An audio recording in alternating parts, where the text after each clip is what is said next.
Shout out to the sponsor, Tiege Hanley. It's too early, but that's okay. My gym workout was phenomenal. Before I went home, I decided to stop over at my mother's house. I haven't seen my mother in 2 months. I know she's going to be very surprised to see me. I can't wait. What the? I couldn't believe what I was seeing. The first thing I noticed was this person's skin. What is going on? Uncomplicated, untreated skin? Who is this guy? I had to take a step back, but then I realized it was my brother. But look at his skin. Have you guys ever seen anything like that? I had to take a closer look and figure out what was going on. Best believe I crept up on him. Peep this. I'm still looking at his skin, trying to figure out how did we get here. I could do nothing but shake my head. He could definitely use my help. I had to get to the bottom of this. He definitely needed some game about his skin. I'm just staring at it, like looking at it. Come on, bro. I knew what to do. I had to reach in my bag and get that Tiege Hanley. Uncomplicated skincare for men. Bro, this is why I'm excited to have Tiege Hanley as the sponsor of today's video. They have helped me start and maintain my skincare routine by making the entire process uncomplicated. Honestly, it's the best skincare system for guys like you and me. I recommend you start with their level 1 system, which comes with all the basics. A daily face wash to get rid of the dirt and the grime on your skin, a 2 times per week exfoliating scrub to get rid of the dead skin cells, an AM moisturizer with SPF 20 because you should always be protecting your skin from the sun, and a PM moisturizer to help your skin stay hydrated and healthy throughout the night. My brother was so excited. My favorite part about Tiege Hanley is that every box comes with an instruction card that tells you when to use each product, how much to use, and in what order. They really make the process of achieving and maintaining amazing skin easy. Shout out to Tiege Hanley. And because Tiege Hanley is sponsoring today's video, they're offering my viewers a great deal. Just click the first link in the description, and not only will you get Tiege Hanley for the best possible price, but they'll also give you a free gift with your first box. Click that link and get started today for just $30. Feel the Tiege. Let the Tiege force be with you. That's right, family. Feel the Tiege. Feel the Tiege. Let's get this show started, y'all.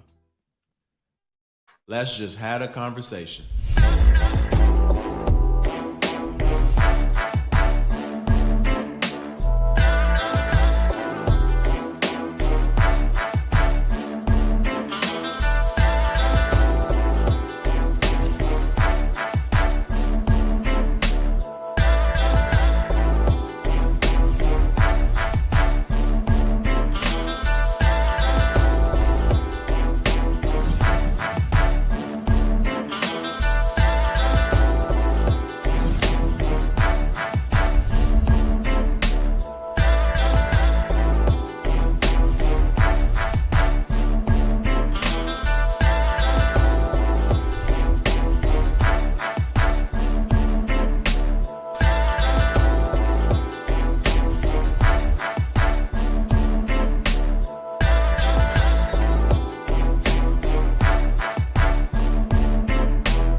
Family.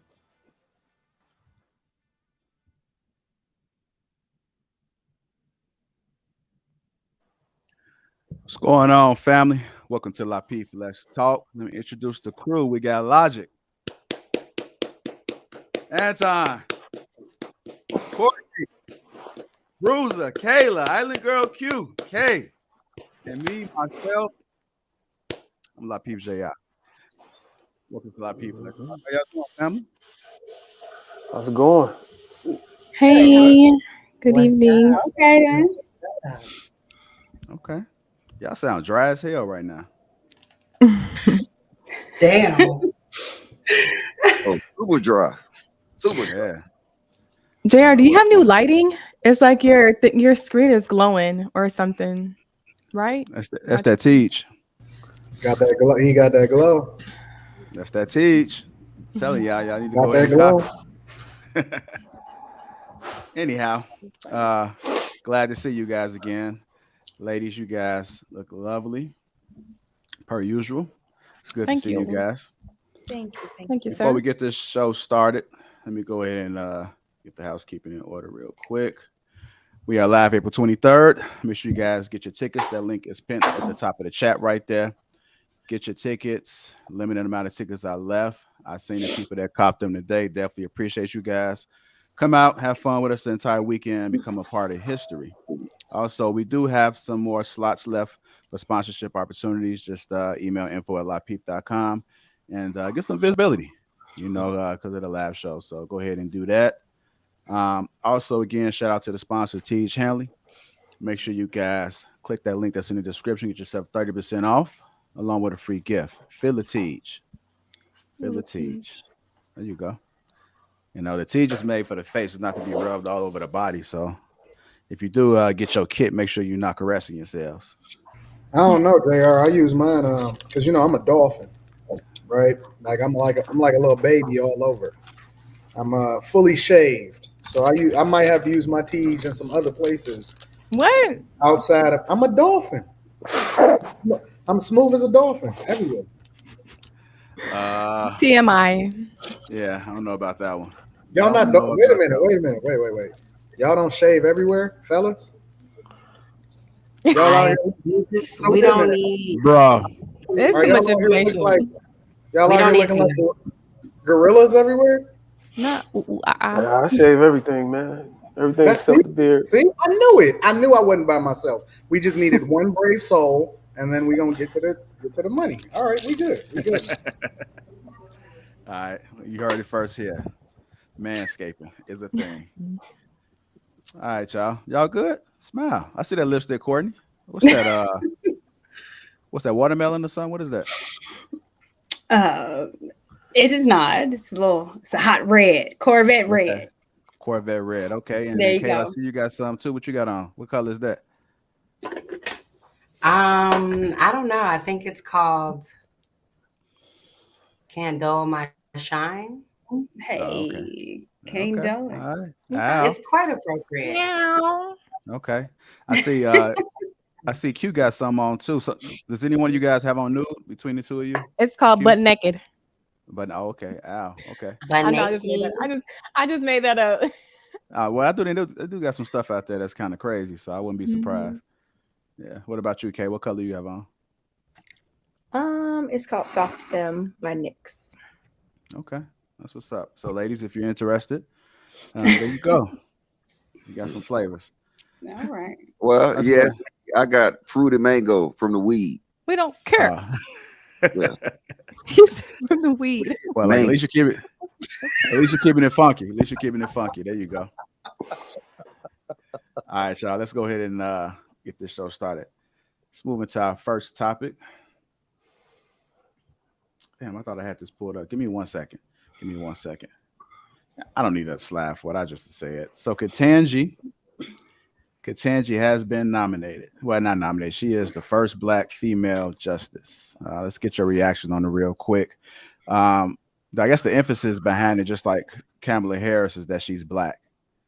So I guess that's the big thing. But as we've seen before, and not to jinx Ketanji, have you said her name? I'm sorry. Not to jinx her, but I'm just looking to see what results that they would be doing, because to me it doesn't.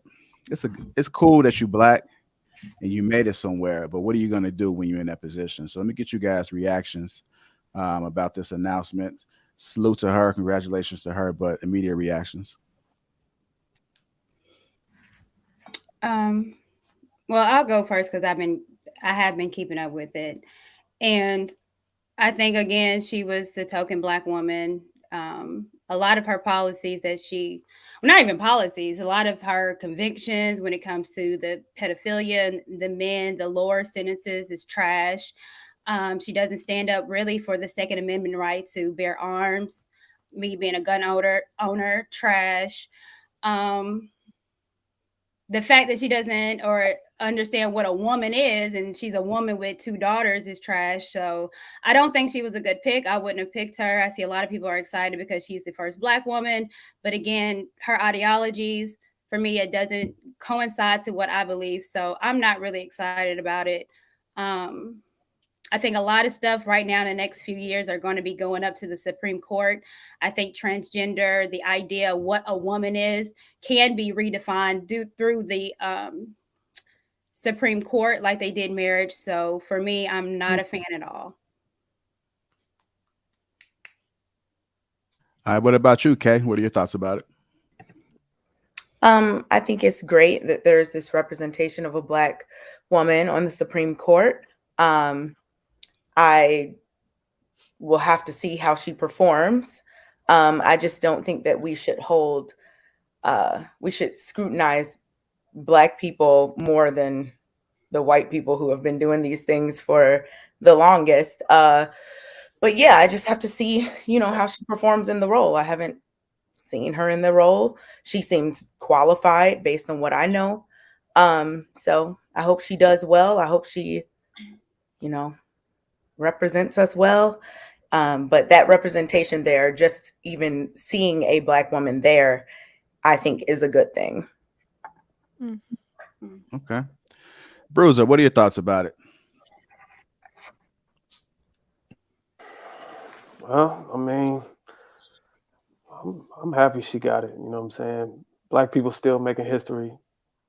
You know what I'm saying? So I guess she meet the qualifications, man. I can't knock her. You know what I'm saying? Everybody got skeletons in their closet. Everybody make mistakes throughout their career. But I think the most important thing is where you end up on that ladder or on that journey. So she made it. So congrats, man. Being a sister in a position like that, man, it's powerful. It speaks to a lot of sisters out there that may aspire to, want to be in that situation in their life or, in their career in the future. So I think she can be a good role model for a lot of Black sisters out there. Are y'all backing her because she Black, or are y'all backing her because I what was she about to say believes the in? same thing. I'm just confused. Just because we have a token Black woman, are you backing her because she Black, or because of the stuff that she's actually fighting for? And what are the skeletons in the closet? I don't. Well, I mean, her convictions she had or sentencing. I think a lot of people disagree with some of the way she was sentencing criminals. Pedophiles. Yeah, so let's call it what it is. Giving them 60 months. I didn't know you could say that word, but okay. Well, wait. First of all, let me give Courtney some credit, right? I want to really, really celebrate Courtney because the basis of her argument is off of whether or not she agrees with the way in which she conducts herself as a judge, as a person, and how that is going to affect her personally, right? Because I know a lot of Black people that I don't rock with, and I'm not going to say, well, I'm glad that he's in this position of power, because I don't want that guy in a position of power, because he's probably going to be worse for me than, you know what I'm saying? Whether it's another Black person that replaces him or another white person or whatever, I want somebody that's going to work on my behalf, not just look like me. And so I don't really understand how 1 week we can be removed from talking about the fact that you're not even pro-Black. Some of these people on this panel says you're not even pro-Black if you don't even marry within your race, and she's married to a white guy, a white surgeon, to then they're happy that this person is a representation of them and completely ignore what their record is, regardless of whether you agree with them or not. You completely ignore and have no talking points about what it is that she stands for, her sentencing guidelines, her history as a judge. We only care about what she looks like. Is that what we're saying?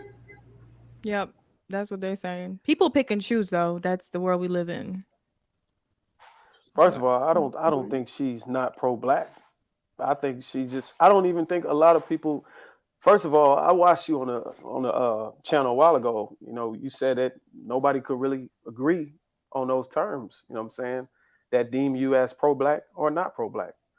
And I feel like a lot of people they move off of their interests, their best interests. But he was using the definition that the pro-Black people gave.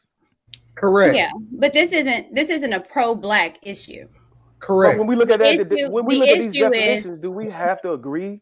Like who came to agree on these definitions? Okay, so all right. Hold on, Courtney.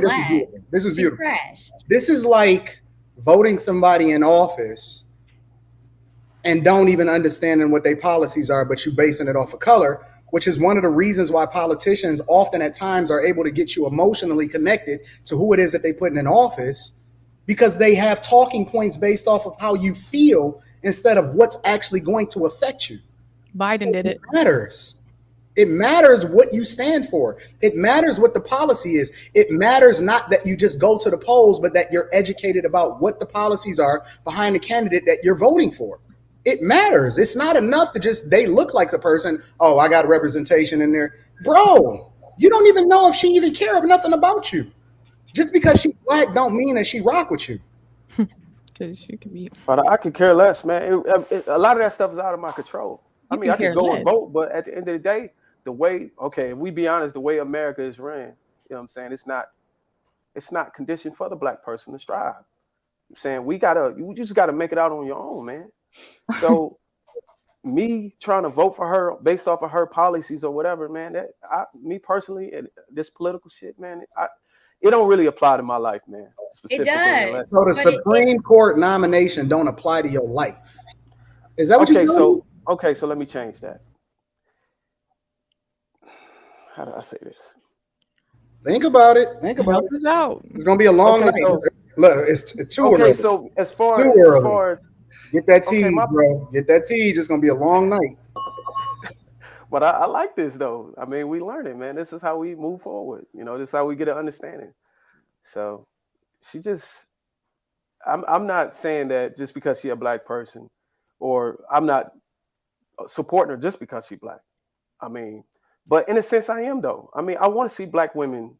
I want to see black women. You know what I'm saying? Strive. I want to see black women in power. I want to see black people, period, in power. But here's the thing: you can want black people in office that also champions what you believe in, but what you believe in and what you want to see your children raised in the society should trump anything as far as with race. So me picking a black woman just because she's black, but yet everything she stands for is anti everything I stand for, then absolutely not. What about? I don't think we understand. Well, I got a question recorded. What about picking a college just because it's black? What's wrong? Yeah. Me going to a historically black college to learn about me, but guess what? There's different black people there. So there will be people that are not pro-black. There's going to be people there that might have a felon. There's going to be people there that was raised around all white. So I enjoy being around different black people. Again, we're not a monolith. But my college education, we talk about a whole lot of other stuff than white. And guess what? At historically black schools, they're diverse as well. So it's not all black. But again, let's stick to the topic because I don't know why you always try to go to HBCU. So let's keep it on topic. All right. And I think a lot of people don't understand how important the Supreme Court judge is. They are the interpreter of the Constitution. They have the ability to change things that historically has been, i.e. marriage, i.e. Roe versus Wade. So those particular issues is going to trump anything. Hold on, I'll let her finish. So those particular issues are going to trump anything because that's how I live. That's how my daughter's going to live. That's how her kids are. So it's more important. Yeah, all I'm saying is this: with the same logic you use with this, which I totally agree with you. That should be our same logic we use with all that stuff. So I'm saying that it should be consistent across the board. If you can sit here and say, hey, look, you know what? It's a better candidate out there than her. You know, I mean, yep, she was on the conviction committee or something like that. She did all this stuff. So you know all that. I'm saying, and it's not to take a shot at you. It's just that we should do our same due diligence with everything. We should be able to examine everything. And just because it's black, don't make it right. Okay. But you can't compare me going to a college to something that's going to change the entire world that we live in here in America. That's like you comparing me shopping at an all black store and like, well, you choose to shop all black, but what about this Supreme Court? It's not on the same level field. So again, this is not about HBCUs and where I decided to go and what I decide to support because it's important to me.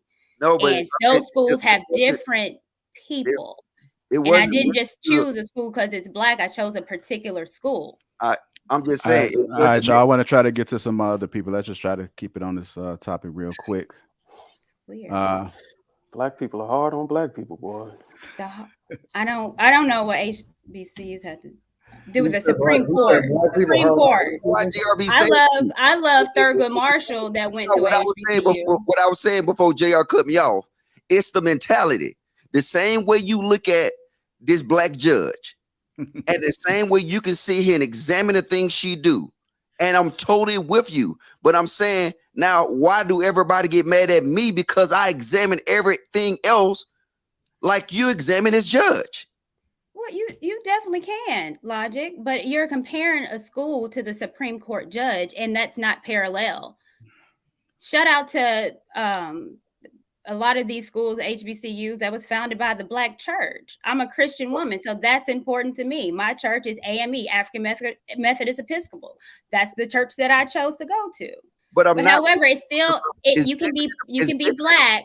Okay, but it's bigger than the black college. It's everything that we talk about. Well, that's you. Everything that we talk about, that you cannot address nothing that's black with any kind of criticism, because now you will become toxic. You're becoming bully. If anybody address it with a different lens, a different perspective, they will automatically be deemed to be an Uncle Tom, a coon, a lame, a toxic man or woman. And I say that shouldn't be, because I can listen to what you said and you can support your argument about this judge with facts. And I can agree.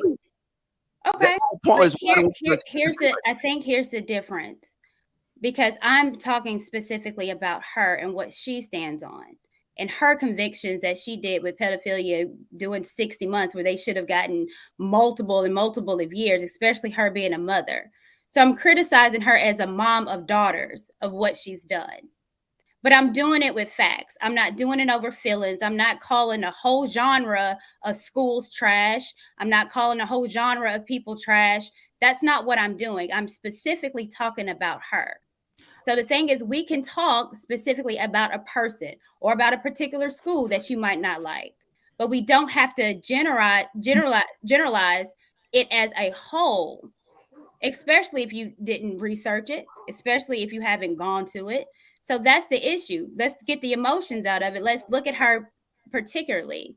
And for me, it's not her necessarily being black. It's what does she stand for? And she stands for everything that I'm against. But that's not what he's saying. He's saying you're being selective, right? You're telling him you're being selective, because if you're saying take your emotion out of it, take your emotion out of the HBCU. Don't just say, hey, regarding her, it applies to her. No, look at it as a whole. You're being selective and when to prove your point regarding certain stuff. And that's just well, it's not being selective, because we talk about schools. That's again that's a whole group of schools, 107. You're not specifically saying, hey, this school I don't like. This school was horrible. I'm talking about a particular person. That's when I get upset when we talk about all black women. We talk about Jada Pinkett Smith. She doesn't represent all black women. She represents her Jezebel tail. But I couldn't call her a hoe last week though, and I was talking to her. Well, let's go back, since we keep wanting to go back to these old topics. I'm just. I didn't say, Logic. I didn't say you couldn't call her a hoe. I said I wasn't. That's all I said last week. You can call whomever you want. No, y'all said we shouldn't call her a hoe. She's a hoe. Like, why would you? I said me. What? Nobody called you a hoe. What are you? No, ma'am. No, I didn't say that. I said I wasn't calling her a hoe. Y'all got on Logic for calling her a hoe. What are you talking about? And I asked y'all. I said, yes, you can call her. I won't say y'all, because Kay didn't say nothing. Kayla and Courtney got on Logic for calling her a hoe, and I no, we did not. Hold on. You can play it.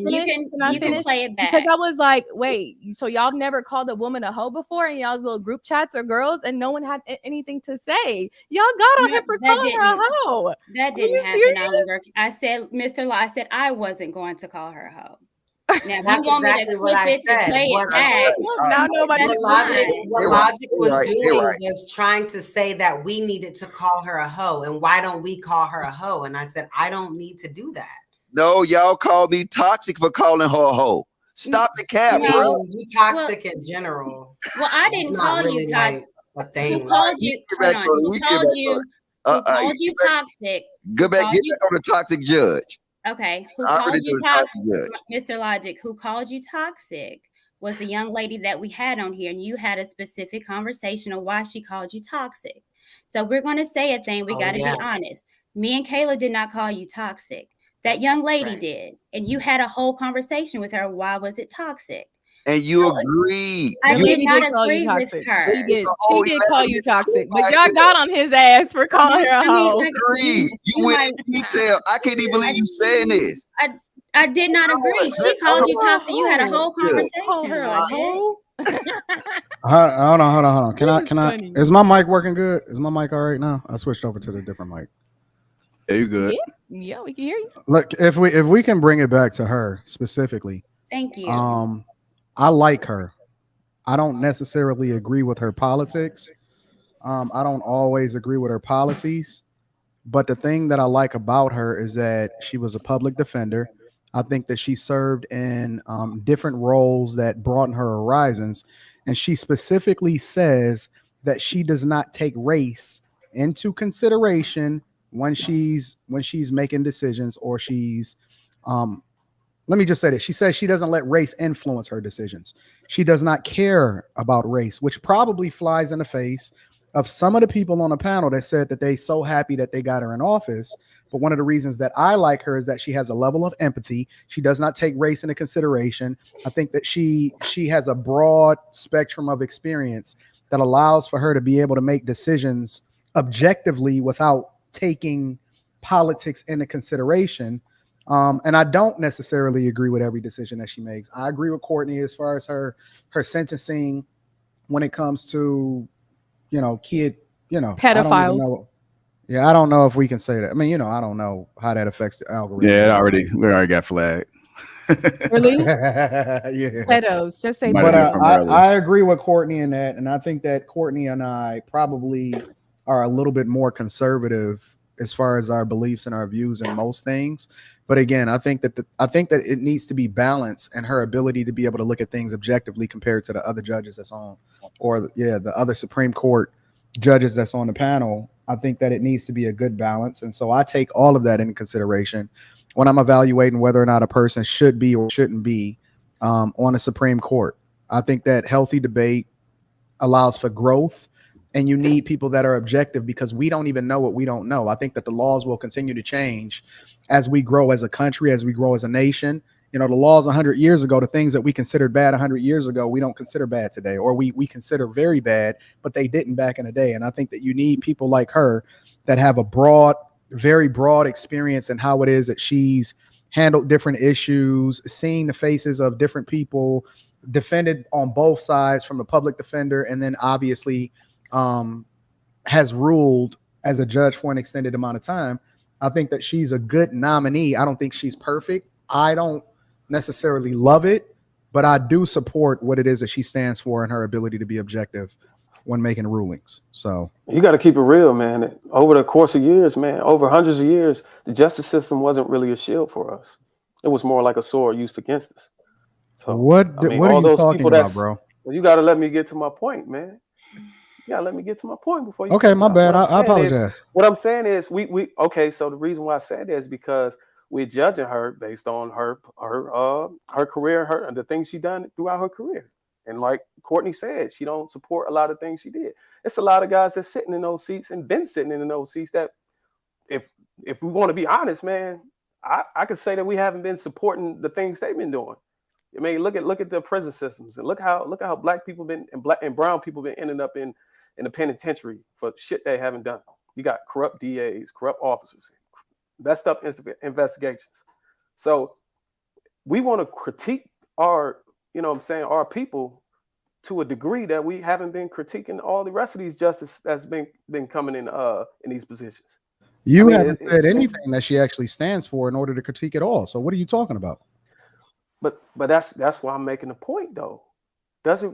It doesn't really matter, because the justice system isn't fit for this nation. Isn't fit. This is a business, right? But that's not true. Every Supreme Court justice that go through, they critique the shit out of them. I mean, if you want to be honest, this is the first one that hasn't been critiqued. Like it was I thought this was like they should have put this her little nominee process on the Disney Channel. That's how light it was. I mean, you got look at the last couple of ones. They didn't have them go. They had witnesses coming through. They had all these different sexual assault. They pulled out the bandwagon. This was pretty light. And I don't think that they watched it. Honestly, I don't think. Like when they asked her what is a woman and she couldn't answer that question, that bothered me. Right? Honestly, it bothered me. But these are the things that's important to me because these are people that are going to, as Courtney eloquently stated, they are the interpretation of the law. Like they can do you have any idea why she couldn't answer that? Do you have like? Yes, I do have an idea of why she couldn't answer it. Why she don't know? My theory as to why she couldn't answer it, and we're all just guessing, is because she's a little bit more liberal, and her interpretation of how a woman is or what a woman is based off of things that are championed by the alphabet community. Is that fair? Yeah, that's fair. Okay, so now let me ask you a question. What is it that you do agree with and stand for outside of race that she is a representation of? What do you support that, whether it be her career or her political stance, anything outside of the question that you just asked me? What do you stand on as far as what she represents, and why do you like her outside of her race? I mean, there's really nothing that I really like outside of her race, to be honest with you. And I'm being honest with you. Like what? I really don't like it. And it is not specifically her. It's any justice that's on the panel. I don't really care. You should You're care. On mute, Anton. You're on mute. Anton, you're I'm sorry. I asked you a specific question. Give me one example of something that she stands for or something that she did in her career outside of what's already been talked about that you don't or you do agree with. There's nothing. That's what I'm saying. There's nothing about her or what she done in her career that I agree nor disagree with. What? So you don't. Safe. So I literally answered your question. There's nothing that. So the whole reason. So you saying that you don't know, basically, bro. All you got to do is say. I didn't say I didn't know. I said. I didn't say I didn't know. I said okay. I know you didn't. That's what I'm saying. That's all you becomes the first black female justice. She's the first black female justice. The only thing I care about is that she made history. That a black woman is a female justice. Jesus Christ. Bro, you know the last person that almost made history? Hillary Clinton. She almost made history, right? Who? Our current vice president. She made history. What is she doing for you? That's all. Okay, so in context, I care about the gesture. I care about the fact that she made it as a black woman, and that influence that comes from that gesture onto other black women. That's what I care about. So you're a feminist. See that? You're a feminist? Is that what you're saying? No, I'm not. No, I'm not a feminist. I'm just saying it could have been a black man. So you don't care she gets lighter sentences to pedos? You don't care about that? Do I care? Yeah, I care. But personally, I'm the type of person that I don't care about things I don't have control over. A direct influence over. You literally have control over. Listen. The fact that the person. Okay, so that's your belief. No. Maybe we have a different belief about how everything is ran. Nominated her to even be vetted in the first place is a direct result of whether or not you voted and whether or not you're influenced by what politicians are saying today. Everything is a trickle down effect. Everything. You believe that everybody believes that's how the votes work. Yes, that's exactly what happened.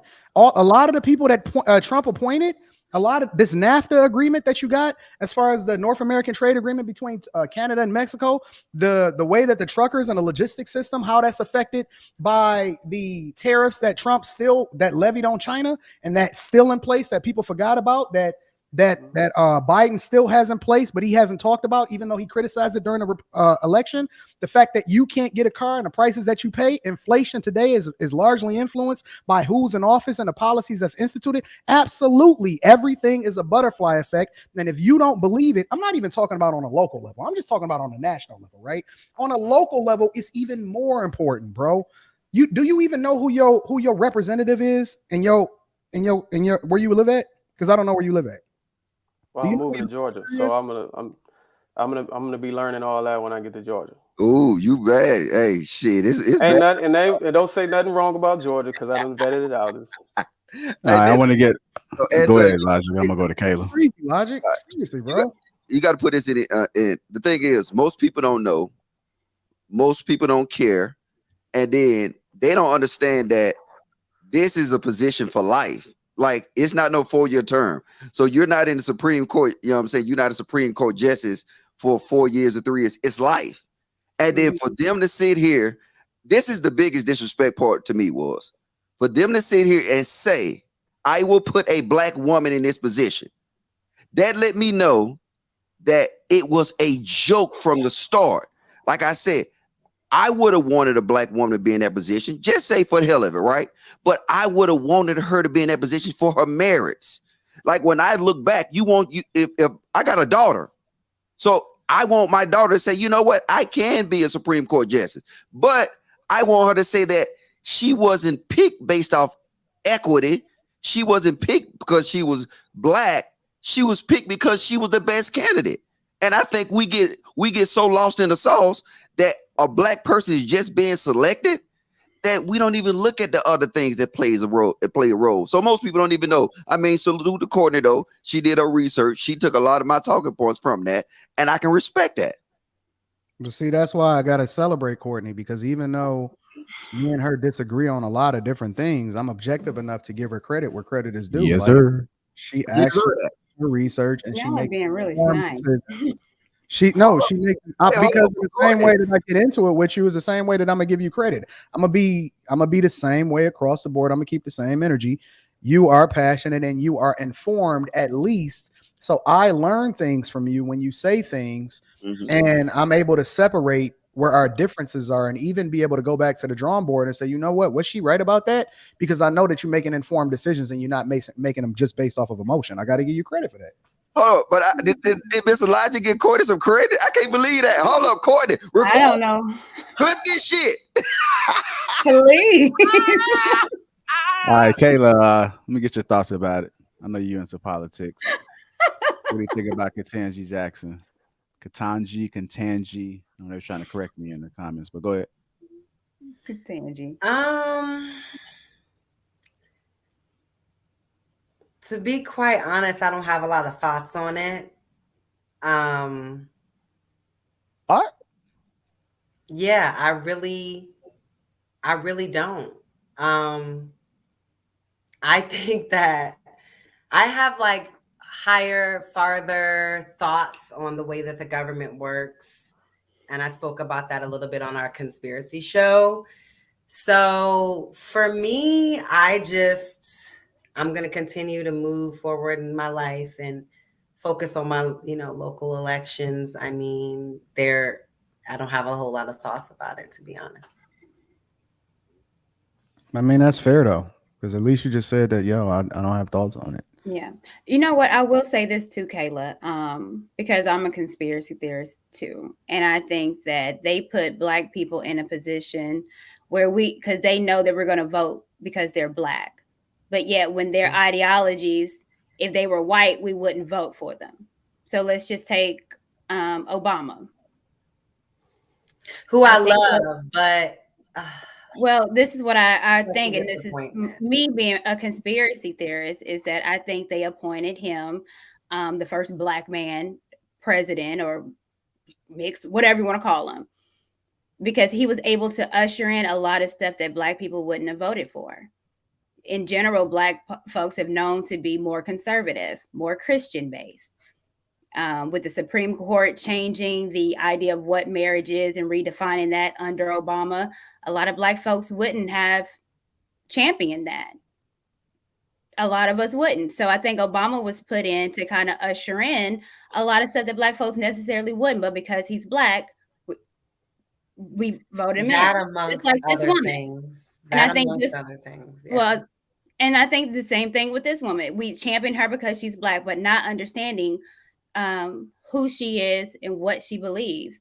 And a lot of times you can understand what these politicians believe in, depending on who's lobbying for them. So with this judge, Planned Parenthood has lobbied for her. So for me, I'm like, okay, well then she's clearly pro-choice. Me, I'm pro-life. A lot of people lobbied for her that was against guns, that don't believe anyone should have guns. So if they're lobbying for her, it's because they have an idea of what she believes in, and there's a reason why. So again, you can tell a lot about these politicians and judges on who's lobbying for them. Hey, and just a side note, Anton, too, the Trump executive orders that was actually for the tariffs, it ended on his term. I didn't. A lot of people didn't know that though. That the executive orders end when the president end their term. Let me ask a question real quick. So if the only thing that y'all care about is representation, maybe not the only thing, but the thing that y'all champion the most is representation. And considering that I completely stand against the overwhelming majority of what y'all like, what y'all consider pro-black, like I'm not pro-black, I ain't none of that, right? But I'm probably one of the darkest on the panel. So if I get elected or if I go on a run for office, despite the fact that I'm completely different, like I stand for everything that y'all don't like, do y'all consider me, if I won, would y'all consider me representation of you? What do you mean? Well, hold on. What do you mean you stand for something that we don't like?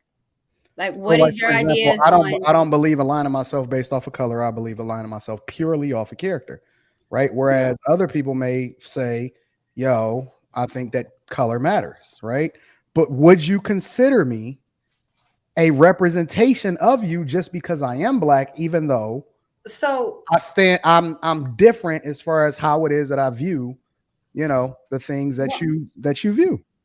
Well, I would say that has nothing to do with well, but Courtney, you can't say that because you're not of that. You're not looking at it like that. Okay. The people that say, well, I like the representation and the diversity in these positions, would you think of me as a person that represents you, even though I'm black, but I look at things completely differently than you? Yeah. Yeah, I'm gonna be honest. Before I used to be one of those people that just because they was black, and I was one of those people that didn't really care. But once I started seeing things and started paying attention, I'm like, these people are really just for themselves. They're just telling us what we want to hear, and they don't give a fuck. I feel like we're taking a chance. We're taking a chance. The only way that we really, what you shaking your head for, Kayla? Because that's the reality of the situation. The whole thing is like a puppet show in reality. I mean, the decisions are really honestly made. And just because we they're proud already that a black made. person That's is why I reaching said I the don't really have accomplishment many doesn't mean thoughts that on we it don't agree that they're a puppet. Y'all don't want to go there, you know? See, this is, but see, nobody answered my question, though, Logic. Nobody answered my question. Okay, well, I'm gonna ask you a question. Just because you in there, I'm not gonna think that you know, for me, just because you in there. Yeah. Now to the in this time living right now, I'm gonna make sure I'm gonna just look to see what you stand for, and that's not even still 100% guaranteed. I'm gonna look to see what you put in place, like what you advocated for, like what's concrete that you actually done, and then try to base it off of that. You can tell me anything. People tell folks shit all the time. Don't necessarily mean that it's the damn truth. So I'm gonna really look to see like what you stood for, and if you really made an impact, if you really did what you said you was gonna do, I'm gonna base it off of that. But you being black, it don't mean nothing because it's a lot of snakes. It don't mean nothing, man. That's so-called black. But go ahead. Yeah, no, but see, this is the thing. I'm with kind of Anton on this though, because it's so much research that's done on these areas, and it's pretty much a blueprint for these politicians to run for things. But a lot of times they don't. They run on. I mean, I don't know if you want to look at look at the Loudoun County, what is it, district attorney or something like that, and not compare it to what I was growing up seeing in Atlanta. Atlanta, that I had a lot of mediocre stuff. It was a lot of filler points. You know what I'm saying? The same stuff that they always recycle. Be tough on crime, but really don't have a blueprint of how they're gonna be tough on crime. Bring back business and stuff like that. It's real generic. And then, like I said, I seen some true. I got mail maybe 2 months ago, and then it actually laid out somewhat of a plan. And I was shocked because I was used to staying in these cities all the time, and I was always getting these generic plans. These people would get rotated and rotated through. if you want to be like in these cities, most of these people that's mayors, they be there forever. I'm just saying, it's almost like the Supreme Court justice. But I'm saying we should understand policy, and by us understanding policy, we understand, and by us understanding our community, we should understand what we need. But we don't ever get to that point.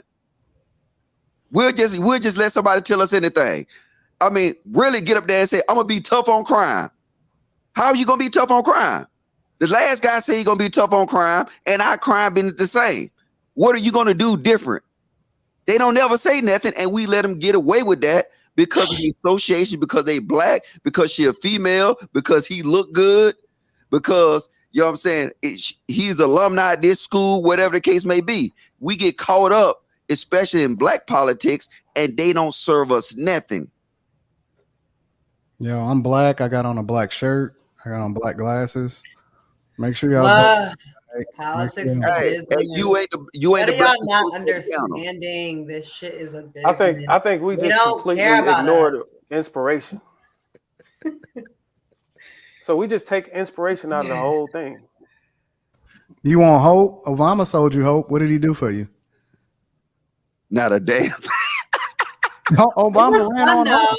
It was Literally. fun though. I was out there because I lived in DC when that happened, and it was such a moment, like in the city. Man. But Hey, Bruiser, what did Obama do for you? He gave you hope, and what else? Hold up, wait. Did you hear what Kayla said? What did Obama do for me? She was saying, Yeah, you want inspiration. You want inspiration. You want to feel good about yourself. What did he do for you? It was inspiration, and I think some people did take that and they went and did things with their lives, and good for those people. But he didn't do anything policy-wise. I mean, the whole first-time homebuyer thing, the whole $9 grand thing, that helped some people, but that was for all people. That wasn't for us specifically. So, I mean, hey, he did. Yeah, he gave out the Obama phones though. I know everybody. Oh, the Obamacare. Wait, Logic. Obamacare is so expensive. Wait, Logic. Bruiser, what did he do for you? Because he gave you what you wanted. He gave you inspiration. I feel like the energy he put around us, you know what I'm saying? We had people that wanted to make choices in their life to be things that they weren't. Like, I don't know if I can say the word, but you know, the LGBT community. What they got to do with black people? What does it got? I didn't say anything about black people. You asked me, what did it do for me? Oh, and now you asking me what did it do for black people. Okay. I'm sorry. So I'm assuming that you were a supporter of the alphabet community then. Yeah, I'm a supporter of anybody everybody got a choice. I'm supportive of choice. That's what I'm supportive of. Choice. It ain't got nothing to do with a black person, gay person, whatever. If you choose to be a certain way, you should be able to do that. I'm with you. If it don't harm anybody else, any choices you make, you should be able to do that. But it does harm other people. So okay, how does it harm other people? I literally just did a report 2 weeks ago on my channel about how a dude was in the bathroom, or I'm sorry, a kid, not even a kid was in the bathroom because he identified differently than what he looked like, and he was in there busting down other chicks against their will. And you can literally go and look it up, bro. He right here in the United States of America. It affects other people. It affects what it is that your kids are going to have to deal with when they go to school, when they have to get taught certain things, the agendas, the things that's on certain curriculums, what you're required to be subjected to all the way across the board affects people. And I ain't even really did a deep dive because we got a long show. I know JR want to move on, but man, this is going to be fun, bro. So okay, go ahead. My bad. No, that was my sound effect, but it was perfect timing though, because he caught it. Anyhow, you guys just tuning in. Welcome to Lapeef Let's Talk. Make sure you guys hit the like button. Also subscribe to the channel. Look at it already. God, make sure you guys hit the like button. Everybody good? Courtney, is that a Titans hat on? Who else would it be? Come on now. No, okay. Stop. Okay. Tennessee all day, baby. Anyhow, that caught my attention, man. I was looking for the C, but I seen the T. It's all good. It's a Tennessee type.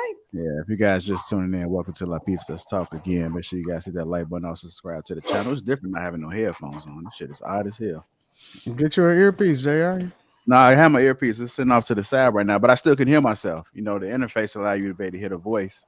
Yeah, I'm just talking in mid-air right now. But nevertheless, let's move on. This story came out. It's Chicago, so okay, I'm coming to you first since it's a Chicago thing and really not here today. Um, a Chicago area church is fasting from whiteness for Lent. Chicago area church is fasting from whiteness for Lent. Let me read this real quick. When it comes to fasting for Lent, people give up social media, certain foods and habits, but it appears a Chicago area church led by a white pastor announced that it is fasting from whiteness. First United Church of Oak Park notified church members in March that they would fast from whiteness by not performing songs or hymns written or composed by white people.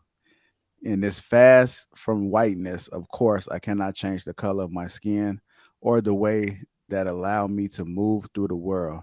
A rep of the church told the congregation in part, but I can change what I listen to and whose voice I prioritize. So that is the kind of plan for our worship service through Lent, that we would fast from a time of prioritizing white voices and that we would use the music and the poetry of Black indigenous. I said that wrong. Never used that word. Indigenous. Yeah, Indigenous. I'm slow, but go ahead. And people of color, and see what the Spirit might do among us.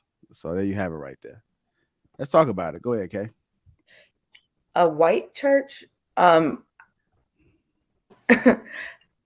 know, if that's what they're gonna do, that's their business. I don't, as a Black person, think that it's going to affect me in any way. But maybe their thought process is that it'll help raise some kind of awareness amongst their white churchgoers. I have no idea. That's like very white business that I'm not a part of. I'm not going to clap for that or anything, or I don't think it's like, I would never be like, man, that's so amazing that you're doing, like, okay, if that's what they're doing, that's what they're doing. That's them. That's white business that has nothing to do with me at all. So you said it's white business. Why is it's a white church?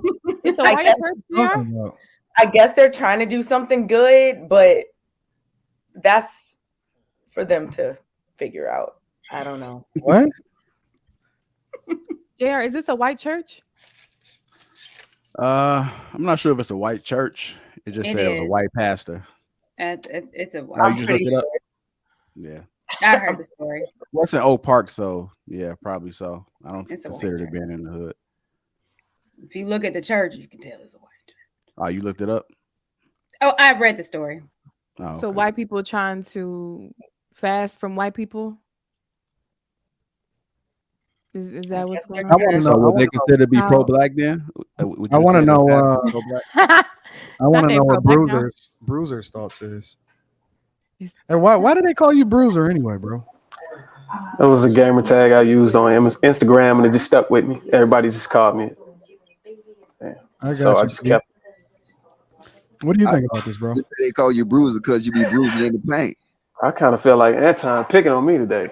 No. I thought he was going to call me Bruiser because I used to bully people in high school. I didn't know he was going to say because I was. I played babasketball, so no. I didn't know you was going to go hard on the on Xbox and PlayStation 5, bro. I didn't know you was going to tell me you was getting your Fortnite on, but go ahead.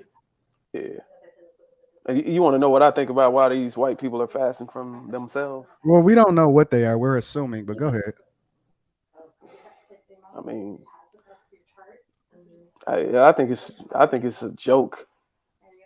That's just it. You know, I think they're clowns. I don't know how that press got out, but the fact that it got out, whoever put that out in the article was also part of the foolery. What's that in the background? I'm sorry. Someone's playing audio or something? Is there ladies in the back? I'm hearing postpartum. Is that what they call it? Yeah. And, you know, the wife sitting over there talking to the nurse. She just had a baby yesterday. Sorry about that. Oh, congratulations. Okay.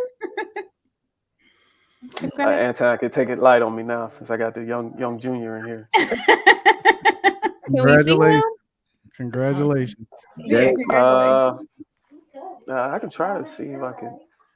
You made my spirit Yeah. happy when you said All right. that. Hey, go ahead, mute up, bro. Hey, look. So it's a Chicago church that's fasting from whiteness. I don't know. I'm scared of this, man. I'm scared of like all these equality policies. These equity policies. All these people that saying they fasting for whiteness. All this white people calling people white supremacists. I think that what it's going to do to us, it's always an agenda for things they do. So all these things don't happen for no reason. Money. And money is probably the reason, but I think it's deep. I think it's to soften us up to sit here and I mean, this is one of them things. I don't know. I can't understand why they'll do it, but I just don't like it. You know what I'm saying? I'd rather somebody be real. Or you know what? I'd rather to know somebody is racist. So now I know how to approach them. You know what I'm saying? If you feel a certain type of way, let me know you feel that type of way. So now I can handle you accordingly. So, I mean, I don't like nobody telling me that they don't love their race. So that just like anybody here say, oh, I don't love my race. No, I love my race. That's why I get up here and say what I say, because I love my race. I love my women. That's why I get up here and say the exact same thing. But if you got a person telling you that they don't love their race, that their race is evil, that their kids are evil, trust me, it's an agenda behind that shit, and y'all better not fall for it.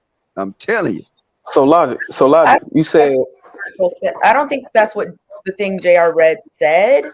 It looked like more of a maybe performative type of thing. That would be my first thought. I mean, maybe they think they're doing something good. I don't know. But it didn't sound like they were anti-white. It just sounded like for Lent they wanted to center Black voices through song or whatever they do at their church. And now I'm not saying that is anything amazing. I don't care, but I don't think that it had anything I don't care. with, I don't care. I don't think it had anything to do with them being anti-white. I'm comparing it to everything else they're doing now. Like you never. We're talking about a particular church that's doing a particular thing. Now, if you want to just talk about white society in general, that's a different conversation. But if we're talking about this church who's saying, look, for Lent, we're going to stop centering white songs or whatever, and we're going to sing some Black songs or whatever they're doing, that's a different conversation. No, and I still know the same conversation, because why is they doing that? That's clownish. Yeah, that's dumb. Like, so just for 40 nights, you want to listen to Black people? Like, just that? Like I'm listening to Kodak Again, Black. I don't think the rest of the days. Breakdance. and they're gonna turn it off after 40 nights. Yeah, after 40 nights, you're gonna turn that shit off and listen to white people. Like, what's the Again, agenda behind this? Like I said in the beginning when I first answered, I would not give a hand clap about this. I don't think it's, oh my goodness, this is amazing what y'all are doing. I'm just saying that that's white business that I don't know much about. But speaking of what Logic was saying, I thought he was kind of getting into a broader conversation that was separate from this church situation. And that's why I was saying, like, if you want to talk about white society in general, I mean, we can have a conversation about that. It's not separate. I'm just saying that, like, the thing JR read wasn't saying that the people were saying, like, oh, we're anti-white. That's okay, not what. This is the reason. So watch this. Why would you put it out that you're gonna do it? Just do it. It's a money thing. So what I'm telling you is that that's some of the stuff that we see now. That's what I said. Performative is the word that I used just now. I think that a lot of people do performative things. It's really popular now to, be behind certain causes or whatever. And, I think some white people are trying their best to be proactive about that. Let me put it that way. So, yeah. Pandering. I'll say this because they're doing a Lent and it's off the music where they're specifically wanting to play African spiritual music in their church for Lent. And I just think it's just where we are right now. There's a lot of people that want to be quote unquote woke. So if you guys remember years ago where Nancy Pelosi put on the kente cloth and they had this whole representative of Black culture, all these white folks, it's just they got down on their knees. They got down on their knees, right? I was like, right. So if you remember Nancy Pelosi and her crew doing that, it's just the idea of we're in an age of people wanting to be woke and wanting to be inclusive. And I think this is maybe their church idea of wanting to be woke, to let them know we're a white church, but we want to celebrate African culture. So we're going to stop white music, right, or white artists for Lent. I don't really have an opinion on it. I mean, it doesn't. Here. You're safe. It doesn't move me at all, but I agree. What do move y'all, like, from normal everyday people, right? We're not talking about the people that's behind the cloth, like the Wizard of Oz, that's controlling everything, right? Those the mythical they. Regular everyday white people. What do y'all fucking want from white people? What do y'all want them to do? What do y'all want them to do? What satisfies y'all? What do y'all want? What moves you? No. For the blackity blacks. What moves you? I'm curious. From regular everyday white people, what do y'all want them to do? Y'all want them to divest from them bank accounts and give them all to you? What do y'all want them to do? Y'all want them to get on their knees and give you some head? What do you want? What do you want from them? Hey, if you on one tonight, I'm just curious. Because everybody say what don't move them. Okay, well, give me some insight on what moves you. What do you want? What do you want from them? It just don't move them in this conversation. I'm just curious. Okay, so give me some. What do you want? Give me a tangible thing that y'all want. I think that, like, and I've talked to white friends about this.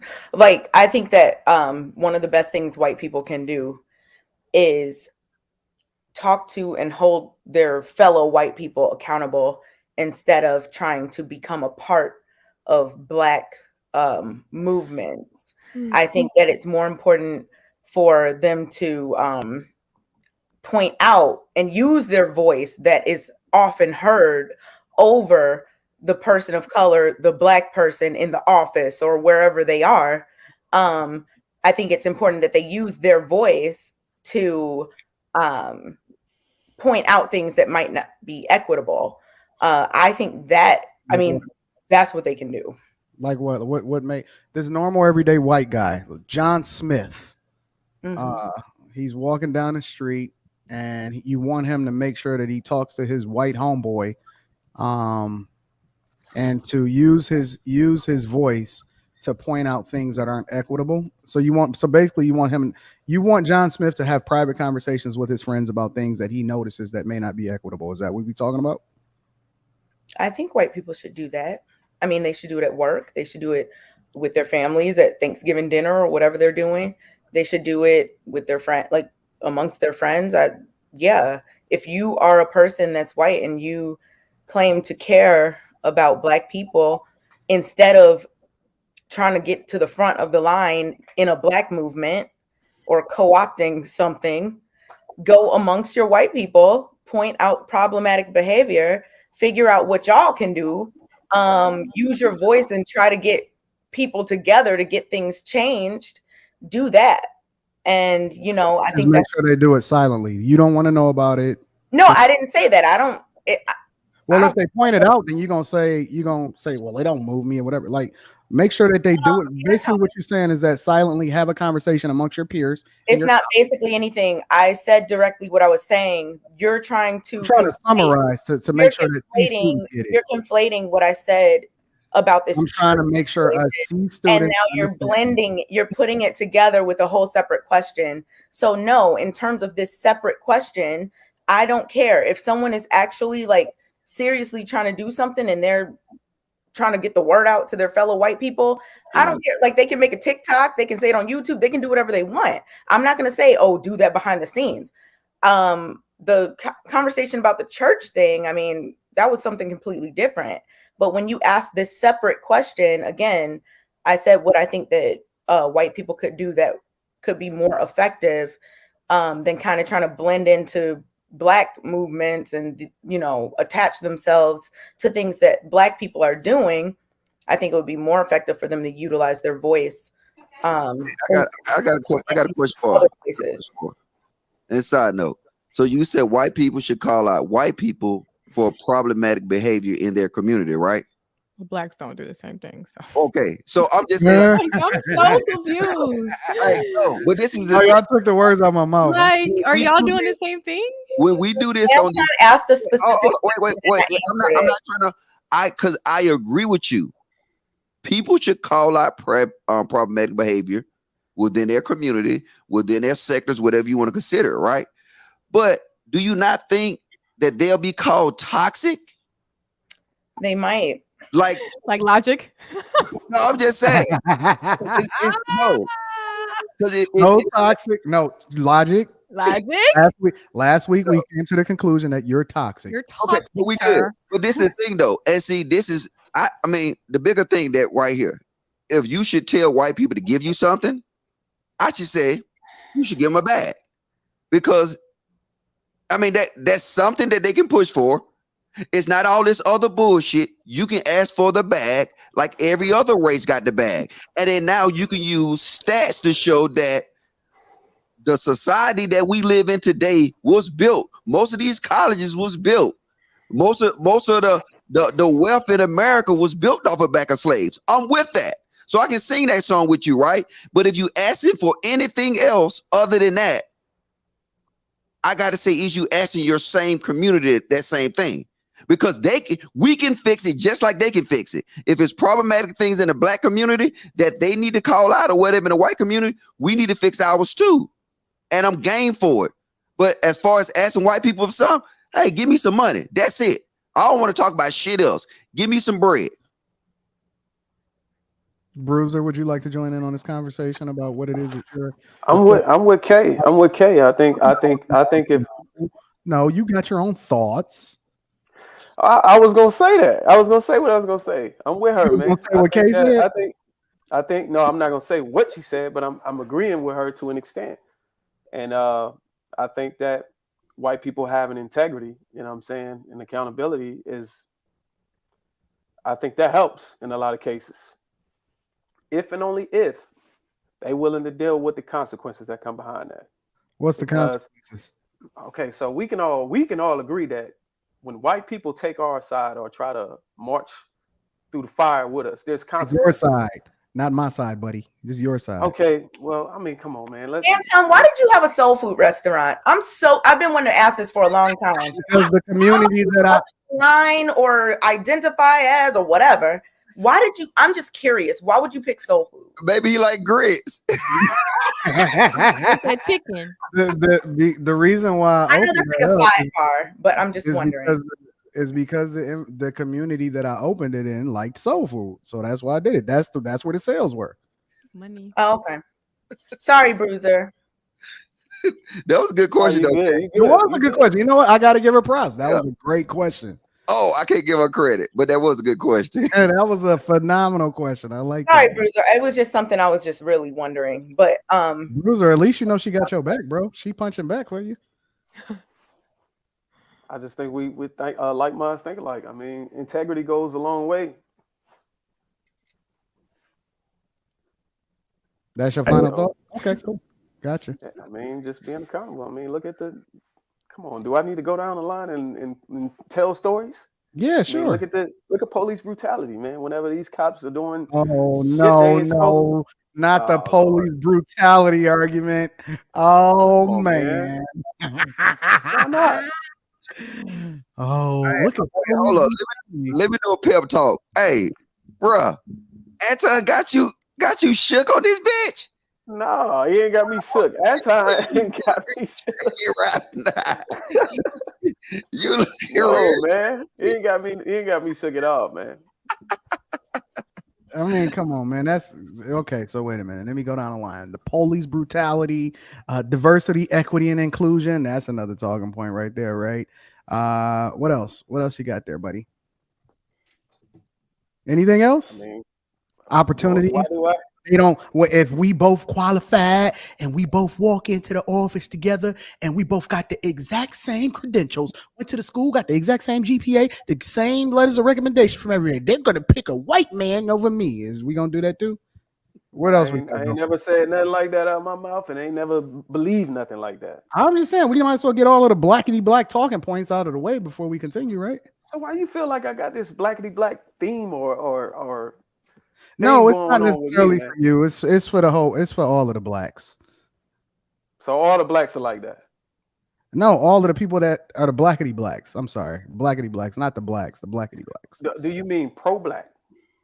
Oh no, Courtney, Oh, you no, not. we already established. We already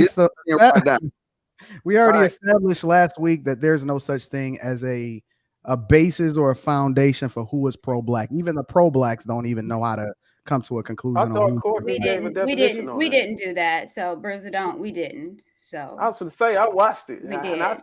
Courtney pretty much laid it out on for you. You didn't agree. Who laid it out? The blackety black didn't agree. What are you Bruiser, talking what's the definition then? Yeah, since you watched it and you can summarize it Well, for us. from what Courtney said, she said a black person is a person who. No. What do you think is pro-black? What do you think is pro-black, bro? What do I think what pro-black is? I think pro-black is anybody who's proud of themselves as a black person. That's not what Courtney said, though. And when it comes down to whatever they do in life, you know what I'm saying? They trying to if they were to be an influence on a people, they would prioritize being a good influence on their own people versus other races or whatever. So now I did hear her say something along the lines of, "Oh, you couldn't marry, I guess, outside of your race and still be pro-black." I don't believe that. So you don't even agree with what's pro-black then? You asked me what I think pro-black was. But you no, didn't ask me what did I agree with. In order, how can a group of people say what is or isn't when the group of people that's supposed to be aligned can't even agree on a basic foundation of what pro-black is? You got a different criteria than she do, and she got a different criteria than Tiege got. That's not true. That's not true. The basis is the same. You did not agree last week, Courtney. Yes, we did. Me and Kayla specifically said that being pro-black is for the advancement of black people. So that means education. That means economically. We said that our focus is going to be B1. Now we got deeper into marriage. And I said, for me, it's also about reproducing black, keeping the culture as the culture.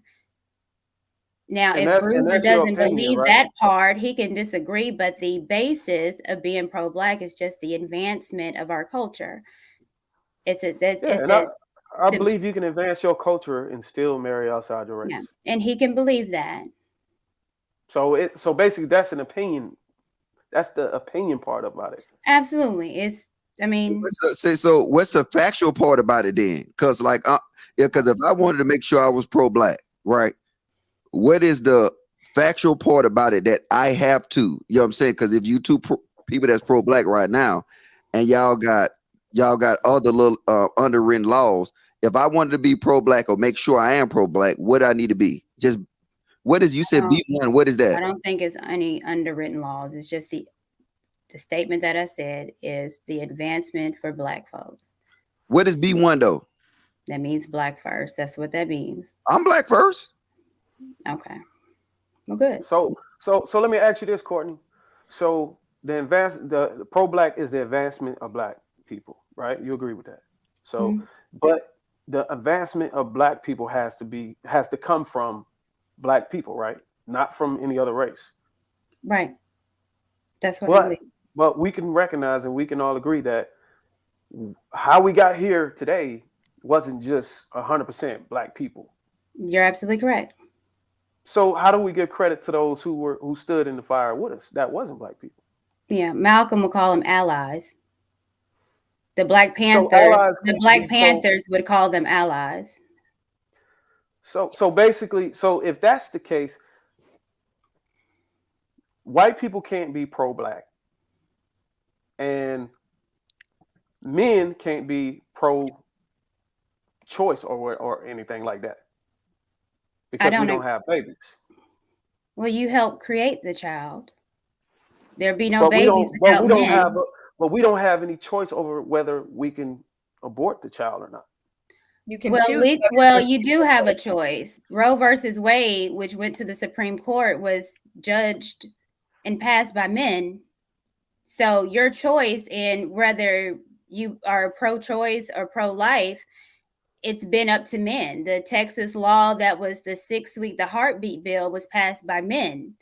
So your choice may be not physically because you can't have the child, but there is choices that men have, and that's voting. But no, that's not his individual choice, though. Well, your individual choice is not getting someone pregnant that you don't want to get pregnant. That's all right. Well, say that. Then say he got a choice. No, that's what Courtney is also correct because policy making. I mean, there's a lot of laws that were passed to absolutely get rid of slavery, but that don't necessarily mean that it was by black people. Just because men pass the laws don't mean that we necessarily get a choice to determine whether or not a woman can and can't do anything with her body. Did you hear what Courtney just said? I'm not talking to you, Kay. I'm talking to Courtney. Courtney, what you said made perfect sense. Answer in terms of we have policies and laws that are made. Thank you, Kay. And passed. Like, I'm just trying to see where the confusion is. You want to talk when it's somebody I'm else. not talking to you. I'm talking to Courtney. No, I'm talking. But what you said made perfect sense, Courtney. It made I don't see the confusion. Okay, that's not answering his question. He said men don't have a choice. So now, and then Courtney gonna come back and say Roe versus Wade. That doesn't give the men a choice. Correct. So, and then wait, logic. Thank you, Logic. The parallel is he used an example of pro-black and people not being black in order to help the advancement. But then at the same time, we conflated the argument by saying that, well, men do have a choice, even though it's women's choice. And then she cited Roe versus Wade to be able to support her argument, but men still don't have any say so as to whether or not. Well, also talked about the heartbeat bill that actually now that you can't have an abortion, I don't know if we could say that, within 6 weeks. So, and then that would be against the law. So there are laws that are getting passed. And but so if Roe, but at the end of the day, the men don't have a choice. They can hop, they can go to another state and get it done. If I'm not going to speak, then I'm just. Okay, go ahead. Okay. So if Roe versus Wade gets overturned, then it will be against the law to have it. Which, again, who's going to vote for that? How does that bill get passed? Well, majority is going to be men. So the choices are completely different. It might not look the same on your end because I'm a woman, you're a man, but these are things that men can have if they want to protect their seed. And that's but do you see, based off what he said, right? His conversation about him not having a choice.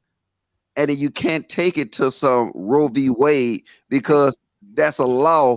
And then even the new bills now, you talking about a heartbeat bill, that's talking about like not having an A with the kid after a certain time period. But I'm sorry, what is the heartbeat? The heartbeat bill is not being able to have an abortion after 6 weeks. That's what I said. So, but what does have to do with him having a choice? Well, those are policies. So therefore, if you are pro as a man and if you're pro-life, then those are the policies that you would vote for. Those are the policies that I vote for. That's not what they're talking about. If logic gets I understand we're trolling tonight. No, I'm not trolling because you're not getting. If logic, what men can do is that. What men can do is that you can't control necessarily our bodies unless you control your sperm. That's another thing that a man can do. Quit skeeting in women. But that's not what we're talking about. If logic gets married, yes, we are. That's okay, if logic gets Mary pregnant and Mary doesn't want to have the baby, but logic does, she has the right to do whatever she wants to do with that baby. He doesn't. Right. So therefore, as men, that's why we have policies. That's what men can do. Okay, overturn it. So Courtney, therefore abortion would not be legal. So Courtney, so is it fair to say that? Is it fair to say? Get final thoughts on this, y'all? Final thoughts. Is it fair to say that men don't have a choice? Courtney? If the baby is born or not? Yes. That's fair to say. Okay. That's all. And last remarks to the reason why I made that point is just to go back to what I was saying about pro-black. You saying outside racists can't participate in but they can vote. They can vote that black people can now drink from this same water fountain and not be pro-black. But men can vote that the heartbeat bill and be pro-choice. You get what I'm saying? So that's exactly what I was saying. So he asked a specific question: can a man be pro-choice? Can a man be pro-life? I said yes, he can. Why couldn't he be? And I said if he is pro-life, then these are the stuff. If he wants to show that he is pro-life, things that he can do. And that's all that I stated. So can a white person be pro-black? Using that same argument? That's my point. Okay. So I discussed this again last week. And I said, just like Malcolm said, and just like the Black Panthers said, shout out Huey P. Newton, they can be allies. But pro-black, so men are allies. Pro-black is black people wanting the advancement of black people. That's all it is. So I understand why y'all want to keep going back and the folks is trolling. That's cool. But it's not trolling. It's using facts in order to support an argument. What we're saying is that it's hypocritical to apply it to one set of rules when it's convenient for you, and then not to be able to apply it to a different set of rules when it's convenient. So it's nothing trolling about the arguments. The argument is they substantiate. Like it's fair when we're for talking him to about ask the question. Okay. So when we're talking about pro-black, it's black people for the advancement of black people. Not a sponsor, Logic. When you're talking about pro-choice and pro-life, that's talking about babies. That goes over culture, different races. So that's not race specific. So you're trying to compare apples to oranges. Every race procreates. But if you're talking about culture-based and being pro-black, that's specifically towards black people. No, I think the argument that we're making is that we make up the definition as we go along in order to fit our narrative. It's depending on what is convenient for us. That's really the argument that I see him making. Okay. Well, I completely disagree. Again, when we're talking about pro-black, it's culturally based. It's black folks for the advancement of black people. When we talk about procreation and laws, if you can or not, that crosses all culture bounds, race, because every culture, every race procreates. And it takes a man and a woman to procreate. But every culture and every race have equal rights, right? Every culture, every race is follow moral principles. Okay. So I don't know what are you trying to say? I'm agreeing with you, but I'm applying it to the point that I was making about being pro-black. You said it cross all cultural bounds because everybody creates life. Yeah. Equality doesn't that cross all cultural bounds? I don't understand. What is equality? I don't understand, I guess, what you're trying to ask me. Well, morality. Does that cross all cultural and racial boundaries? Well, morale is different. That's why you have people that can shoot you and not blink an eye. So morality sometimes is different to a lot of different people. Morality can be your Christian based. I mean, so damn earring. But morality is different. So I don't again know what that got to do with being pro-black or pro. Morality has a lot to do with being pro-black. That's the whole reason why a lot of other races are in the marches with us because of morality. All righty. All right. If you guys just tuning in, welcome to Lapeef Let's Talk. Make sure you guys get the likes up. Also, subscribe to the channel. Let me come through some of these super chats real quick before this number gets too big. Thanks, Anton and Courtney, with the $5 super chat. Also got a new member, Will G. Shout out to you. I'm just here for Island Girl Q with the 1999. Thursday. Courtney definitely didn't watch the full hearing. KJ's record on sentencing was the same as her white counterparts. Then bring up the gun rights. Wow, don't sound pro-black to me. Sounds pro-Trump. Shout out to you for 1999 super chat. Got another new member. Appreciate that. K saved the new guy. Shout out to you. Anton, don't cook so early. G's logic. You too. Put that coke down unless you got that jack with that. I got that 1738. Tell the guy to please stop talking. $5 super chat. Appreciate you. $5 Bruiser. If she was a conservative judge, would you be glad she made history? Shout out to the super chat. That was a question for you. Yeah, no, maybe not. 0.5, $4.99. It's gonna be. I'd be glad. There you go. Yep. Christopher J. Symbolism is for children. She better know how to do her job because they will hold her to a higher standard because of pigmentation. Shout out to you for the super chat. Shout out to I am Courtney Michelle, $5. $5 again if you want to fast from whiteness, run them reparations, level the playing field. Facts. Yeah. $4.99. What moves me with white people is when they join us in movements, Black Lives Matter, civil rights, etc. Leave Bruiser alone that time. $9.99. Please answer this. In order for slaves to get free from slavery, they needed white abolitionists. Hey, Bruiser, mute up, bro. Yeah, Bruiser, mute if you're not talking. Shout out to the $9.99 super chat. Please answer this. I read that one. I already got that one. Here we go. $20. White people fasting from white voice logic. Hold back people accountable. Anton, what does black people want now? Roe versus Wade. JR. Last on the subject. White people fasting. Shout out to that super chat. $20. There you go. Charles Berry. Why is going now? Shout out to you for the super chat. I'll be on the show. I'll be on my show and everybody else's show. Now what? Go check out Courtney's show. Shout out. Hey, if you don't talk shit to the man, Courtney, at least cam up so he can see you roll your shoulders and shit. Well-being check. Kayla. Your shoulders during like times of, Kayla, joy and happiness. Okay. She sleep. Well, the fact that you're calling Kayla, like, what? Next question. All right, if you guys just tuning in again, welcome to Lapeef Let's Talk. Make sure you guys get them likes up. Also subscribe to the channel. Shout out to the sponsor, Tiege, Hanley, Philly Tiege.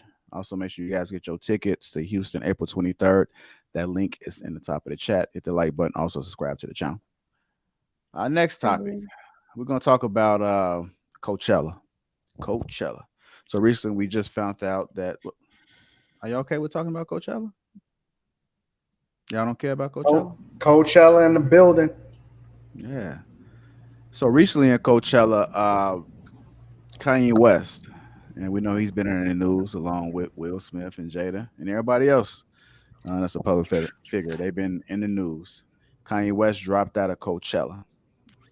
Thanks. For whatever reasons that he dropped out. But the Weeknd seems to be headlining now. And the Weeknd threatened to quit Coachella if he wasn't paid Kanye West $8.5 million check. So, Kay, I know you like music or hip hop, something to that nature. Yeah, you like music in general. Okay, there you go. Do you think that what are your thoughts about this? Okay, yeah, I know the Weeknd probably not, but what are your thoughts about the Weeknd? I mean, he's been in the game. He's seasoned, right? I'm not sure if he's Kanye's status or not. But it all depends. I think he's still selling out arenas too, right? The Weeknd? Definitely. I mean, I guess, yeah, I think so. Yeah. He's pretty popular, yeah. I'm not mad at him for what he's saying. He has money, he can do that. He can say, look, if y'all aren't gonna pay me what I want to be paid, I'm not coming, and that's fine. He has every right to do that. And I'm not mad at it at all. So you think he's been in the game long enough? You think he's deserving of it? You think he put the work in? What, 8.5 million? Yeah. Yeah, for sure. Okay. In terms of Coachella and like probably how much money it makes and all of these things, yeah, he can do that. Okay. What are your thoughts about it, Kayla? Why do you, JR?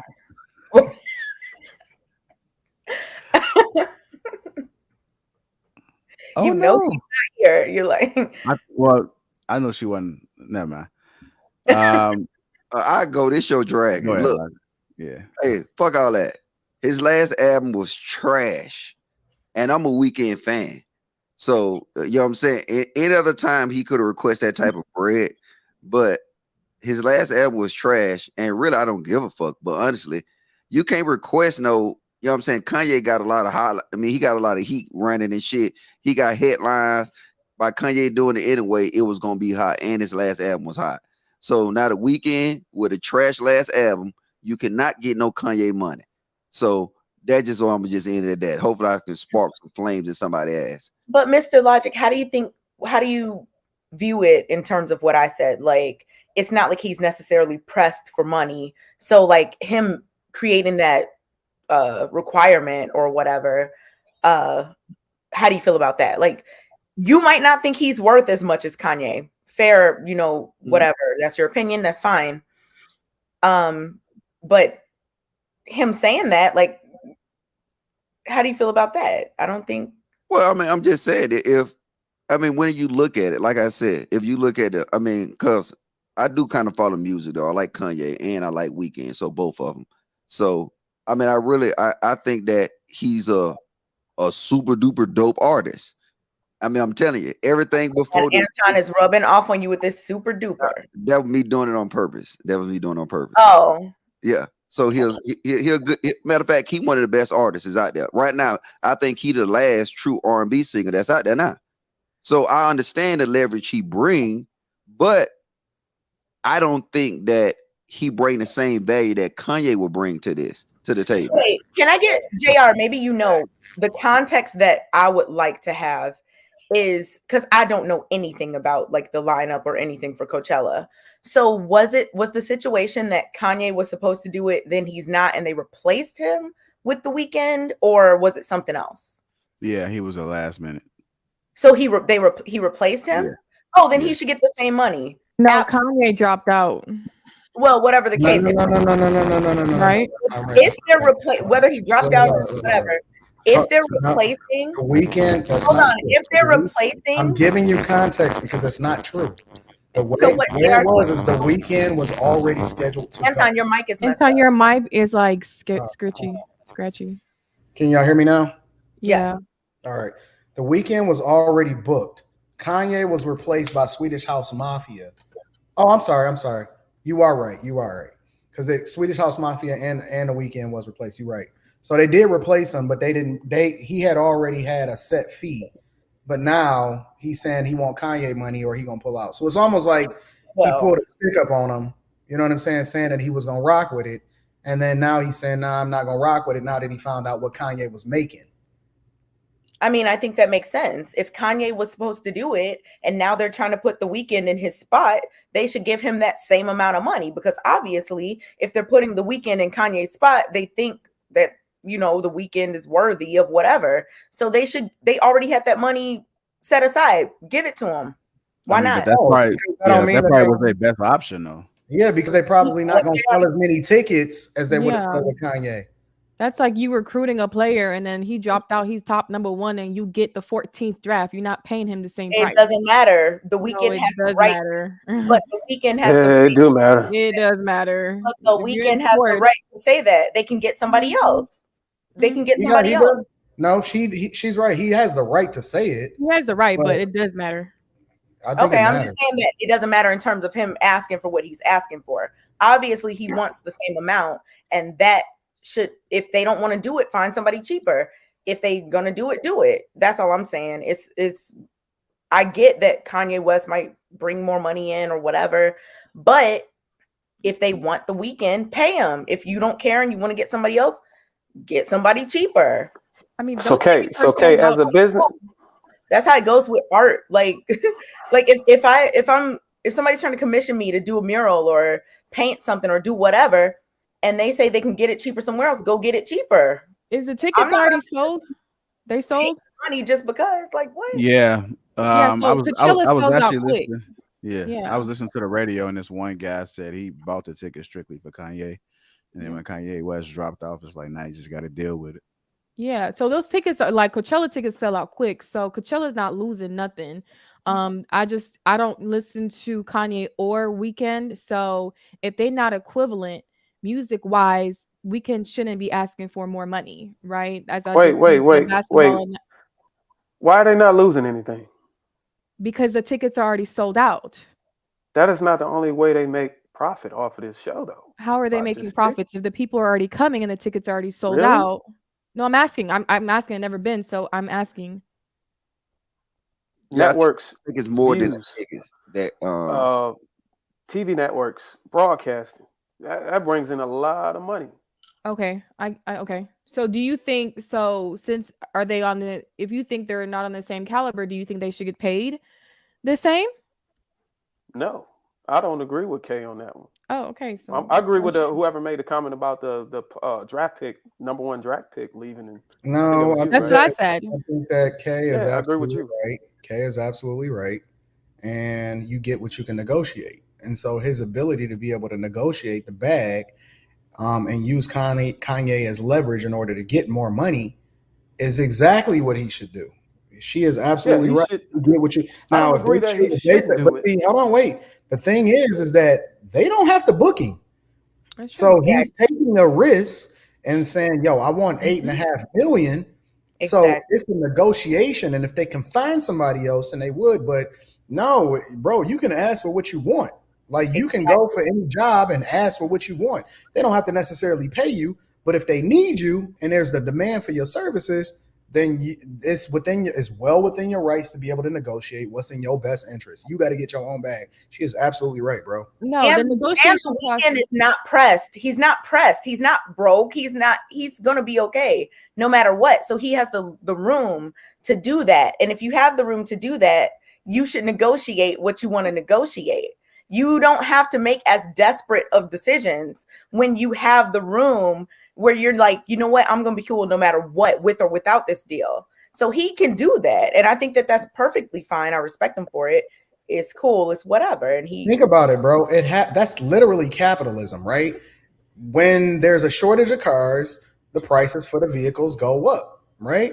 When you can't find a plumber, housing right now, right? The prices of houses and somebody's ability to be able to sell a house at a specific price is based off of the market value, is based off of supply and demand. That would be like somebody coming to you and say, nah, fam, you can't sell your house for more than this. You got to stay at this cap because that's what they were selling it at last year, or this is what he sold it at yesterday, but he decided he didn't want to sell his house. But you can't sell your house higher because no. You can't do that, bro. You are, or you get paid based off of what the market demands. Now, the other side of that is I don't want people sitting here telling me that we have to pay a certain amount in order to sustain people's value. Your value is based off of what you can negotiate. And so on the other side, when there's a demand and you want somebody, if they ask in a price, you don't have to accommodate. But at the same time, if they can get it, get your bag. We don't put a cap on NBA players. We say that they should be able to make as much money as they want to. NFL players, all of that. You can't put a cap on what people can make because you make what the market demands. No, I fully agree with that because that's. Sorry, go ahead. No, you good. No, I was just saying I fully get he has the right to negotiate. He definitely does. Everybody does. But let's just be honest, he's not equivalent to Kanye. So if they give him a blowback and say, no, you can't get that 8, you're going to get 7, then he should accept that. I mean, I feel like, nope. I mean, at least then what happens? You don't have to accept it, but you know, 7 is better than nothing. Let's just be honest. Nope, so you got to pay the money. You got to pay the money because what happens is Coachella has to pay attention to their brand long term. They want to be able to sell tickets next year and the year after and the year after. And if they don't ship over that bag and they get a substandard performer, anything less than a weekend is going to be an issue. And let's be clear, the weekend is probably 1B to Kanye's 1A. Oh, I mean, it ain't a whole lot of people that can sell out. Close? It ain't a whole lot of people that can sell out an arena by themselves. No, you tweaking. Yeah, but you no way Coachella sells that every year. I don't. Weekend is on I think you putting a weekend at this point right now. Like if you would have put, you know what I'm saying, back when he had that song Often and that banging ass album, then I would even say he was above Kanye. Matter of fact, he was above Kanye. The Weeknd was never above Kanye, ever. Bullshit. See, you don't follow it. Hey. No, yes, I do. There is nobody that's above Kanye right now. Nobody. Musically was a Kanye when what's the name of that goddamn album? Nobody is above Ye. Nobody can command a higher ticket price than Ye. Nobody. I think Anton, what he was saying at a point in time, Kanye wasn't Kanye. Like Kanye has always Kanye at his worst is the best. At his Kanye worst, at his worst, he was the best compared to everybody else. Kanye at his worst can demand higher ticket prices than anybody. You tweaking, bro? Yes, he is, bro. What was Kanye doing in 2015, 2016? Selling out tickets. Dude, no, you tweaking. Kanye. If you want to even say Kanye is Drake shit on Kanye. No, he don't. What is you crazy? Though you smoking crack now, bro. You are smoking crack. Listen, man, I'm gonna be real with you. So okay, wait, let's back up. So you telling me that Certified Lover Boy is better than Donda? Certified Lover Boy is better than Donda. Nope. I don't agree. Okay. Yeah, I'm glad that you at least admitted that. Let's be clear, bro. Ever since 50 Cent was hot, when Kanye smoked 50, when they both dropped albums at the same day, Kanye is a meteor, bro. There is nobody touching Kanye. Nobody, bro. Check this out. Let alone The Weeknd. This is why Drake will always outsell Kanye. Listen what I'm saying. When you dealing with Kanye, you dealing with people, and I fucks with that Done album, right? But when you dealing with Kanye, there's people who really appreciate music. When you dealing with Drake got all these little, you gotta call me on my cell phone, all that little shit. Like don't ever do that again. No, I'm just saying, hey, that's what he do though. And then now he goes out to a broader audience. And then the Weeknd as an R&B singer, he goes out to a broader audience. I was surprised somebody on the hill said they never heard of The Weeknd. I've heard of The Weeknd. No, I mean, you are insane. If you think that, listen, I am a Drake fan, bro. Real talk. Like, I've argued on behalf of Drake. I've stayed up till 6 a.m. on Clubhouse back when the pandemic first hit, arguing on behalf of Drake. The whole 9 yards, bro. Kanye shifts culture. I mean, the dude made gospel hot again on a mainstream level, bro. No. You got to think about it. Let's be clear. 808 and Heartbreaks, bro, that completely changed how people was listening to music. No, because you from up north, bruh. That shit wasn't doing that to us in the South. We weren't playing insane if you think that Drake, bruh, even remotely from a creative perspective, all the way down to his ability to shift culture. Kanye do what he want, bro. When it comes to music, bro, we don't give. This is like a Michael Jordan, LeBron James argument now. No, bro. No, we do care. We do care, bro. Watch this. I'm telling you, look. In Atlanta, we don't give two shits about all that shit that rap. No, we want some shit that'll be bumping in our car, or we want some shit that'll be hitting at the club. So you dealing with a different. I understand up north, y'all might do that shit. No, Logic. I'm in the South. Were you so off, Logic? Is that the South is not the world. That's not the end of the conversation. Well, just because you live in the South don't mean that's what bro, people are going to Coachella from all over the country, all over the world. That's not the end of the conversation just because you mentioned the South, bro. But go ahead, Courtney. Hold on. The South mess with Kanye heavy. And I think yes, we do. Stop the cap, bro. I am not. Everybody mess with Ye, bro. Are you still when that college dropout dropped? We weren't playing in the club. We probably played like 2 songs that was on the radio. Well, I mean, Kanye West is global. I'm not saying the dude not good, but what I'm telling you is that in Atlanta, you will just be hearing shit that, like, whether it's Memphis, it's a certain type of rap that we listen to. We want no Kanye. Are you talking about just club? Are you talking about club the new Atlanta niggas? Them niggas not from Atlanta. Okay, so then Logic, how are you justifying the club hits? Yeah, is the weekend from your point of view, Mr. Logic, just really taking over the South? Like, I'm trying to see. No. No, How are you saying he a pop artist? And he's an R&B singer. Okay. So that was different. When you were talking about the South, I'm just trying to see like how you're differentiating between Kanye is not hitting in the South versus the weekend. Like, are you talking about just the club? No, I'm just saying, look, even the music, look, niggas was fucking bitches. Damn. Niggas was doing stuff to the weekend. Too late now, you said it. Right now, you really just can't say now that the weekend he's an R&B singer. Like, right? Have you realized we have no R&B singers right now? Like, what R&B singer we got? So you're telling me, wait. So you're making an argument against Kanye in the South, but you're making an argument for the weekend in the South. Is that what you're telling us? No, I'm just, but answer the question though.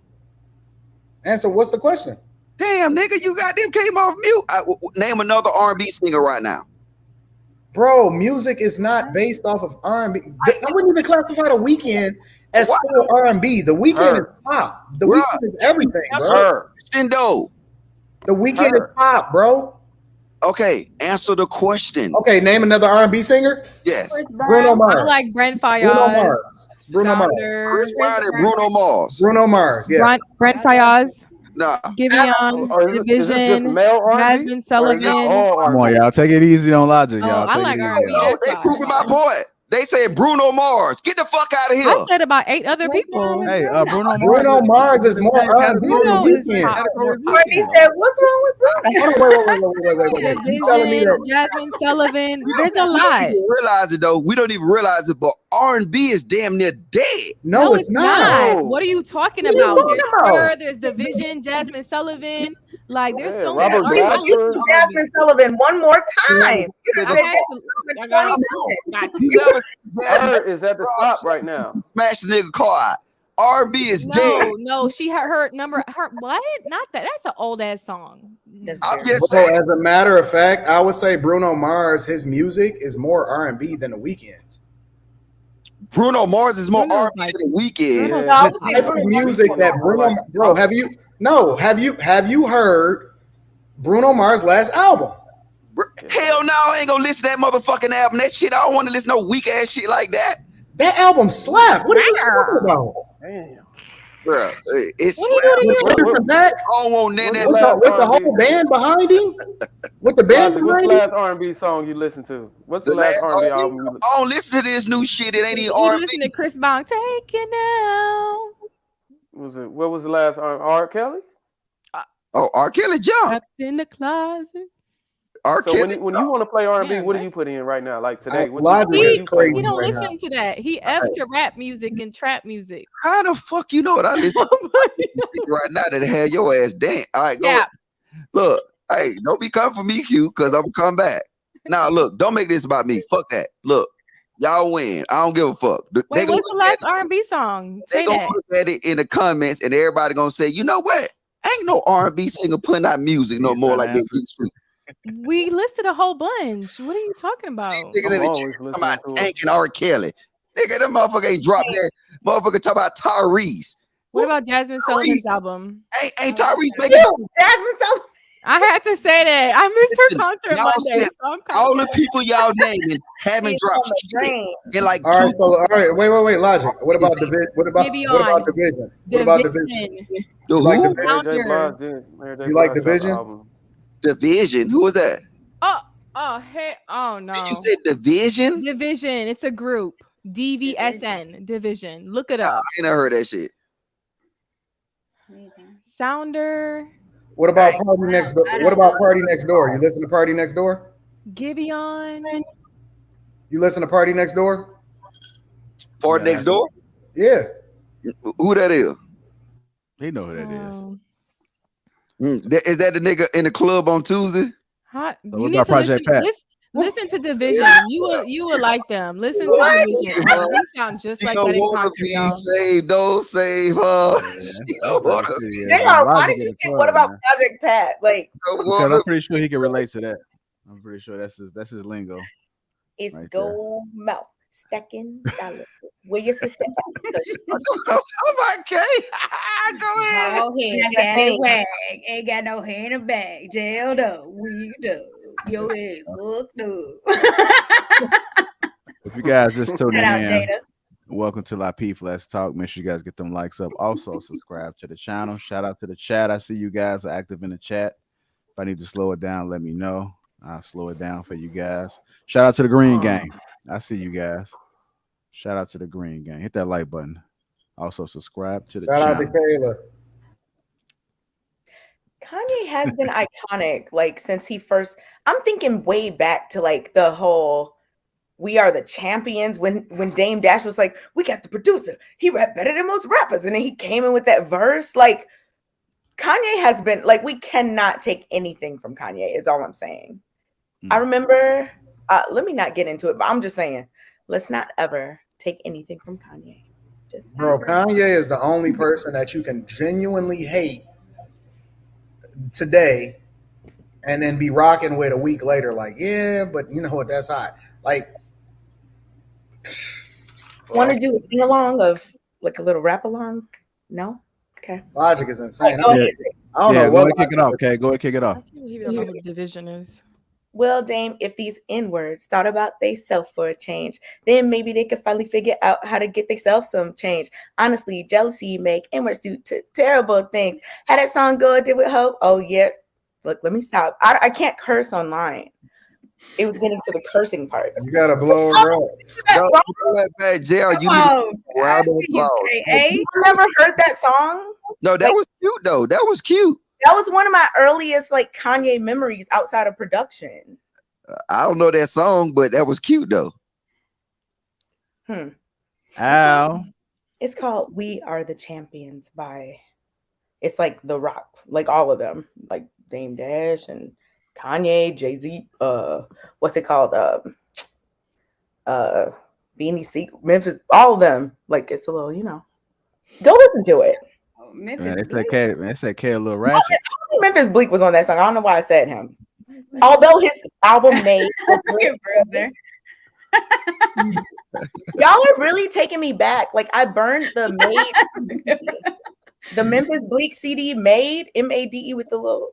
Oh, he got Kanye. Hey, look, Kanye is not better than Young Dolph. I'm telling you, he is. Oh, yeah. Courtney with the laugh. You just said. He is. Dolph. You know what I'm saying? Preach.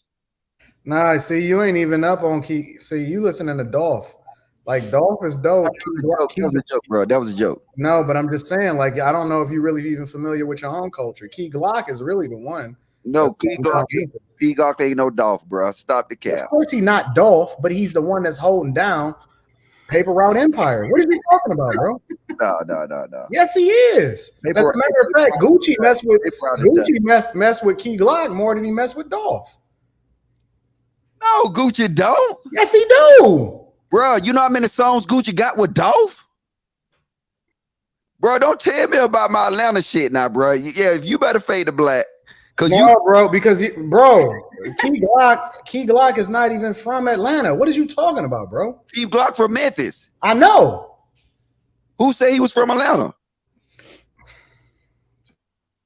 He didn't say that. He did say that. He said I never said that Key Glock is from Atlanta. What are you talking about? You said Key Glock is not from Atlanta. I said Gucci messed with Key Glock because Key Glock is holding down Paper Route Empire. Now that Dolph is not here. Glock because Gucci fucks with goddamn Dolph, and Gucci been fucking with Dolph. That's the only reason he fuck with goddamn Key Glock. Because Key Glock sounded a Paper Route. Dolph put Key Glock on, bro. Yeah, he put him on because he signed under his label. That's them Detroit niggas. The only thing they know about is just some buffed up shades, some Cartiers with. No, don't mention the D. While we're talking about now you crossing the line. The only thing that came in the D is Rich. What's that nigga name? Rich Kid. He made that song. All Buffers got the whole sort of fuck me. Bro, Detroit is running rap right now, bro. Oh, That's real talk. Yes, Yes, we are. No, yes, we Detroit are. ain't never ran nothing. No, yeah, we are. No. And the majority of people is still in our style, especially No. Who's from Detroit? That's out right now. No. Especially Vezo. Everybody is still in our style. Absolutely not. Okay, we trying to say something. Go ahead. No, I mean, while we were just talking about like if we were going to get into this conversation, this is a debate I've had before. I'm just wondering. Everybody's still in Detroit style. Especially Babyface Ray. Everybody is turning up in Detroit. Real talk. Yes, Babyface Ray. Yes, he is running rap right now. I don't even know who the fuck he is. I know you don't know who he is. Hold on, The y'all. only thing Detroit got was Motown. Hold on. Go ahead, Kay. Courtney ain't listened to nothing since 2010. What's she talking about, bro? Hold on, y'all. Hold on. Go ahead, Kay. So, No Limit. All right. So I have this whole theory that No Limit like changed the game completely in terms of the South. Logic. I just want to know your thoughts. Like, I feel like No Limit record, like they were the first people that like started a certain style that became mainstream. Now, I'm sure there were people that were, You tell you who? The Dungeon Family. Correct. Okay. The Dungeon Family. Everything y'all know now. Dungeon Family. It came from the Dungeon Family. It came from let's go, Goody Mob. Goody Mob. It came from Killer Mike. Y'all don't think that like y'all don't think No Limit like really it did.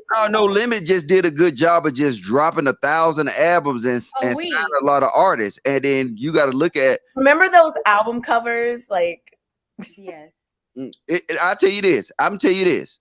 You have that first Outkast. No, the second Outkast CD. It's nothing you can put against it. No. But you know what? I wouldn't even put like No Limit and Outkast. Talking about ATLiens? I'm just saying, like, yes, you can't put nothing against that. I agree. ATLiens is one of my favorite albums. Compare them, to be honest. I wouldn't even compare them, to be honest. But I'm just saying, I'm saying you can't put that ATLiens album up against none of these albums. No, I'm not arguing that. You can't put it up against it. You can't. I'm not arguing that at all. I'm saying like ATLiens is at the top of the food chain, right? At the top, from start to finish. I agree. Outkast is at the top. I agree. I'm not arguing that, but I'm saying like in terms of style, in terms of the method of like marketing, in terms of like the certain things, I feel like No Limit like really started something. I think they started the idea of independent artists. And doing it independently, and a lot of people that wasn't even them. They didn't start that. That was Rap-A-Lot. Rap-A-Lot was the ones that really started the independent movement. But Rap-A-Lot didn't put out. Master P signed everybody, and then he was dropping a new album every day. I agree. He mastered it. Rap-A-Lot was the one. Jay Prince is the one that started that movement. Oh, Mr. Ice Cream Man. Hey, Mr. Ice Cream Man. Now, I know people didn't like Silk the Shocker, but no, Silk the Shocker was a fool. People didn't like him, but I like always talking about. He's considered Murder was the Murder used to get you caught up in the club. Hey man, y'all showing y'all age tonight. Just be straight with me. Ooh. I'm pretty sure we got some little Dirk fans in the chat. Don't hit the hype right now. I don't know. I just think No Limit really did start like something. And I'm not, of course, there were people before them, but like they started a movement that really reached and still is reaching right now. Just like Bone Thugs. People don't want to act like Bone Thugs like started something, but there will be no Drake without Bone Thugs. I don't know about that, but how you figure that? What? This is another conversation, but the whole singing, rapping, harmonizing, like they were the ones. They were like, I agree. They was doing that. And then to get even more specific, Saba. No, now, I don't know how many people know about him. Check him out. See, you don't know. See, it was a dude in the Dungeon Family by the name of Sleepy Brown. Oh, come on, Sleepy Brown. That he started doing that little harmonizing type, you know what I'm saying, singing, then whatever. And then if you realize that that's where the mumble rap came from, all this little it was like a mix, this mumble rap shit. And now it's even crazy. Like these dudes don't even rap no more. They more singers. It's like, so funny how like Bone different Thugs regions, came out way before Sleepy Brown, bro.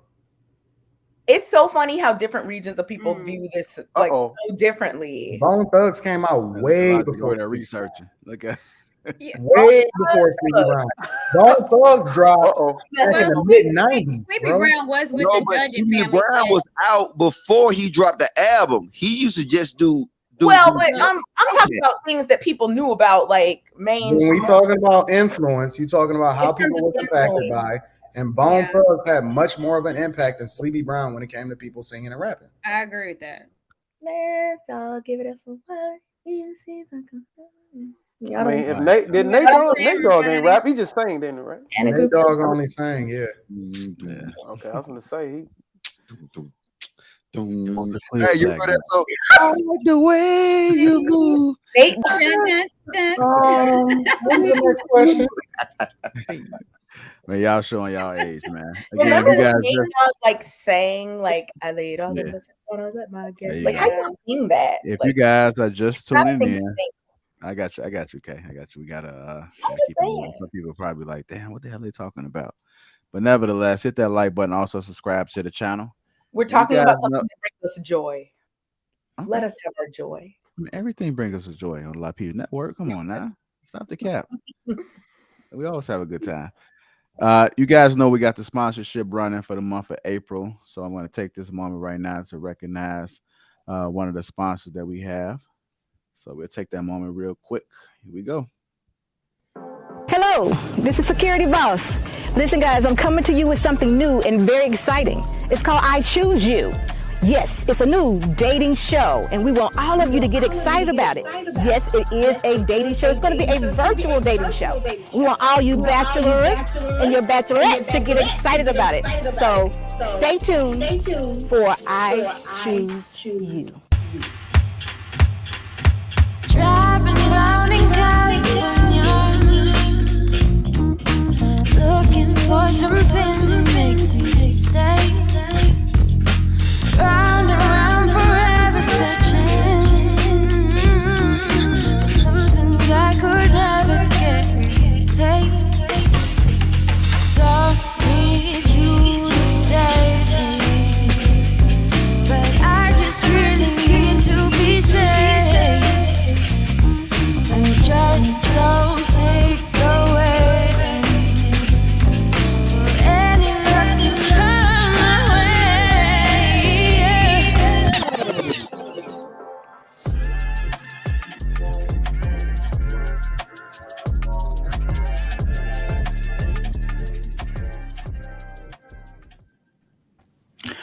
All right, shout out to the sponsor for the Lapeef Let's Talk live show. So salute. Make sure you guys check out Security Boss. Moving on to our next topic. Let me play this video real quick.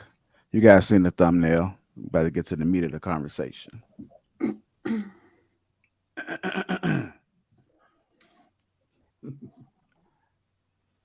So you said that there's dates in July that you're not available. What are those dates? July 7th, July 4th, which is closed, and July 18th. But then again, I need to figure out something. I have my sugar daddy that I see every day.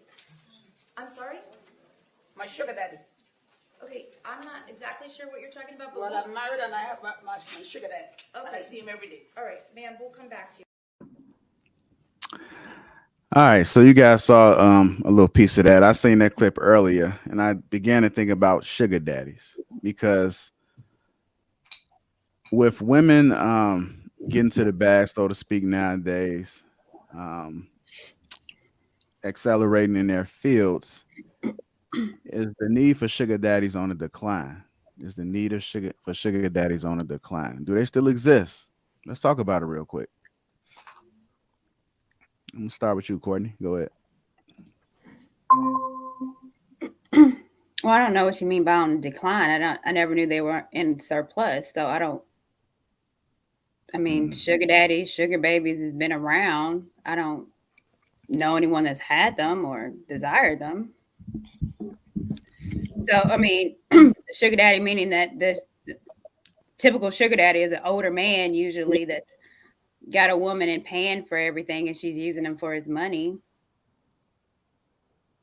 Are they on the decline? That's never going to be on the decline. There's websites for it. Sugar baby websites. Younger women looking for older men to pay for whatever.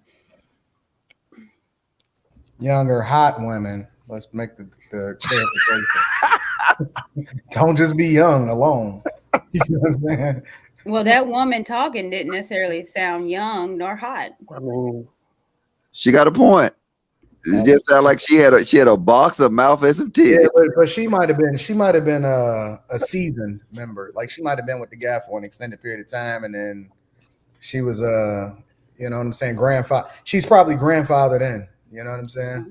Not grandfathered in. Yeah, she probably grandfathered in. Houston, I don't know. I guess I never called it sugar. So a sugar daddy is what, a simp? No, sugar daddy is someone that forks out money to women. A simp. Yeah, that's what they lead with. Okay. They lead with money. How do a woman sound old? Like how does she sound ugly? I'm just. How do you determine whether or not a woman is something based off of her voice? Now y'all trolling her. Trolling. No, but you said she don't sound cute. Like, so how do you tell that by y'all was too busy listening to the woman and y'all wasn't paying attention to the judge. The judge was slapping. Judge was like, wait, I don't know what that means. Oh, the judge looked good. Good too. The judge looked cute. No homo. The judge was sexy.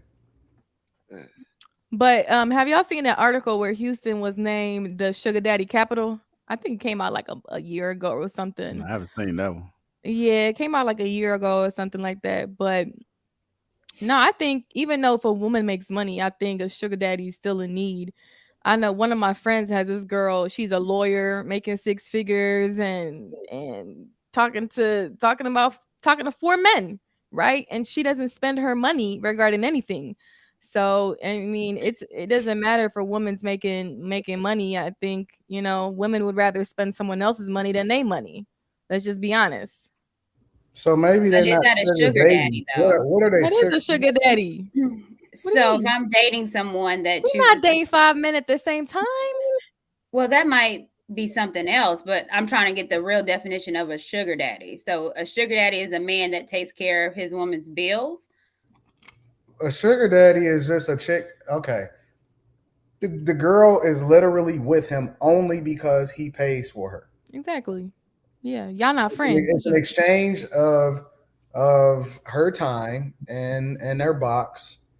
You know what I'm saying? So that she can give him companionship. Yeah, but I heard sometimes it's not even the box. She don't stick around the whole time. She got to go. You know what I'm saying? And then she comes. All right, so she spends time according to his so I just put a definition. I just put a sometimes definition for sugar daddy. It is a actual word. A rich older man who lavishes gifts on a young woman in return for her company or sexual favors. Yeah, so it's not always about the box, because I asked her to break it down to me, and she's like, well, 2 of them don't even want sex. They just want someone to... No. Don't let that girl lie to you like that. Wait. She don't need to lie because she's telling me about the other men. Why does she? Women will talk. Like, and then another woman. She's doing the same thing. Listen, you're not a woman. Hold on one second, sir. I'm sorry. Go ahead. But there are men out there that just want somebody to talk to, right? It's not always about sex, right? So she broke it down to me. This man, he's married. I was intrigued. Like, you messing with a married man? She's like, I'm not even having sex with him. He'll take me out to eat. He'll come into town. Yet. I mean, she's been rocking with for 5 years. And you telling me she ain't never gave up the box? Listen. I'm telling you what she's saying. If she's telling me she's messing the other 2 men, why wouldn't she say she's messing with this other man? I'm just saying, breaking it down. It's the same reason why women won't tell you their true body count. Like, they'll tell you they mess with a certain amount of guys, but they're not gonna tell you that she messed with all of them. But Anton, if she's saying she's messing with a married man, that's even worse. Like you messing with a married man, you talking and entertaining a married man. Like, she's gonna tell me she's having sex with him, she's fake engaged with another one. She's telling me all of this. So I'm just saying she would say it. This type of woman, she would say it. So, but it's not always have to do about sex, because I've heard other stuff with women. Some men just want to talk on the phone because they go home. No, they don't. They talk on the phone to as a means to get you over there so that they can undress you and you can get that box up. Okay. I'm just saying what I've heard from What other guy women. y'all know just like talking on the phone? That's older.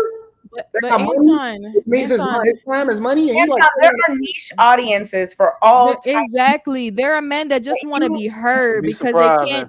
Their wife don't listen to them, and like that shit is real out there. Like, so they just want somebody to talk to vent to. They get I'm open to being wrong. I'm not familiar with this segment. So Shoot, what about Justin? Justin? Been a sugar daddy. Justin says the same thing. It's not always about sex with them women. You remember on your channel, he sends in the Cash App. Who? The one that sends girls Cash Apps. I don't know. Y'all the ones that got Cash Apps. He ain't never sent me nothing.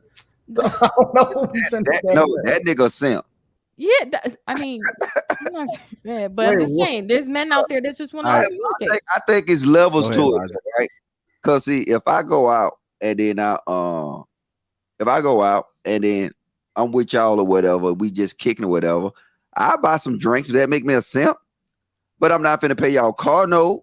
I ain't finna pay y'all rent, and it's not finna be. You might get some for Christmas and your birthday.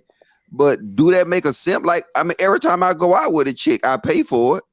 You know what I'm saying? No, that's not a simp. There are men paying whole bills out here when girls got damn jobs. I mean, I'll pay for the bar tab. I'm a little jealous, but you know, that just make you a gentleman, I think. But I'll pay. But no. I'll pay for the tab for my homies too, though. It's not just for the women. That's not a sugar daddy, or it's not just for the women. I pay the bar tab in general. Like Logic, you look out in a general sense. You're not just looking out for just women in order to try to get their attention. You know what I'm saying? You're just a nice guy. It's a difference between a simp.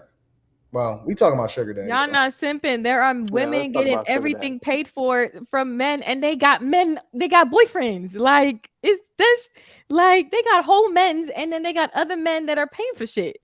Shit, I'll take out for drinks. Like, hey, Bruiser, I hear this and I'm so amazed. I'd be like, what, girl? Oh, I went 3 weeks ago. It was one of my friends. She got a house, and then they brought another girl. She was like, yeah, this is my sugar daddy. It was an old ass white dude. I was like, hold up. I was like, wait a minute. Like, I got questions. She was like, yeah, we met online. You know, we went on a couple trips. I was like, wait, did y'all have sex? She's like, yeah. And then he got kind of, they met in the hospital. She was a nurse, so she was making money. So, and then she was saying, I was like, wait, so why did y'all? And she's like, I really miss him. I was like, you miss him? She's like, yeah, I really miss him. An old, wrinkly white dude. And this girl was cute, like probably 27. She's like, yeah, I miss him. He was good to talk to.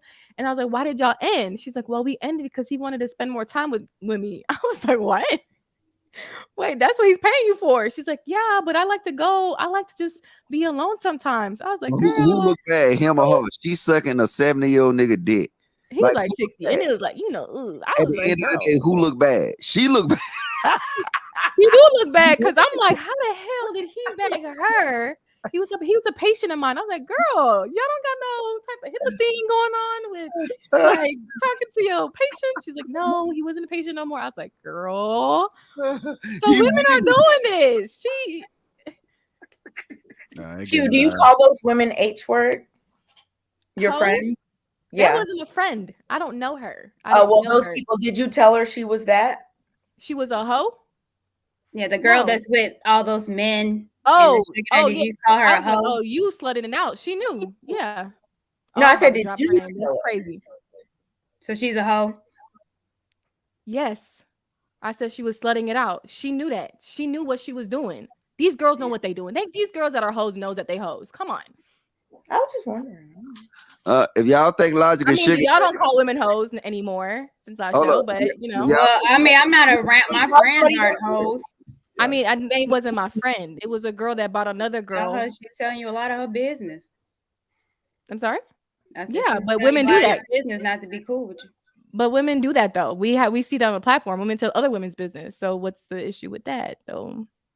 I said that. Huh? You do that. I said, I don't know. I don't have anyone tell me many people that they have sex with. It's like, hey, yeah, girl, I had sex with him and him and him. Wait a minute. But another girl was on the panel talking about her boyfriend having a penile problem, right? Or no? Fact. I don't know. People about are just friendly. They open, they have conversations with people. And I like to ask a lot of questions. So when a girl shows people, oh, this is my sugar daddy. Wait, hold on, girl. Where did you meet him? What are you doing with him? I'm just curious. But you know. I was just asking if you called her an H word. No, I thought she was slutting it out. I mean, slut hoe, but okay. I would just, that's it. No intentions. I just wondered. So y'all ain't never been with a dude for the bread. Just hung out with him or no. Y'all said y'all ain't never been able to do for what? He said for money. Yes. Like just for money? Like a sugar daddy just for money? Yes, they all have. Just for I have not. No, I haven't yet. Yeah. They all have, bro. Sugar daddies hit my DMs. No, but maybe Bro, not now, but when you were younger, y'all probably have. You know what we really do, bro? I'm gonna be honest with you. We finesse the words to make it look a certain way, because if a dude is broke, they don't prefer him. And the number one thing that they look for when they looking to rock with a guy, most women, is provision and protection. What do you think that they're coming to form in? This. It's all this, bro. It's an exchange of goods and services. They exchanging their bodies, because the thing that men look for, right? They want sex. They exchanging their bodies for the bag. And for a guy to be able to protect, look, we can finesse it and we can say, well, no, I'm not with him for his money, but I loved him. No, you learn to love him. But most women, the first thing they notice is that bag, bro. That's number facts. My favorite ex was I don't agree with that. I've said that. The first thing they notice is the bag? Yes, that's the first thing that they start paying attention to determine whether or not they're gonna rock with a dude long term. They may get bust down by that dude. And I'm talking, bro. Look, I noticed that his teeth is all there. Bruiser, let's go to the Gucci store tomorrow, right? And then as soon as we walk out, hold up. Soon as we walk out there with them green bags, right? And then we're gonna go to the Cheesecake Factory right now. You know, hey, you know, damn. It don't apply to me, man. I was getting it without the bag. You know what I'm saying? But I'm saying, we ain't talking about getting a box. We talking about how women think. But yeah, that's what I'm saying. Hey, look, them women know all the color of them bags. I was securing a relationship without having a bag, man. Hey, no, watch this. Look, look, women can look at a fucking shopping bag, and they can tell you what you got. Orange, Louis, Gucci, Green. They know that shit from a distance. Michael Kors, Michael White. Hey, salute to the companies for that branding. Hey, I want to ask you guys a question, since we're talking about sugar daddies, right? Do you think that, well, if a woman takes gifts from a man, they don't have to be fucking them, they're taking gifts, is that considered cheating? Why am I? When you got a man? So if I have a man, a husband, okay, just say like a work husband, so to speak, right? Like you at work and the guy buys you something, you don't necessarily go ahead. If I have a husband and then the Lapeef Network wants to give me a Christmas, I'm not talking about the Lapeef Network. No, we're not talking about the Lapeef Network. If I have a husband and Anton and Rita want to buy me a gift, nope, there ain't no Anton and Rita. Nah, I wouldn't accept that. Like, why are you giving me a gift? If you got a husband and Bruiser bought you a gift, no, a nice gift, a nice gift that's kind of like. I don't even like accepting gifts now. Like, so no. What about you, Kay? I don't think you should probably ask them like personally. I don't think they personally gonna say if they would or not. She took $300 from me. That's true. That is true. And she was $700. Trying to get that other. Yes, that was a bet, and my man knows I'm a betting woman. That was a bet. Yeah. So, that wasn't a gift. But yeah, don't say it's a gift. Because you don't go home. But if you'll take that 300, you what? A bet? Question, Bruiser. Ask your question, Bruiser. Brother. That was a statement he about to You ain't make. better put a battery in my back, Anton. That's your question. It's your Don't question. be scared. It might be best if he doesn't, because it looked like it was going Gave nowhere. you a warning. Warning shot. Where the shot at? But yeah, bets, logic. We bet something, and like Q said, let me not get into it. But in terms of accepting gifts from men, I think that like if your man like knows that man and y'all are all cool together, like let's say that's like a friend of the couple or whatever, and they buy you some anniversary present for both of y'all, like I don't know, like I think it has to be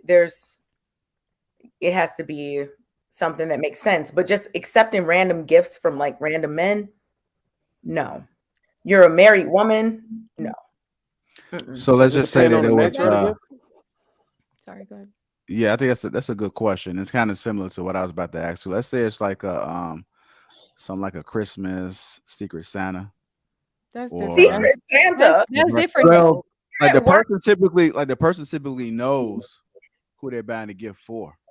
Well, So you can't just so like give us a let's say you had a Secret Santa, right? And he got you some something that was nice. You know, maybe it was a fucking Tailfire bag or something. I don't know. But JR, that's different because you're doing it with the whole department. So That's at he's not, work. yeah. Is he gonna? That's totally different. Now it's different if it's a I man. think that guy gonna let her know it was him. What do you mean? Of course, that's what you're supposed to do after Secret Santa. You're supposed to give the gift You to the reveal person. I'm the giving my gift to reveal. Kay or to Anton. You're gonna Because reveal it- yourself, but that's different. Okay, so because it has a whole little thing surrounding it, then it makes it okay. No, to- it's a to be able to game. You're explain. doing. It's a game. It's, I mean, it's a game you're doing everyone with the department. It's a game to y'all. It's not a game to him. No, you JR, you reaching. pick a name You like out of a reaching. hat or whatever. You Like reaching. it's not like a. Would the man feel a different way for Okay, playing the I wanna game ask- and then Courtney gives me I a wanna ask gift? the That's guys- not The the motive. same. It's the motive behind the That's the gift. guys. Yeah, It's the I intentions. agree, Bruiser.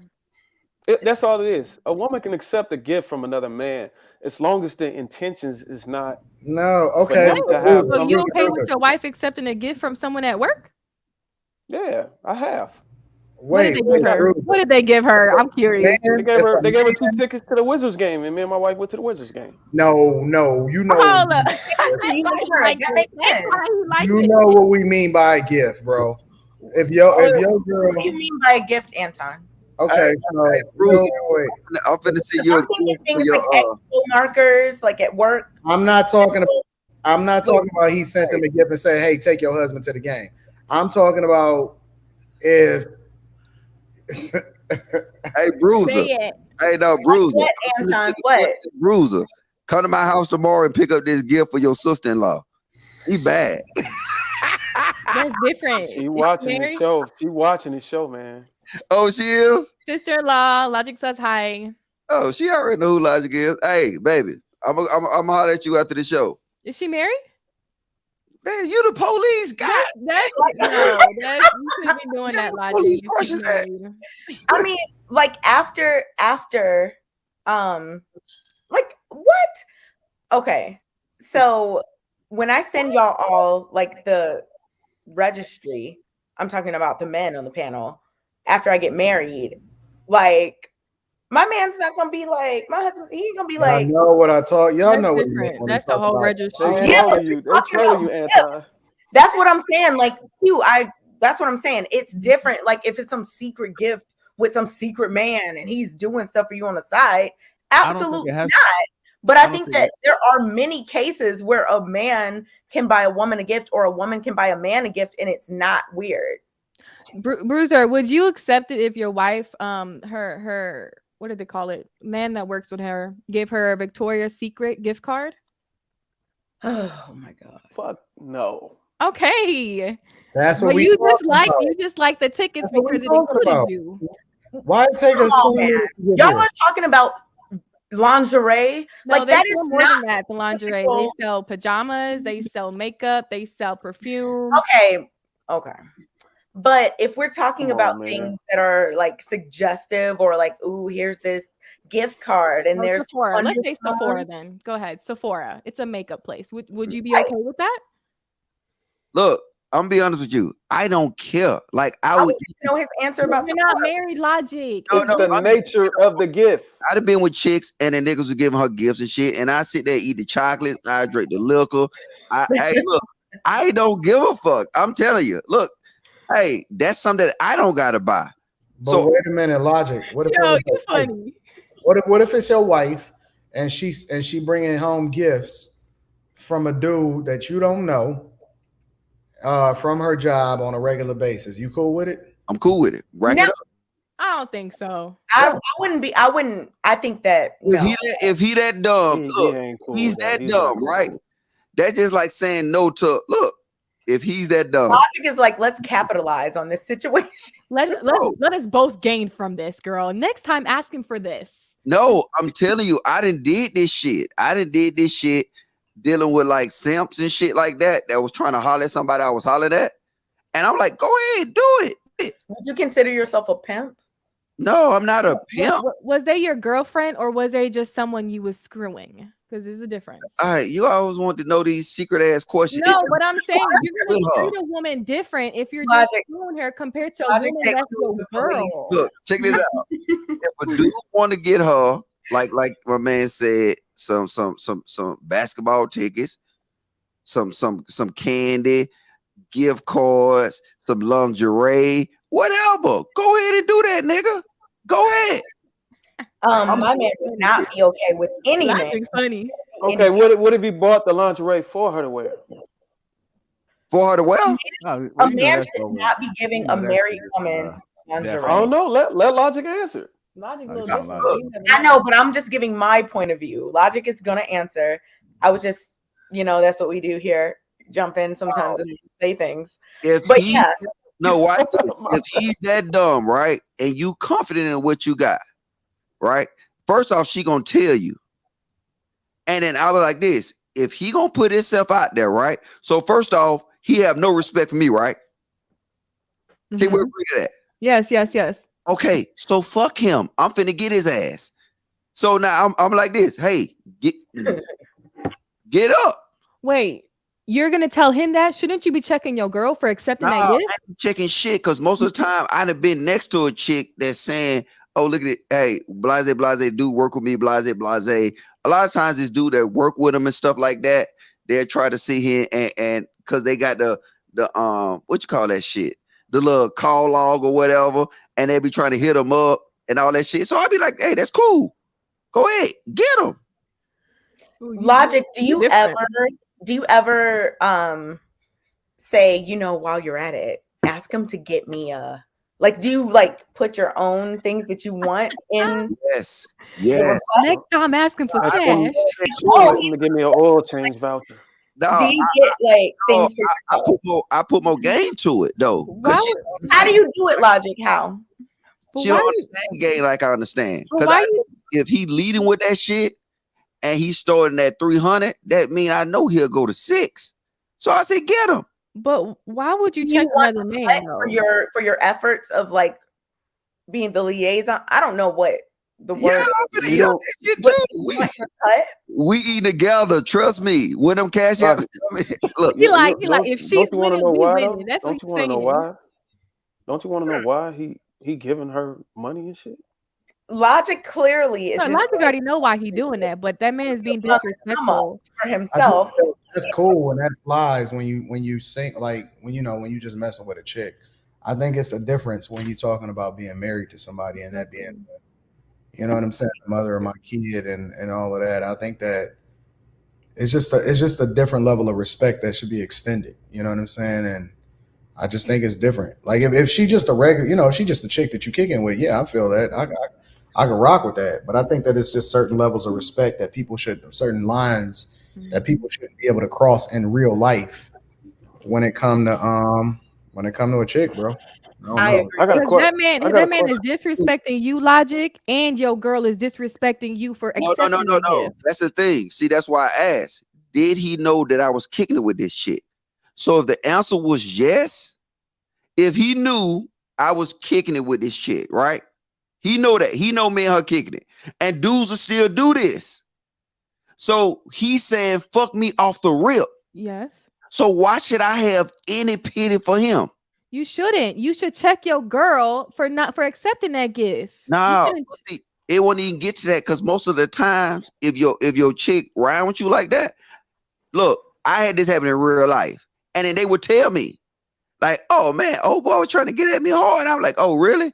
Yeah, he was trying to get me to go out." Oh, so okay, good. I don't think that dude should be pressed over a chick that he ain't married to, and she like, yeah, that trap dude. I'm like, yeah, you should not care. Like, why would you be pressed because she? You know what I'm saying? I don't even care if she talking to another dude if I ain't married to her. Like, she ain't mine. So what difference do it make? But I think it's a difference when you married to a chick. That's just me personally. So Logic. So you seen Soul Food, right? What is that? You seen Soul Food movie, right? So you know the dude that Soul Food, the movie. Yeah. So Yeah. you know the guy that was looking out for her man and got him a job. I think it was a really good job too. But she had to do some strange things for it to happen. And he bought her that bracelet. Accepted that bracelet, that expensive Ty Cipher bracelet. was absolutely right for everything he did. I wasn't mad at all. So basically, you saying you would have told her to go milk him for more opportunities or more resources. Hey, I'm telling you, look, I'm telling you, these women out here can get shit out of men that you can't get out of men. But that's not what we asking. I'm just saying. You're right. You definitely right. I'm saying these women can get shit out of men, and it just depends on, like, you know what I'm saying, I'm like this. Look, I don't care because I can't chase you around all the time. I respect the fact that you told me the truth about the whole situation. So now, why should we not benefit from that situation? If he know me and you exist, right? If he know me and you exist, and he's still gonna do it, yes, let's run that nigga pockets. I don't think you would do that with your wife though. Well, I ain't married though. At the expense of her cheeks. No, she finna be smashing. I mean, well, it depends. You never know. Gifts lead to other things. Come on. No, gifts don't. Not if you know about it.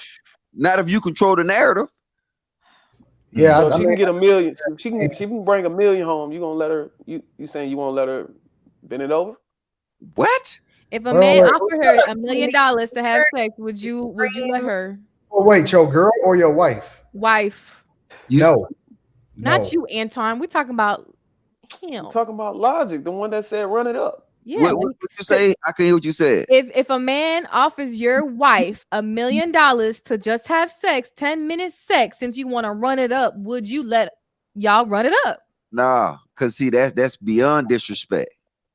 Man, I'm running it up. How did it shift to that? Like, Bruiser, you running it up? Time these dudes, I'm running it up, bro. Most of the time, wait a minute, Bruiser.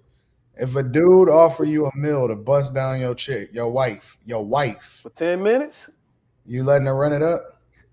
Bruiser's saying it's I'm about to get in trouble. That's how I would do this to me. You could have hit me offline in the PM, man. This nigga lied. I hope his wife watching this shit, man. She's right next to him. We heard her talking. Man. That's gonna be the longest 10 minutes of I your think, million, man. I think he bullshitting. I think he's. I don't think no man can do that. Listen, I don't care how much he giggle. I don't care how much he say, "Hey, be quiet, baby," all that other type of junk. I think he gonna let her go. I think he's serious. I think he dead serious. I think he really would. For an M, 1 M. Man, we might see that Jada slap again. No, I'm saying seriously, for 1 M. Okay, real talk, Bruiser. That's not a lot of money. You gonna let her. Okay, listen. Here's the scenario. Oh Lord. Oh man. He wants your keep it PG, Anton. He offer you $1 million, indecent proposal. Same thing as the movie. He want your chick for one night. What do you say? Want for an M? I'm gonna say no, man. The situation I'm in, I'm gonna say no. I think it all depends on the situation, man. What do you mean the situation? I think it depends on it. My situation is good. I don't need the money like that. Oh, okay. I'm with you. I mean, that's cool. I mean, like if I'm in a third world country and I'm struggling or something like that, you know what I'm saying? I was in the military. I done been places where motherfuckers sick their daughters on, you know what I'm saying? Men and their wife. You know what I'm saying? That's true. It all depends on the situation. I'm not in that situation, but if it came down to it for survival, I think I most definitely would do it, bro. Hey, go to Kosovo. Hey, them dads in Kosovo put their daughter on the track. Well, you know what? It's interesting that, and this is kind of never. It's interesting that like we're like y'all are making this like some other country issue that happens here in America as well. I'm just saying. That's not just what happened in America. They got OnlyFans in America. People are absolutely doing horrific things with their families, themselves, their children in this country. I just don't want, we don't. I don't think it. I think it's problematic to make it like, oh, that's only over there. No, that's here too, and it's a problem. I'm just saying. I can't do it, bro. I mean, I can never see it the same. Nope, Bruiser. All right, can tell what you asking. Q, come on. You seen that movie with what's the dude from damn, Why Did I Get Married? What's the dude's name? You watch a lot of women movies, man. Why did I get Morris Chestnut played in the movie with Regina New Jack City? No, it was a woman who used a woman as a surrogate mother or something like that.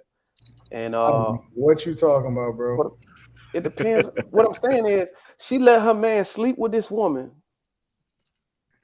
so she wouldn't kill her baby or something like that. What? She had. Y'all don't remember that movie with Morris Chestnut? What you watching? A Tyler Perry movie, bro? No, man.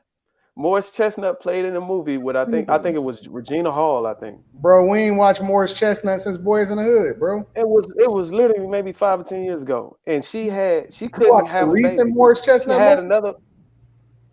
She had another man have a baby. She had another woman carry her child. Right, bro. What your wife got you watching, bro? I just googled it. It's called When the Burrow Breaks. Burrow Breaks. Thank you. You watch it, bro? I've never seen it. Wait a minute. Hold on, Bruiser. You watching blaxploitation? Oh my God. No, I never seen that. Watching that wasn't even in the theater, bro. You watching random movies? That's not even on Netflix. Anton, you trolling like shit, man. Hey, nobody has heard of this movie, bro. I advise y'all to watch it. When you watch it, you're gonna be like, "Damn, how the fuck?" I'm not watching that, bro. Wait, what was the final point about it? It came out in 2016. She took the baby. Like she was carrying a baby. They paid her some money to carry the child. I think these women get a lot of money for carrying like a child of a woman who can't like carry the baby. I think they're a very wealthy couple, and they done had like 3 babies die. What is the name of this movie? No, When the Bow Breaks. It's When the Bow Breaks. When the Burrow Breaks. Bow Breaks. Okay, what is the point of this reference? Is what I'm trying to say. Okay, what I'm saying is this woman that they hired, that they paid to carry the seed. I mean, after the baby was born or whatever. Mm-hmm. I guess she got attached to the baby, and she also got attached to Morris Chestnut, which led to some issues with the family. So she wanted him, and she threatened to kill the baby. She actually kidnapped the baby during the movie. And what Regina Hall did, which was Morris Chestnut's wife, who had, the baby or whatever, the baby was hers. She had the girl threatened to kill the baby, to kidnap the baby. So she told Morris Chestnut to go in there and, treat her like, she want to be treated, love her, just bring my baby back. I would do that. I So mean, so there's an example that pulling the logic. She let a man go out and put it down for the betterment, for the survival of her child. Bro, that is a horrible example, bro. Did she have the baby? Why did I get the baby? Example. She got the baby back. They got the baby back. The man go out there and fuck, man, for the betterment of the family. We got real passionate. Like it's just like it's y'all gotta watch this, man. Y'all gotta watch this movie, man. That was the worst example that you could have ever used. Lapeef, just pull up the trailer real quick. Pull up the trailer. We already know you gave us. We're not getting copyrighted, bro. No. The woman, his wife, said, go get my baby. It doesn't matter what you do. That's what I said. It was quiet as hell when he was saying that shit. I was Motherfuckers like, keep it huh? like, okay, I okay. can't believe y'all ain't seen that movie. I Black, ain't said all y'all pro-black people. I believe in that. Look, pro-blackness is not about watching that movie. And he said, y'all better watch all the black movies. Pro-black. Bro. I'm dead. What right, we platform did it come on? I can't wait till Antoine hit me up and say, "Man, I watched that movie, man." No, no. That shit was probably on VHS. Yeah, bro, that was like an extreme example. The thing that we just talking about is in a general sense. Like, Man, y'all made it extreme, bro, because y'all made it draw out. Y'all isolated me. Don't be mad because you said yes, you would let your wife do it. I'm mad at us. No, y'all did make it extreme, talking about lingerie and all this other stuff. And no. Because and then millions of dollars. Anton started talking about movie. No, because he said that he would let his chick. Brought up movie. That's how we got here. The problem is that the original problem why we went down this whole rabbit hole is because y'all was being disingenuous. Y'all just the type of gift that JR was implying that a man would buy a woman in order to highlight that he rocking with her. And so y'all was like, oh no, I would take a Q. No, I'll take a Lapeef gift. And then, you know what I'm saying? Like, come on, man. Like, that is a real situation. No. Got gifts. You got a gift. I got a gift. When a guy is why he's buying you a gift. No random guy just randomly buys you nice gift. Here's a bottle of $400 cologne. I mean, $400. Well, yeah, a random person, but in terms of you know him, and he bought you a bottle of $400 cologne or perfume or whatever, and you gonna accept that you got a man at home. No, I agree with that, and I said that earlier. Like the intention and like, does your man know these people? Like, are y'all all cool with each other? If you do know her. Is it a business situation? Is it something like that? Like, y'all sent me that Versace robe. My man wasn't tripping. But we sent it to you as a network gift because you work for the platform. But exactly. Jesus Christ. No, I agree with you, Anton. I agree with you. Yes, there are situations where it's okay, and there are situations where it's like, what is going on? I agree with you. We don't disagree, Anton. I'm not talking about you. Q wasn't even being genuine. Facts, I wasn't.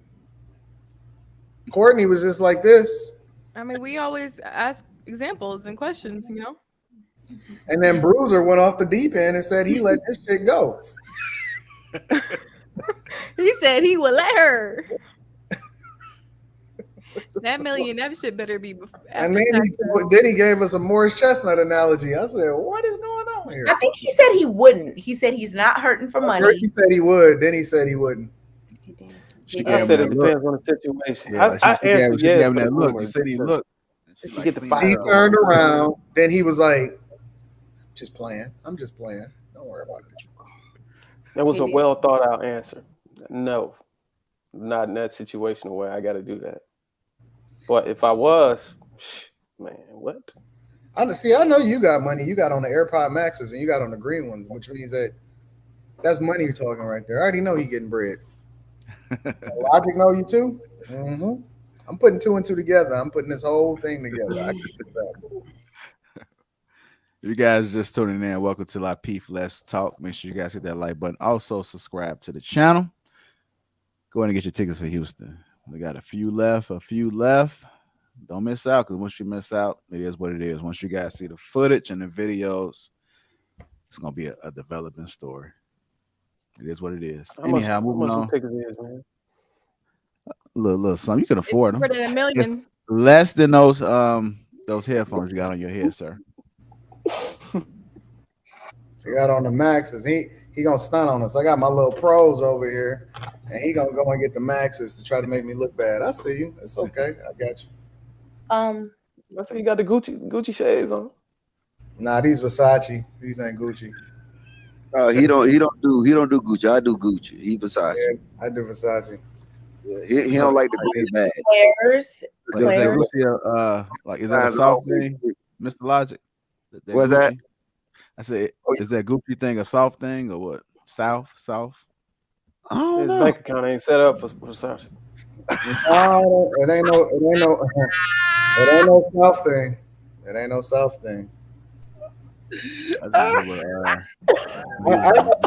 That's I like that. I like that. That's beautiful. Do y'all Go ahead, Kay. like what?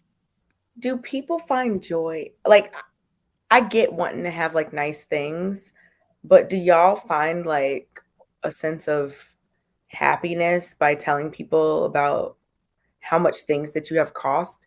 Like, I'm this is genuine question. Like, is it like, oh my God, look at my headphones. They cost blah, blah, blah. Yeah, I got this shirt and guess how much it costs? Like, I don't know. I don't understand that because I don't care. But You don't got the money. Okay. If that's what you defense mechanisms. You want to ask a question and then start. No, because somebody jumped in and talked about I don't have money. Okay. I was asking, they were clearly like feeling away. I was asking in general, just do y'all care? Like, and I saw Anton, I saw you shaking your head. We care just as much as you do because you was asking for a Versace robe. You know what? Honestly, I was just trying to call your bluff, and then y'all got it, and I was like, okay. No, because you asked multiple weeks in a row, and she was asking. Hold on. You're always talking about how you're a deck. No, because I got a great memory. And y'all did it, and I still don't know. I still don't know, Anton, if it's from you or Jay. No, don't overtalk me now. Don't overtalk me now. You're overtalking me. I was asking y'all a question. Now you're changing the conversation. I was asking, and like I said multiple times, thank you for the robe. It's great. It's long. It's warm. I don't know who you or JR. I still don't know.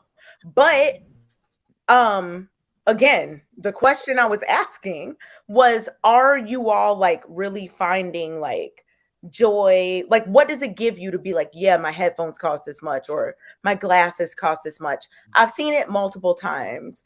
And yes, I said, I said, are you going to get us all Versace robes? I said that to you, Anton, because you were talking about it. So your question is what we get out of it? Yeah, that's what I'm trying to see.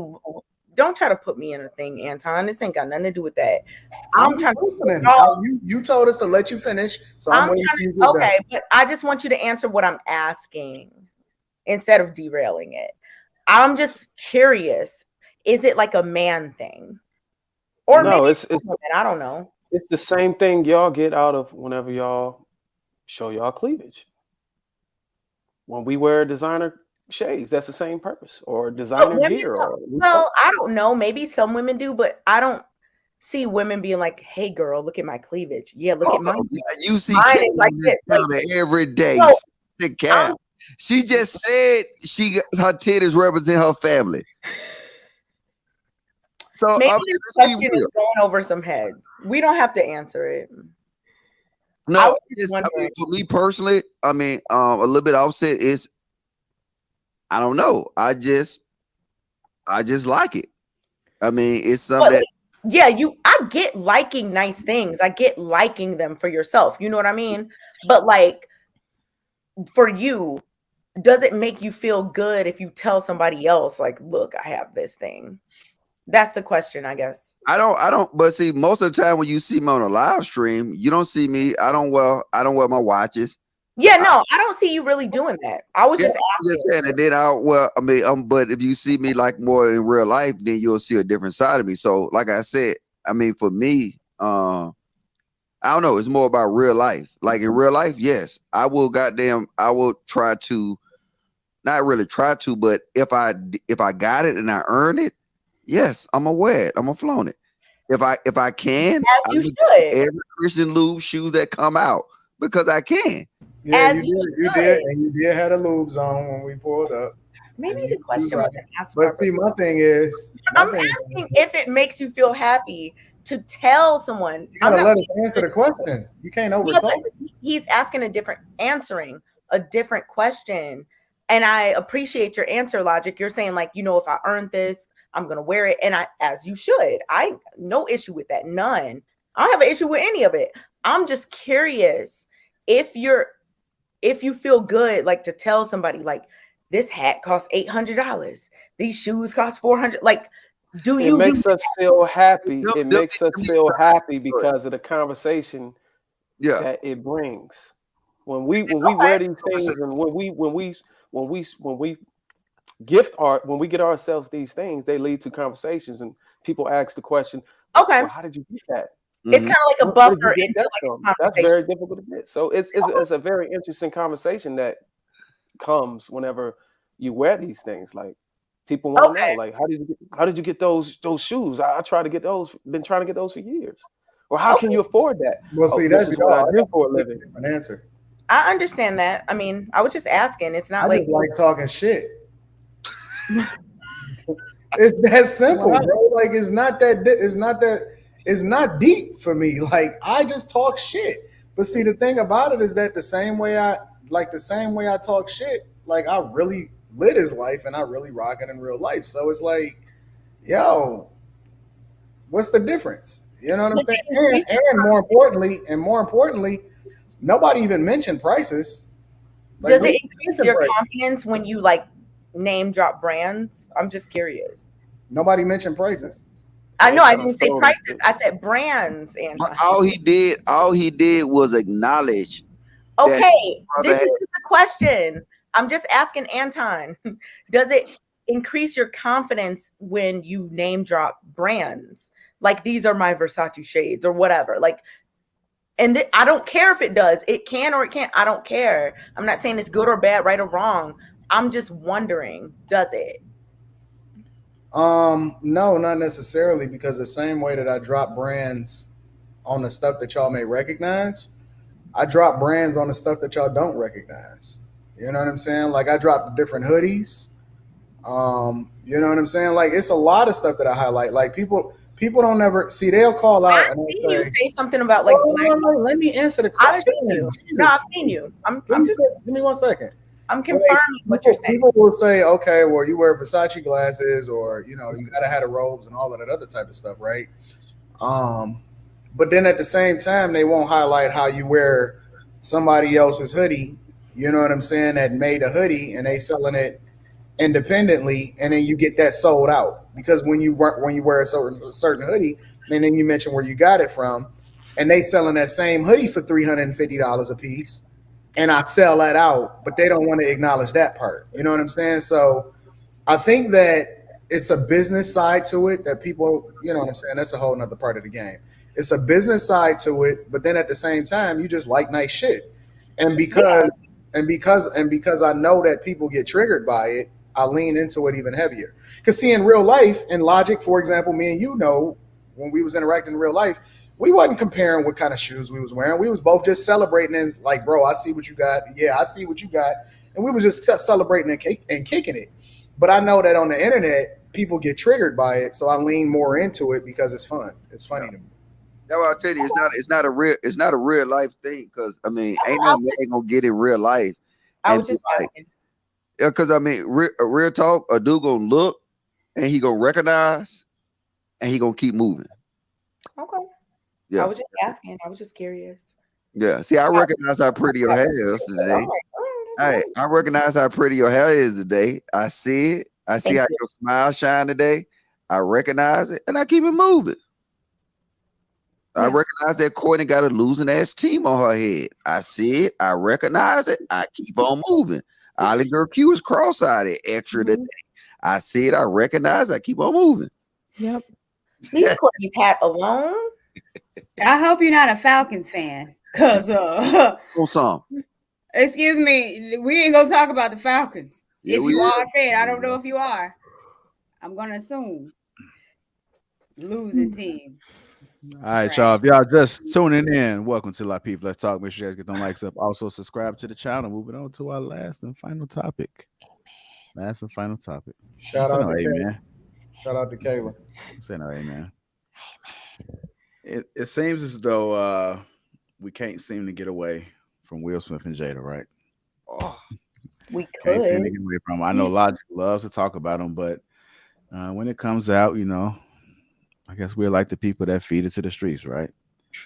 We're giving back to the streets, not to the community. We're giving back to the streets right now. So if you're thinking about community, get that outside your head. Right now, in this present moment, we are for the streets. Let the church say cocaine, cocaine. Cocaine. Cocaine. Hennessy. Anyhow, let me play this little clip real quick, and then let me, because the thing about it is that I know we all have our own perspectives, and again, this is just entertainment purposes and just us critiquing what we see that's out there in the public eye.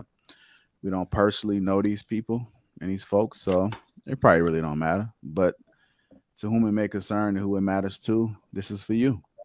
So we're going to talk about it because as this story unfolds, and there's some truth to what some of the people have been said from the very beginning versus what people are seeing now. There's clearly a difference. Some people were saying that they were saying all things that support Jada, but now as the story unfolds more and more, and we see the clues, it's kind of painting a different narrative. So some people may have been on the fence before, but I think this video, and I don't know when this video was shot, but I do know that this video is something else. It's something to say. And I don't think this was scripted. It don't look scripted to me. So let me go ahead and play it for you guys. You know Esther Perel is coming to the table. She's going to be at the red table. Would you say she has been instrumental in you and I redefining our relationship? I would say don't just start filming me without asking me. Oh my goodness. If you could film me. Esther, come help us again, please. I'm still dealing with foolishness. Because she don't just. Would you say that she helped us heal the hurts that we caused between one another? My social media presence is my bread and butter, okay? So you can't just use me for social media and not, don't just start rolling. I'm standing in my house. Don't just start rolling. Please watch us stare at the red table because she's helped us a lot. Can't you tell? Clearly, I mean, we see it was a little pause. There might have been a little edit or something was cut out, but, to push a narrative, possibly. But even from that beginning, it doesn't look like anything was cut in between. So just kind of makes you think. Does Jada know what she's doing? Is she sending a message to Will? And Will just maybe not be getting it? Because the way from judging off that video and everything that's happened, even the reaction video of Jada really not acknowledging the protection that people was raving about. It just, I don't know. It's something strange about it. Let me get you guys' thoughts about that particular video and with everything that has unfolded. Let me get you guys' reactions. Who would like to go first? I know you guys are very eager. I nominate Kay. So Kay been on fire. Go ahead. I'm sorry. I think that she should respect his boundaries, like about filming him. I don't know what else to say. Like, I don't think you should just go up to anyone and start filming them without like consent. Especially, no, I don't think that was cool, and she should have respected what he said. Like, I don't see any other way to look at this. That's your husband. Y'all are both in the public eye. These things should be understood. And if they're not, and he communicates clearly, why wouldn't you just respect it? Is this you guys' first time seeing this? Yes. Yeah. No, I've seen it. Sorry. Your first time, Anton? Okay. What about you, Logic? First time, yeah. So I would go ahead. I'm sorry. No, go ahead. No, I just would love to hear you guys perspective about it. It's your first time seeing it. I thought most of you guys may have seen it, but it is good that you guys haven't seen it. So now we getting real time reactions. I mean, people saying it's before the whole Oscars thing, but their whole relationship is just such a mess. Like as Kay said, respect his privacy. Like, you can see that he wasn't in a good mood or whatever, even if he was playing. Like, but from the outside looking in, doesn't look like he want to be recorded. Why are you putting him on blast like that? Like, that's disrespectful. Like, child, I don't know. I'm just over. Hi. Over the whole relationship has been on the internet, and clearly that's just not working out for them. So I'll just hope they can just get off the internet and seclude themselves and work on themselves, because the internet, what's going on in the internet, them putting themselves out there, red table talk shit, and this whole slap, and her supposedly saying that Will shouldn't have slapped him, is they need to keep their shit private. That's why I said never vent to people. Keep your shit that you got going on with each other. Not social media, not your mama, not your best friends, not the baby daddy or whoever. Keep that shit within each other, because it just will unravel. At this point, in terms of them specifically, I think this is part of their brand. Like now, sharing things, talking about things, doing things. And I still stand on what I said about her respecting his privacy if he didn't want to be recorded. But just in terms of them like putting their business out, I think that's part of their brand at this point. I feel like there's a time and place, and no, I do too. But for them, you know what I'm saying? I agree with what you're saying. Like, people should not that brand ain't working out for them, because look, Will is losing deals and losing business. So what are they really doing? What deals for? did he Like lose?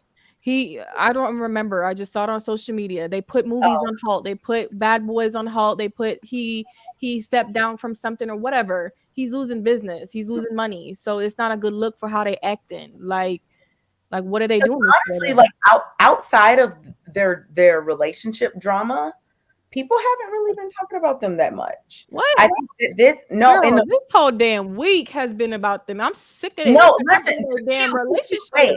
Q, I said outside of their relationship drama, people have not been talking about them much. Outside of all of that. No, Will dropped a good movie regarding Serena Williams and Venus Williams. Right. I get that. But their relationship drama was like the whole August thing. That was before that movie came out. I'm saying in the past, like, however, 2 years, let's say. That movie just came out, though, didn't it? I know. I'm saying that before the movie came out to us, the main thing people were talking about in terms of them was their relationship drama before that movie, Q. Okay. So I'm saying that at this point, while they still, he's obviously an amazing actor and he's still producing work, I get that and I agree. But I'm saying that part of their branding at this point is their relationship. They're putting out a lot of information. We can't possibly believe that this is just haphazard.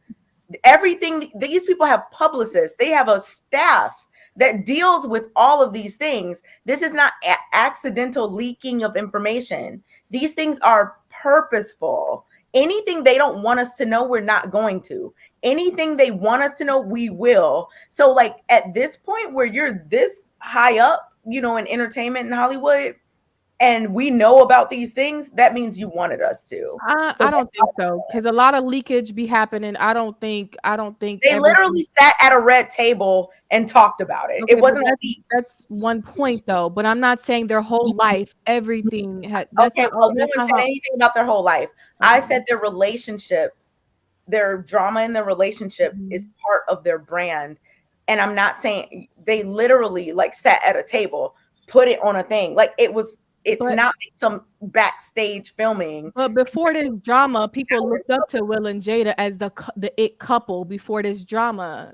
I understand. BS. So are you saying this drama of their relationship is making them?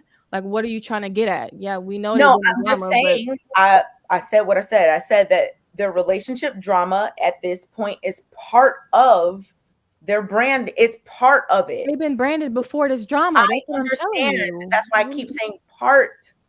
I know that they've been doing their thing for a long time. So I'll say this. If you look at it, want us to know about the relationship, we wouldn't. If you look at it, she's been proactive in all this shit, and he's been reactive. Mm-hmm. So if you everything that you didn't name, that you didn't carry it all out, she's been a proactive one, and he's just been reacting and trying to fix everything that she fucked up. The image is fucked up because of not him, it's because of her. You know what I'm saying? The only reason that everybody is looking at their relationship under a microscope is not because of him, it's because of her. And the problem is that I feel that one day this dude gonna crash, because if you look at it, and just say if it was real or if it's a skit, if it was that little video he played, if it was real, then it's problematic. If it was fake, it's still problematic, because they mean they trying to cover up something that they really feeling, or they feeling the pressure of it.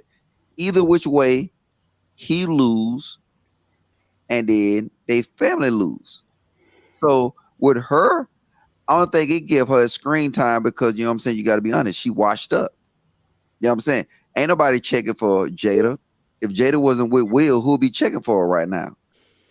So I just can't believe a man will put himself in a position to let a woman have this much control. And then if that video is right, shoving cameras in his face. Like I said, I would have threw her ass and that phone out the house. I'm keeping that shit funky.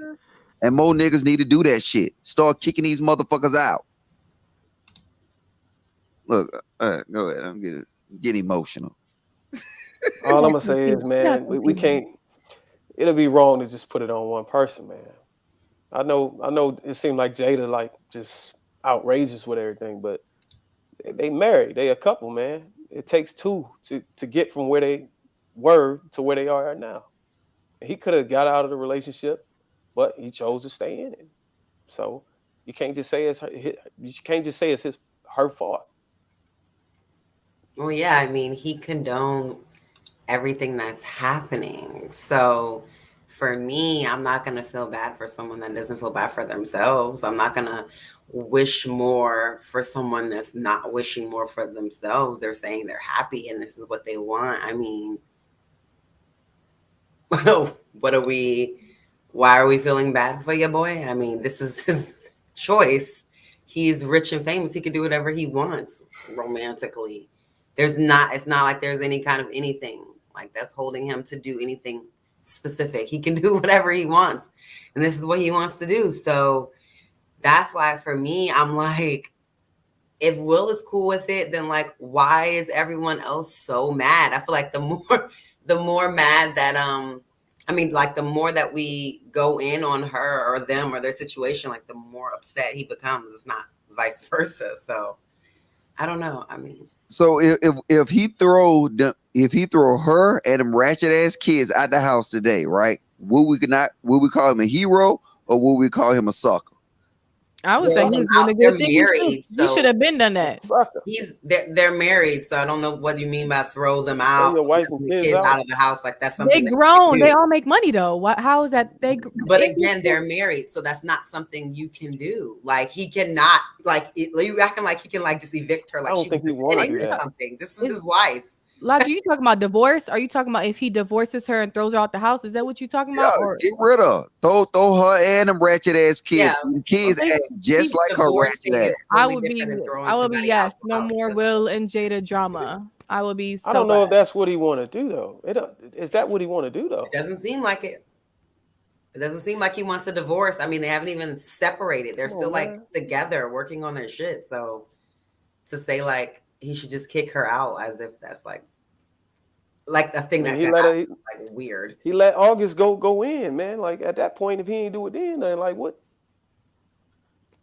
And there was years prior that came out. That had happened years prior, and it's been years since that. Like what, 2 years since then? So it's just like Will ain't going nowhere. All this shit that happened. What else? Like what else Jada got to do? Will ain't going nowhere. I think all his businesses have been halted. Will continue. Let it like Will ain't people going say nowhere. Anything though, like the film's been halted. Like they actually have not even finalized the script, or the production company like There's not like That they're man got shooting bread. and He they're ain't worried filming about and they're that. gonna stop. Like the media makes things seem something that it's so not. It's very interesting how like something can come out in the media and we immediately believe it as if like the media isn't a job, it isn't a business. Headlines, clicks, click-through rates. This is a business. But So do you think that people put out false headlines every day? We don't know what to believe. Because it keeps people talking. Exactly. So It's media. It's gossip. So when that next thing drops. But don't you think that's losing? Do you think that's losing money? It's a what Anton say? What's losing money? What it's called? Dropping the bag? What the fuck is shit called? I can't. Fumbling the bag, bro. Okay, all right, fumbling the bag. Don't you think that's fumbling the bag? Because now it's like when they had this. Because you got to be honest with you, they was the new version of the Claire and Cliff Huxtable. You see what I'm saying? They was the new version of a black relationship, and then she destroyed that. Were they? Yeah.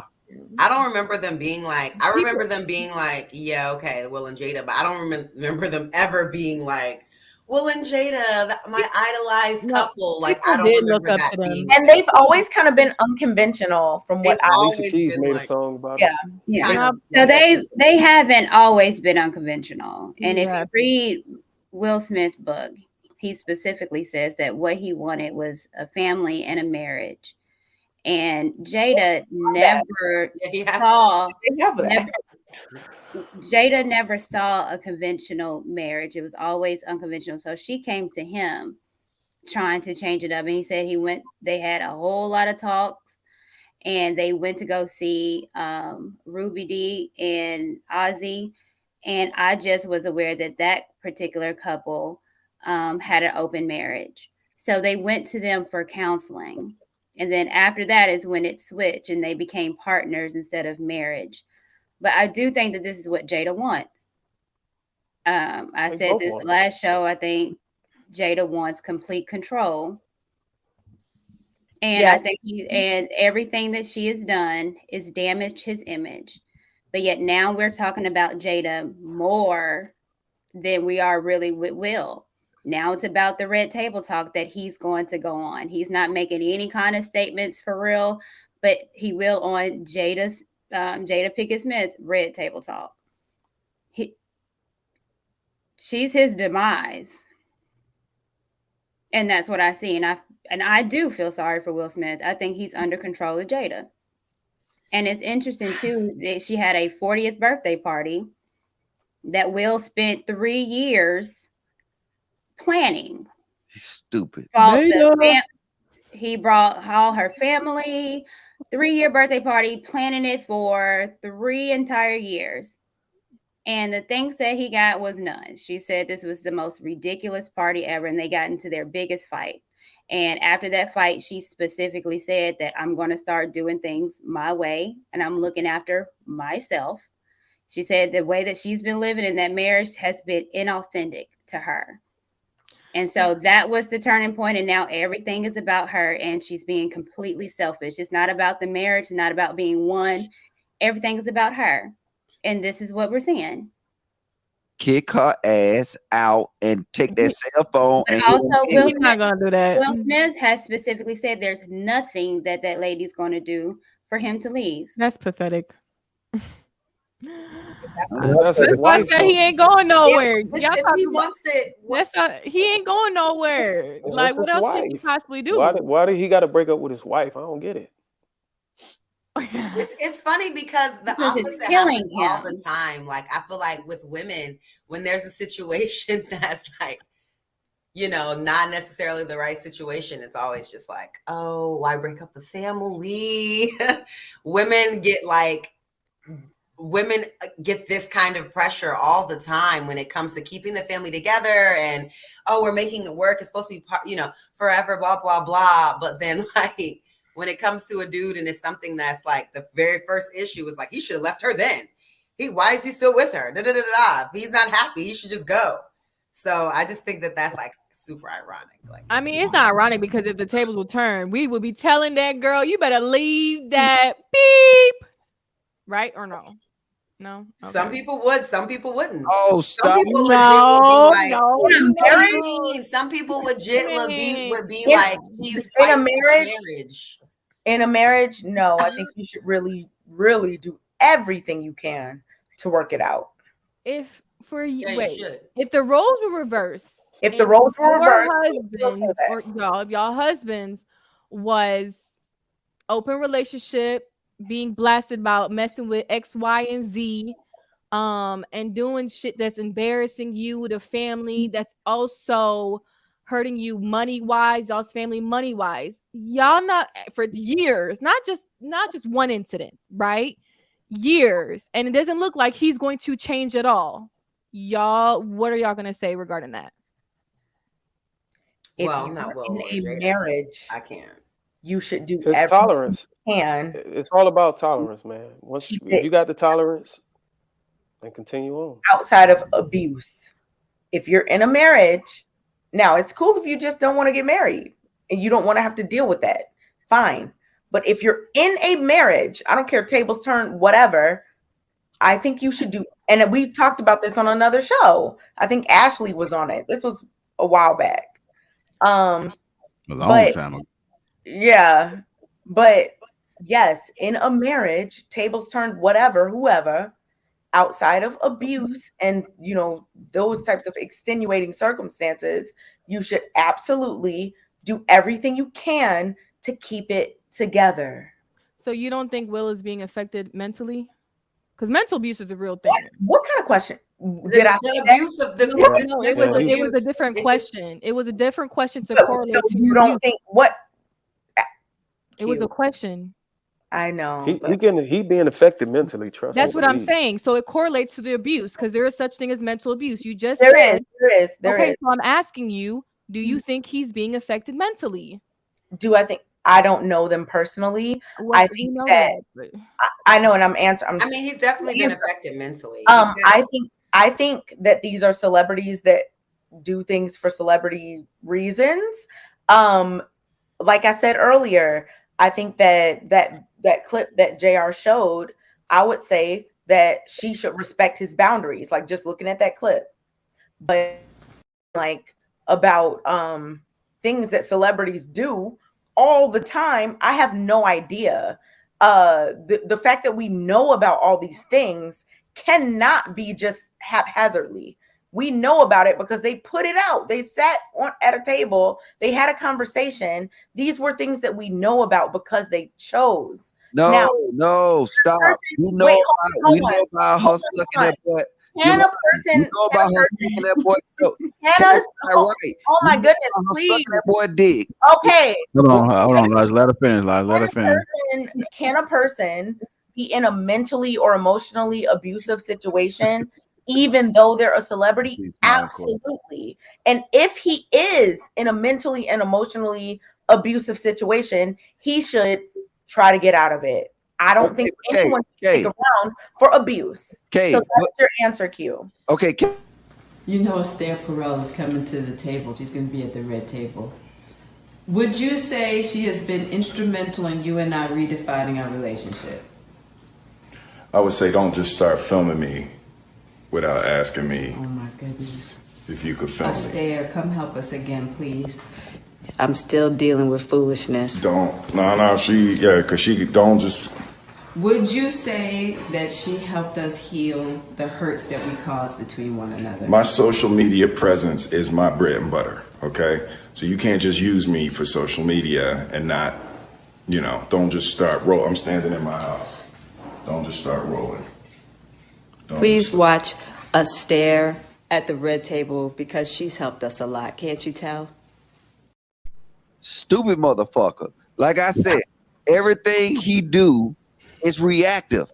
You go there and say, yes, they did sit at a red table, right? But that was reactive. He was reacting to what she did. He had to do that. All this other shit is reacting to her. If she was she had just a little bit of morals, we were in this situation. This is all leads from that woman. And I know Kayla won't agree, but guess what? That's what it is. I don't play victim Olympics like Anton with you, whatever that term is. You are a grown-ass man with millions of dollars. You've decided to be here. You decided not to leave. You've had opportunities to do whatever you want. You have some of the most access of any human being walking the planet. And I'm supposed to feel bad for you that you've decided to stay in a marriage. It's not like anything morally is happening as far as I know in terms of actual abuse. He's decided to stay in a situation that he's uncomfortable with. He decided to stay in a situation that goes against his boundaries. His own self-worth and awareness isn't there. So why should I be like, I'm confused. Like, because this is the thing. I heard you on this panel. Be with? Okay. I heard you on this panel and you talk about mental abuse. What mental abuse is going? That video was mental abuse? Everything that's any mental or emotional abuse. I can see that there's a boundaries issue and a respect issue in the relationship, but I don't see mental abuse. I don't see mental abuse by that. If he is being abused, celebrity or not, then somebody around him should help him escape. He should have people that are going to help him get out of that.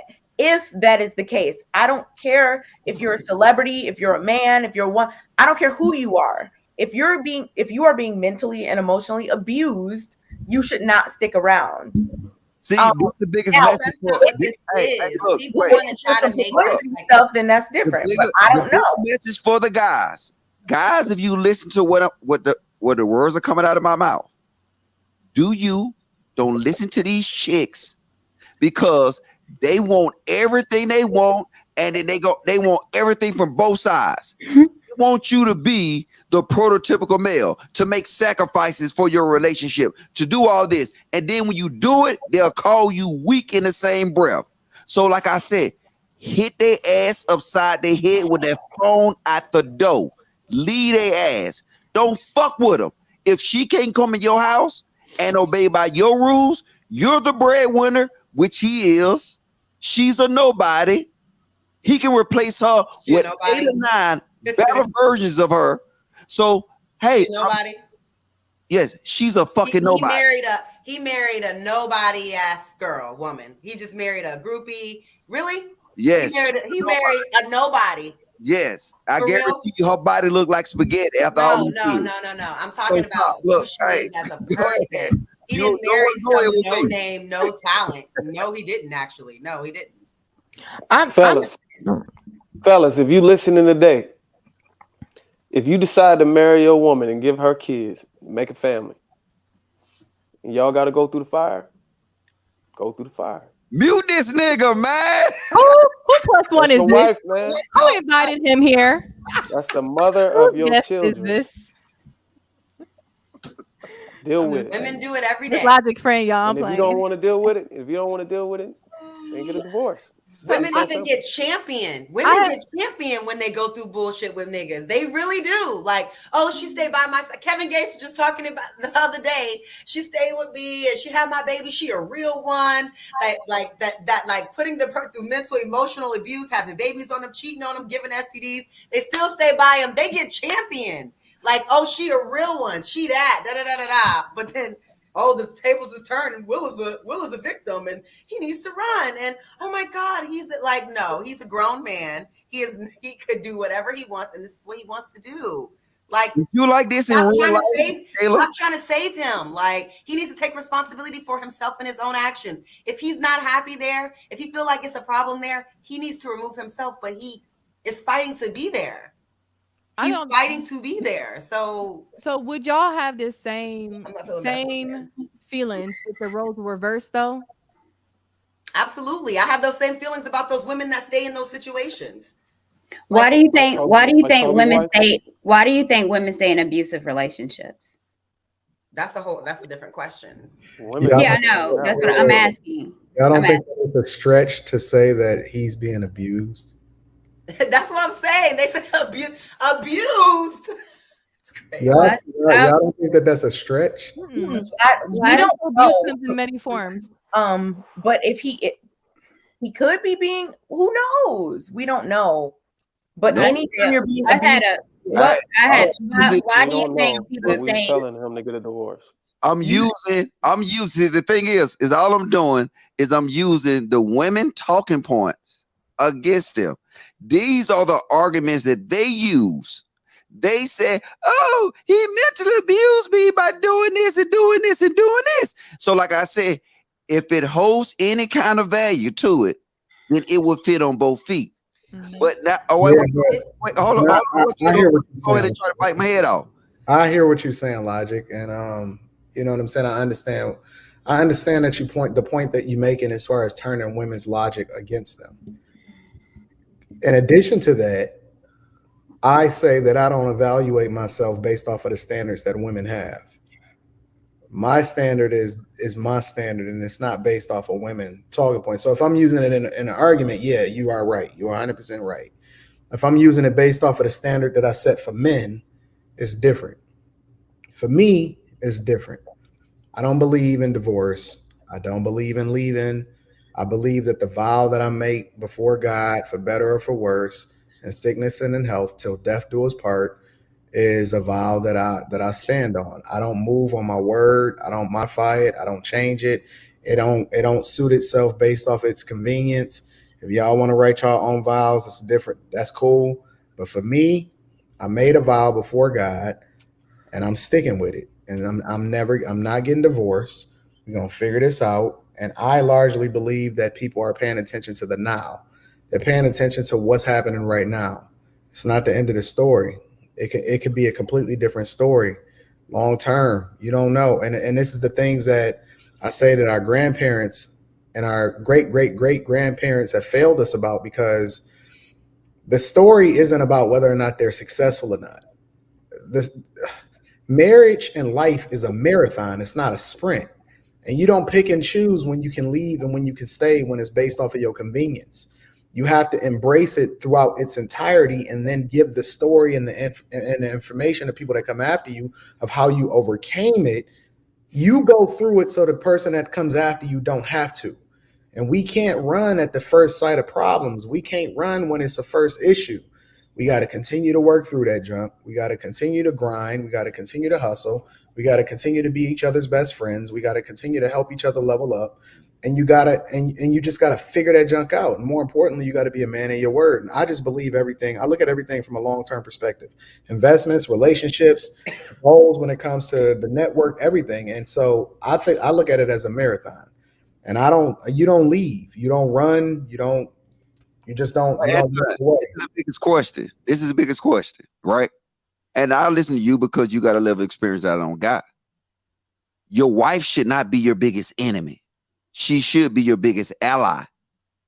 In this situation, dealing with his relationship and his career, she's his biggest enemy.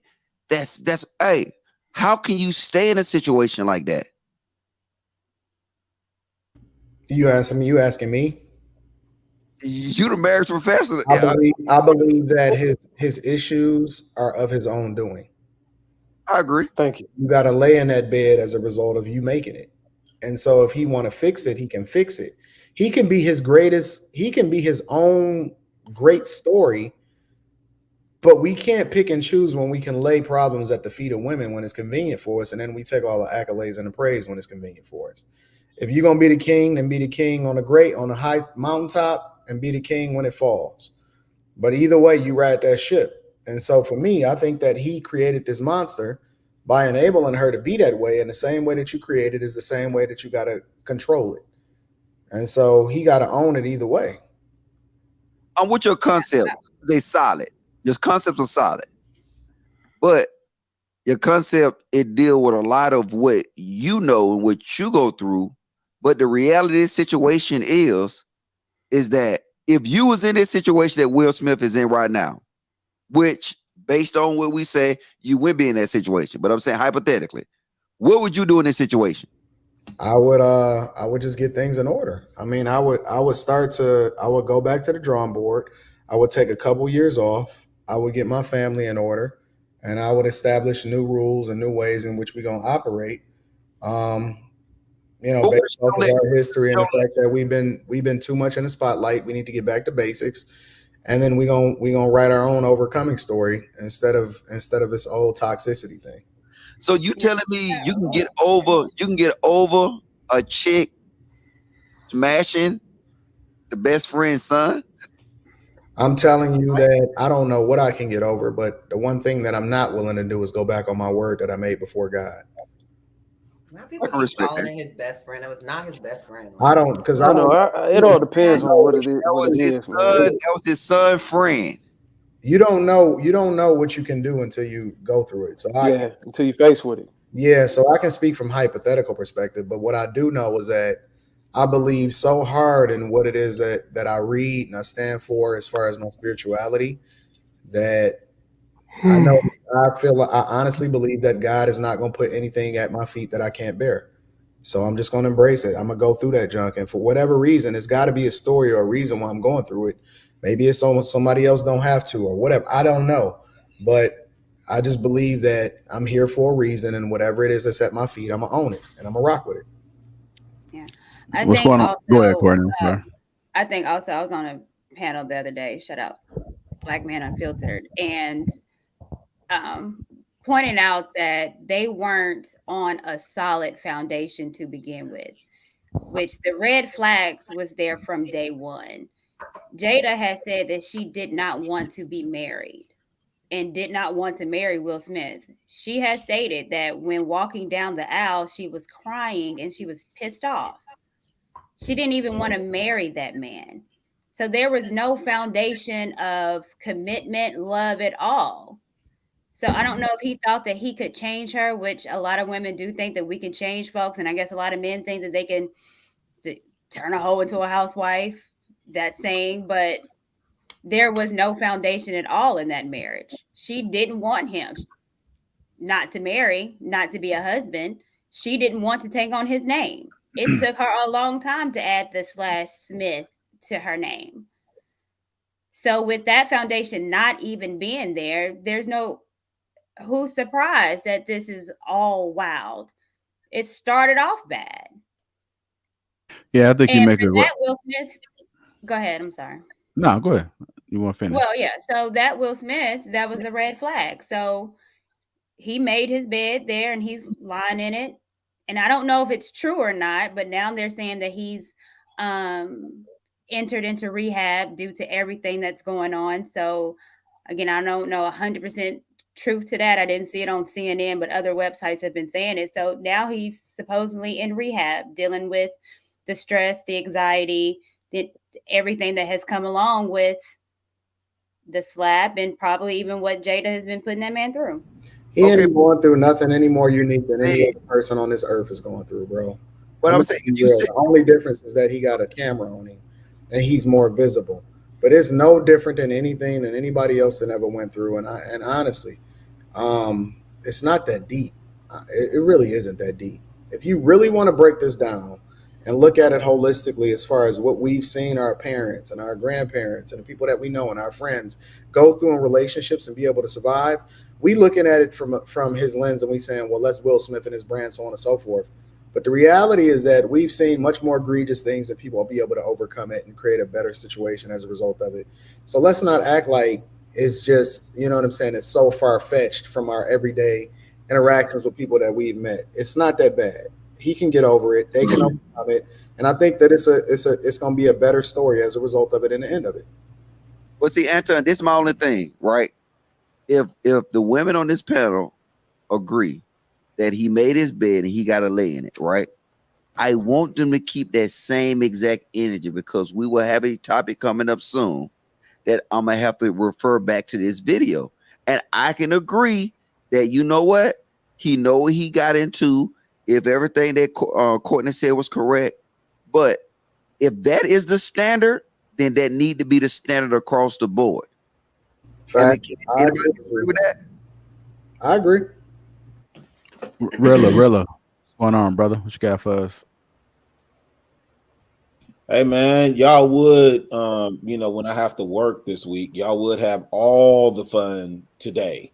So I ain't got nothing, man. I just wanted to pull up with fam, man. I'm out of it, fam. We always love to see Rilla on the panel. What's up? Nah. Absolutely. You know what's crazy? I literally get like one cold a year, and I haven't had a cold since I've been back at the crib, really. And I feel like that's coming down. But Anton, I'm finna F your city up this weekend. Shout out to you. Yeah, I'm over here in Miami right now. I know. I saw everything. Logic, I got some smoke for you on this music stuff, bro. Like, man, you got me. I was thinking about you too, really, when that music. I said music. Man, you got me agreeing with Isaac Hayes III on Bruno Mars. Like, bro, you is tripping. R&B is dead. Hold on, save it for after hours. Really. I know. So I ain't got nothing on the wheel. I'm kind of, you know, the thing with with Will Smith and the conversations that we're having. I think some of it is exaggerated. Some of it, I think we can extrapolate some points that, you know, applies to the everyday dude. I think, you know, when you make your bed, you got to lie in it.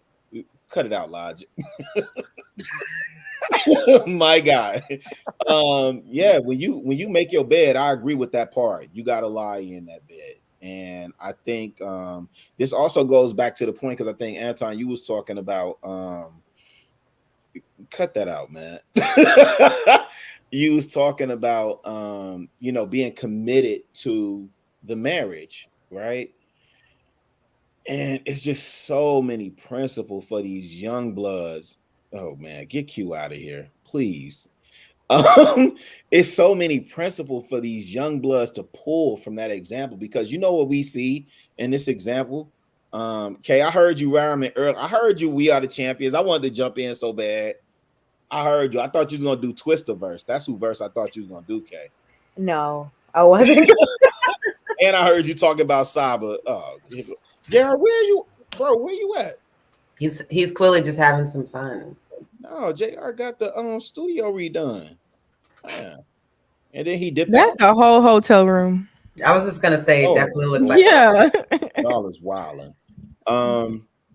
Yeah, but the thing with Will Smith, man, like I ain't gonna even hold y'all, man. Like I'm kind of over talking about it. My main thing. Oh, thank you, Rilla. No, seriously. I'm over it too. I don't want to talk about it no more. No. But I do get it. I know there's gonna be a lot more conversation. It's gonna be a whole bunch of Jada said he ain't need her to protect him, but again, you know what my conversation been with the young bloods over the slap. Watch your mouth. Watch your mouth. That's my angle, right? So even today, in the group, there's a whole conversation going on because I did the whole Kayla, do you remember Nipsey slapping the parking attendant? Yeah, he sure did slap him. He pimp slapped him too. I loved it. It was funny.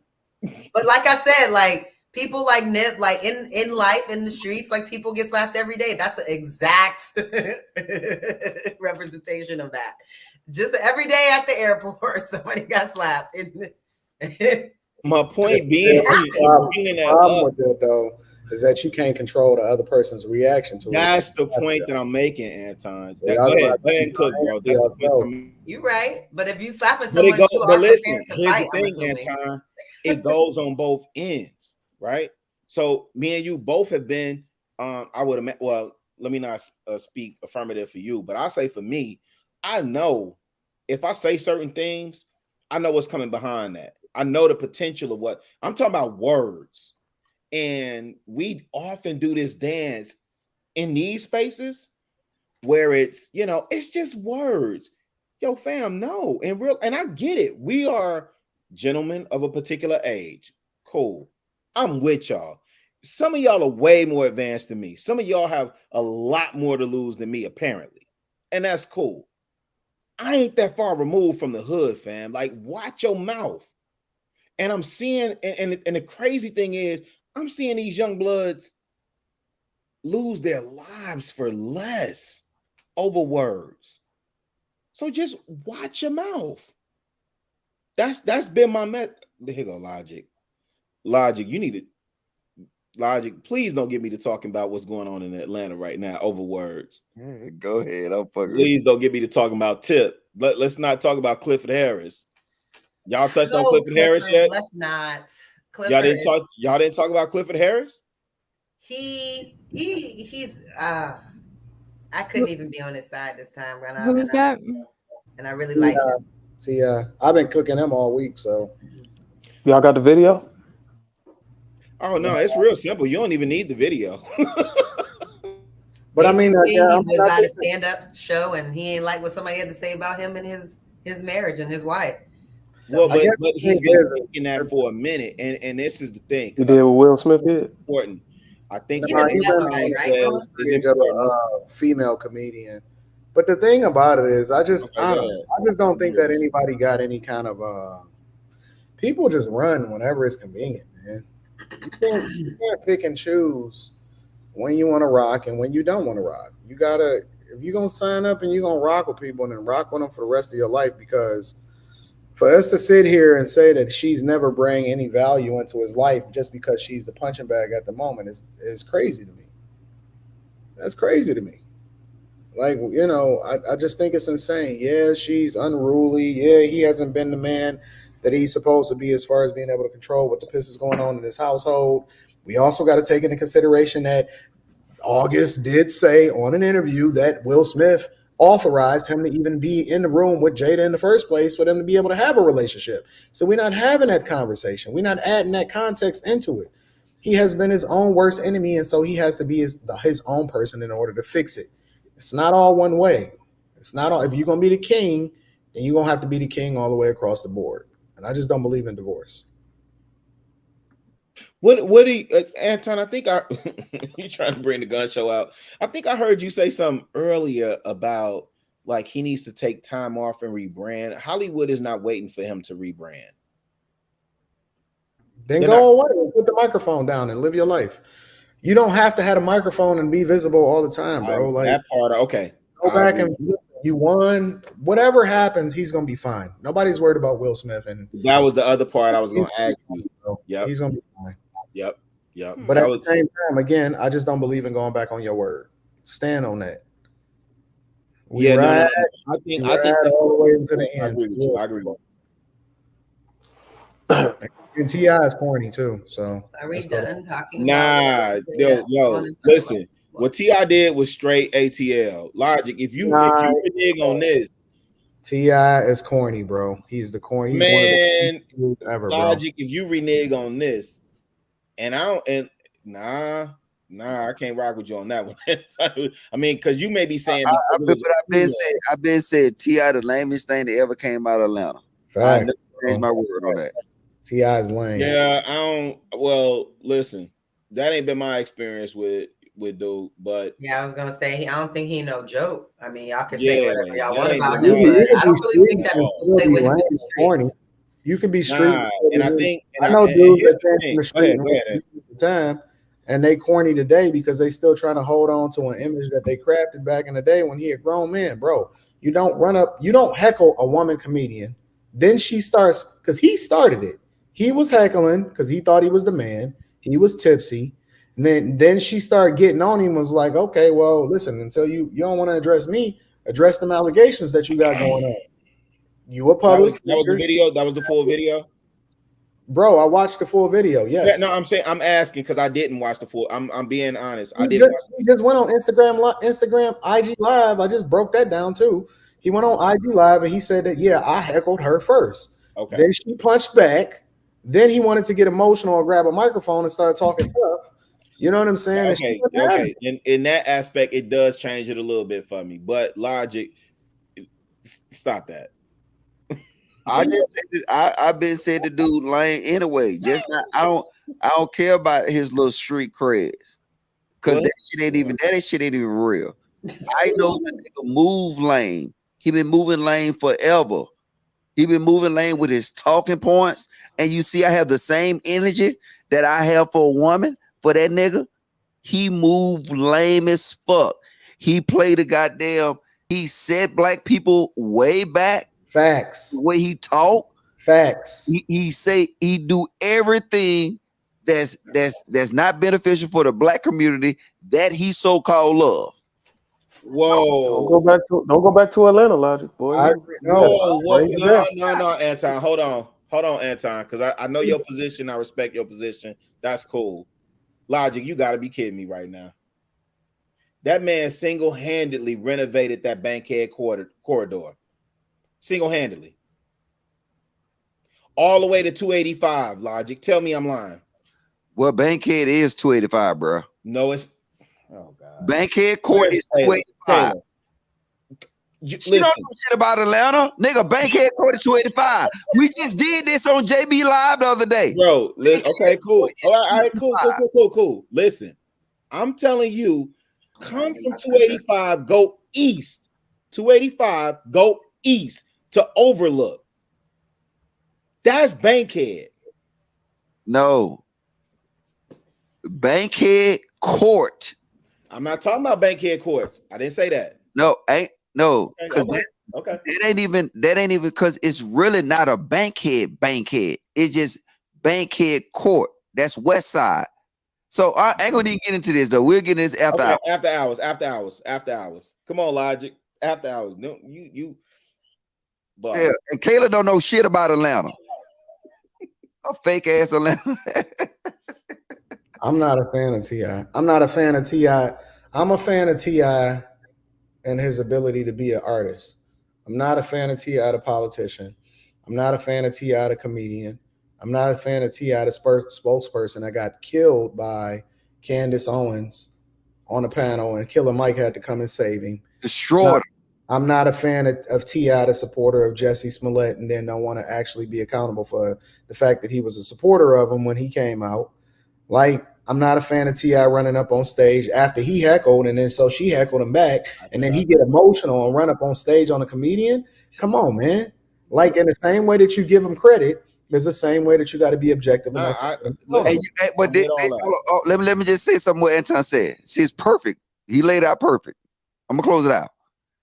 Anytime somebody got a talking point for him to go up against, he go and he act like a female. Oh, I gotta protect my black queens and kings. No, that's what he's Anton right. Candace Owens destroyed him. Killed him, and Killer Mike gave him a lifeline and saved him. But you couldn't save him. He couldn't save him from that. Right, he tried to save his homie. And everything he did, you'll see. All he do is repeat the same shit. Let me say this because I don't want people to get it misconstrued and misguided and undecided.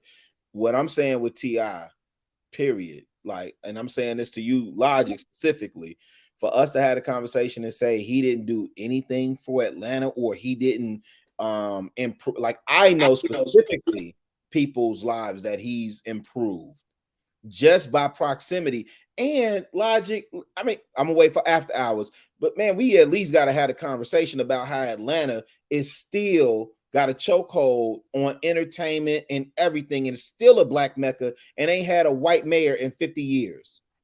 What does that got to do with anything, really? I said we gotta have that conversation in after hours because I'm coming in late. And I'm having a conversation around everything that y'all been talking about that I was yelling at the screen about that I want to get off my chest. So that's after hour stuff. Is this after hours? I don't think so. Y'all ain't brought up the callers yet. I think it is after hours because it's. Yeah, you might as well say it is. No mercy. I don't have no more topics. You look beautiful today, Q. Thank you. No, she don't. Get up. You're very. Dang, can I compliment him back, Rilla? No. Just because you showed up late. Watch out now. Watch out. Go eat something. So cranky. I just forgot the compliment I was going to tell Logic. Damn. Yeah. And for the niggas in chat, the last one is High Tower train station. That's my side. I'm west side. Come on, Logic. Come on. Logic. Out there. What's your side? They better quit playing me on this shit, man. Kayla ain't from Atlanta. Kayla, I don't know where she from. She from Mars. Hey, really, what kind of hat you got on? Kayla, you look nice today, too. Hey, really, what kind of hat you got on? The same red hat he rocked every weekend. Morehouse? We can't hear you, Rilla. You're muted, sir. Rilla, you're muted. You're muted. I said one time for the Maroon Tigers, one time for the house, one time for that Ralph Lauren collection that sold out. That's what I said. I have no idea what that means. I'm Me sorry. either. All I heard was Ralph Lauren. That's the only thing I got. I know y'all don't. Where Courtney at? I know y'all don't. I know y'all don't. It's HBCUs. I hear you, Rilla. I get it. I know y'all. That's the funny thing. I know y'all don't know what it means. This is cool. Oh. Courtney, my home girl. Thank you. I don't know. I have no idea. This is beyond my pay grade. So y'all losing me with these comments. And bro, we don't worry about comments at all. Well, I don't specifically. Yo, Anton, guess who showed up? Who? Remember that chick from the late lives with the 4-inch hair? Oh, yeah. That's Logic Girl. I know. I was like, dang, cam up, girl. Who my girl? Anna. I don't think Logic was there. No, Logic was on my live stream the other day, and he got a chance to meet her. Oh, Logic. Who I got to meet? That chick that I kept bringing up. Oh, that chick that had 2 packs of pork chops on thawed chops. The unseasoned ass chicken and 4-inch hair. And we're gonna say something about black people. What? Girl. Hey, her house look like the model house. She was eating some unseasoned ass chicken. Hey, she told him she don't stay in the project with a full project bathtub. I was like, hold on now. Yeah, Brittany, I am. All for the project. That stove, that refrigerator, and that bathtub is indicators that your ass in the project. That's a studio. She was in a studio. Apartment. Hey, wait a minute, just real quick, because I'm gonna dip out in a second because I'm just getting home from the gig. Logic, what was you saying about R&B? R&B is dead? Yeah, I said it's dead. Based on what? What you know? Based on the current R&B environment, it's dead. Okay. So what do you understand the current R&B environment to be? Oh man, I don't feel like getting it. You was late. Look, I ain't finna be backtracking on this conversation. I know, but you was deep into it. You was like, they kept throwing names at you, and you was like, well, I don't know those names. So my question was naming people. They was naming people that they was naming people that haven't dropped in forever. No. I caught that part of it too. So when you say Tank and all that, Tyrese, I'm with you on that. Yeah, they was when they started, but wait. When they started talking division, you was like, who? I don't know who that is.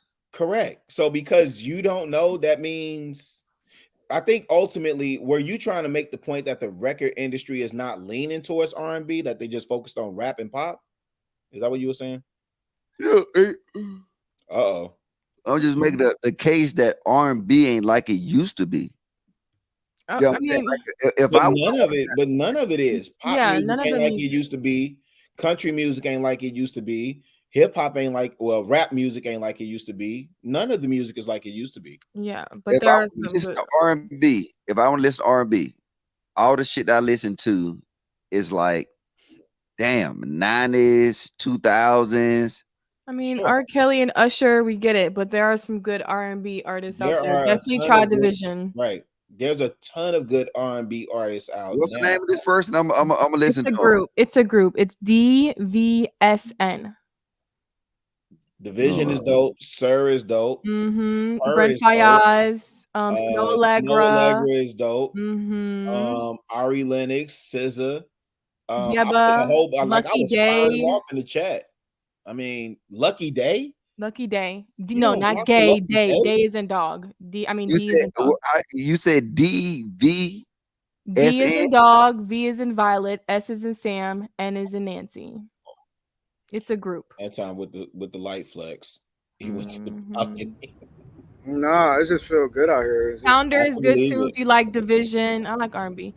My point being is that it's a ton of good music. Bro, James, hell the, yeah. The climate that we're in is that you have to find the music. It's not them presenting it to you anymore. You have to go find the music. You know. See, Logic think he just looking at hits that just come out. But that's You not actually got to go to like iTunes and go to like genres and just go down Logic. the albums that just come Yeah. out. Logic Check listening them out, to man. club Good music music out there. and strip club music. So Yeah, but for sure thank you, not about True. to hear no division Wait. of Limo. Because Logic, you were saying something about Kanye and College Dropout, and you really not finna act like they wasn't playing Jesus Walks at Compound, bro. You wildin'. You said people in Atlanta was not rocking with Kanye. Ooh, Bro, got him. you is wildin'. Let me listen to his song. What? I'm trying to listen to this shit y'all No, gave. you can't play it. Go ahead, go on mute. What? You You can't never play heard it that 'cause you gonna song, get the man? stream taken down. But Kay, you was spot on. You was spot on.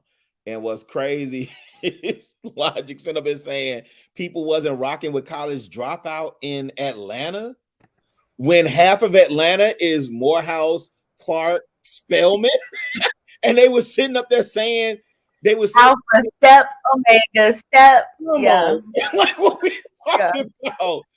They wasn't rocking with Kanye If a in man Atlanta. introduces me again, I will be assaulting. Look, that was some what? Yeah. Mm-hmm. And then when he did the whole Can't Tell Me Nothing, which who produced that? DJ Toomp. Who produces who? T.I. Some of T.I.'s biggest hits. Oh, Logic, you wildin', man. I'm on your head tonight with this music shit, man. Y'all better stop. Y'all better stop. The fuck? Atlanta not rocking. Now he did say something that I did agree with, that Atlanta typically don't care about artists up north because they are busy playing their own artists.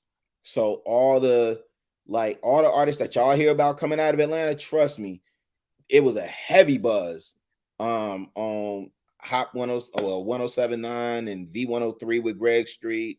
And But it ain't the same. Like it ain't the same no more, bro. We talking about what ain't the same. It's not the same in that people is not familiar with the music that's happening in any region. Correct. The same way that people is waiting for a record to break in a club or breaking it off in a strip club or doing. It's not the same like that. Yeah, it's definitely not. And I heard you talking about that too. You're right. I just don't think people biting Detroit, Anton. And it's not the same, bro. No, I agree with you on that end. But Atlanta is its own. Atlanta is insulated in the sense of, and the majority of the people that's in Atlanta ain't even from Atlanta, bro. That's correct. Claiming Atlanta like people be claiming Atlanta like they really from there. Most of the people that's from there ain't even from there, bro. That's correct. And that's why old girl did that song, Amaretta, right? Sorry, not sorry. And she started naming what's not Atlanta and who not from Atlanta, and started ringing bells. If you a lot of my peoples that's down there is still talking about baby, but it's a brilliant marketing scheme. Point being is this. I do agree with you that it's not the same at times, but on the flip side, I got a conversation for you too, bro. You know, I know who Ice Web Vezo is. I know a lot of styles that's coming out of Detroit. Hey, you're gonna have to put me up on game if you saying Detroit, and maybe you were saying it tongue in cheek. If you saying Detroit is running rap right now and people done bit Detroit style, I can name you a quite a few artists that done bit dang, what's the old boy the slow rapping dude K from the crib, name starts with a V. Valet. Are you up on Valet, K? I heard of Valet. You said slow rapping dude from the crib. Yeah, he be rapping like he's super high, but a lot of people didn't bit his style. So yeah. I'm just not, and I could be off. I ain't the music guru, but I could be off. I just don't know. I don't know. I know Detroit is getting a lot of looks right now outside of Big Sean, and it's a beautiful thing what y'all got cooking up there. See, the people that know. A lot of people ain't familiar with Babyface Ray. They're not familiar with Pete. They're not familiar with all of this. You know what I'm saying? They only know mainstream. Well, they know mainstream, but I'm just telling you, the dudes that's getting money, they not mainstream. That's always been the case, kind of. The biggest deals that they gonna, bro. I was with my little bro the other day. I'm not even gonna say his name. Before I left and came here, counted up $1 million in cash. and took it to the bank. But was that Midwest money or Detroit money? I counted up $1 million in cash, took it to the bank. We getting more money than people getting in their advances, they deals, all of that. Ain't nobody signing no deals. We just running the checks up. And what I'm saying is, I'm gonna have to research. People don't know. They don't know, bro. They have no clue. No. And that's what I'm saying. Like even when I was up there, gosh, what was the show? The morning show that y'all had, the one Delicious was on. What's the big radio station? Whatever radio station that is, they was big. Is it JLB? Whatever station that is. They was big on playing like Detroit artists again, which is similar to Atlanta. When I go to a city, I'm looking to hear like what the local music is. And they was big on. That's how I found out about I Swear Vezo and dang, who's the other cat? You know who we rock with? The only people that we really rocking with, we rock with Oakland cats. We rock with Filthy Rich. You know what I'm saying? People like that, bro. We don't listening to what everybody else talking about. Wait. Like, a lot of people don't even know who Filthy is, bro. Who's the cat that lost his aunt that was managing him? Oh, you talking about T Grizzly? Right. Okay. T Grizz. Y'all was playing him heavy. So Detroit is one of them cities too that play the local artists and give them shine. It's not that many cities doing that because we are our own culture now, bro. We don't care about what nobody else is doing outside of that. We do our own collabs. We do our own content creators. We keep all our money in house. We not playing no games with nobody else no more. And it's a lot of money, and we just gonna continue to rock out. I want to see it. I'm gonna be there this weekend. I want to see some of it, man. I keep telling people's like, yo, you going on vacation with Detroit? People have no idea. Detroit is beautiful. Detroit is y'all have no idea. The people, the culture. I'm talking about art, music, fashion. Detroit is beautiful, man. Detroit is beautiful. So I'm looking forward to this weekend. What kind of music? Kayla, I'm gonna send you to a couple stores and they're gonna hook you up, bro. Just let me know when you get there.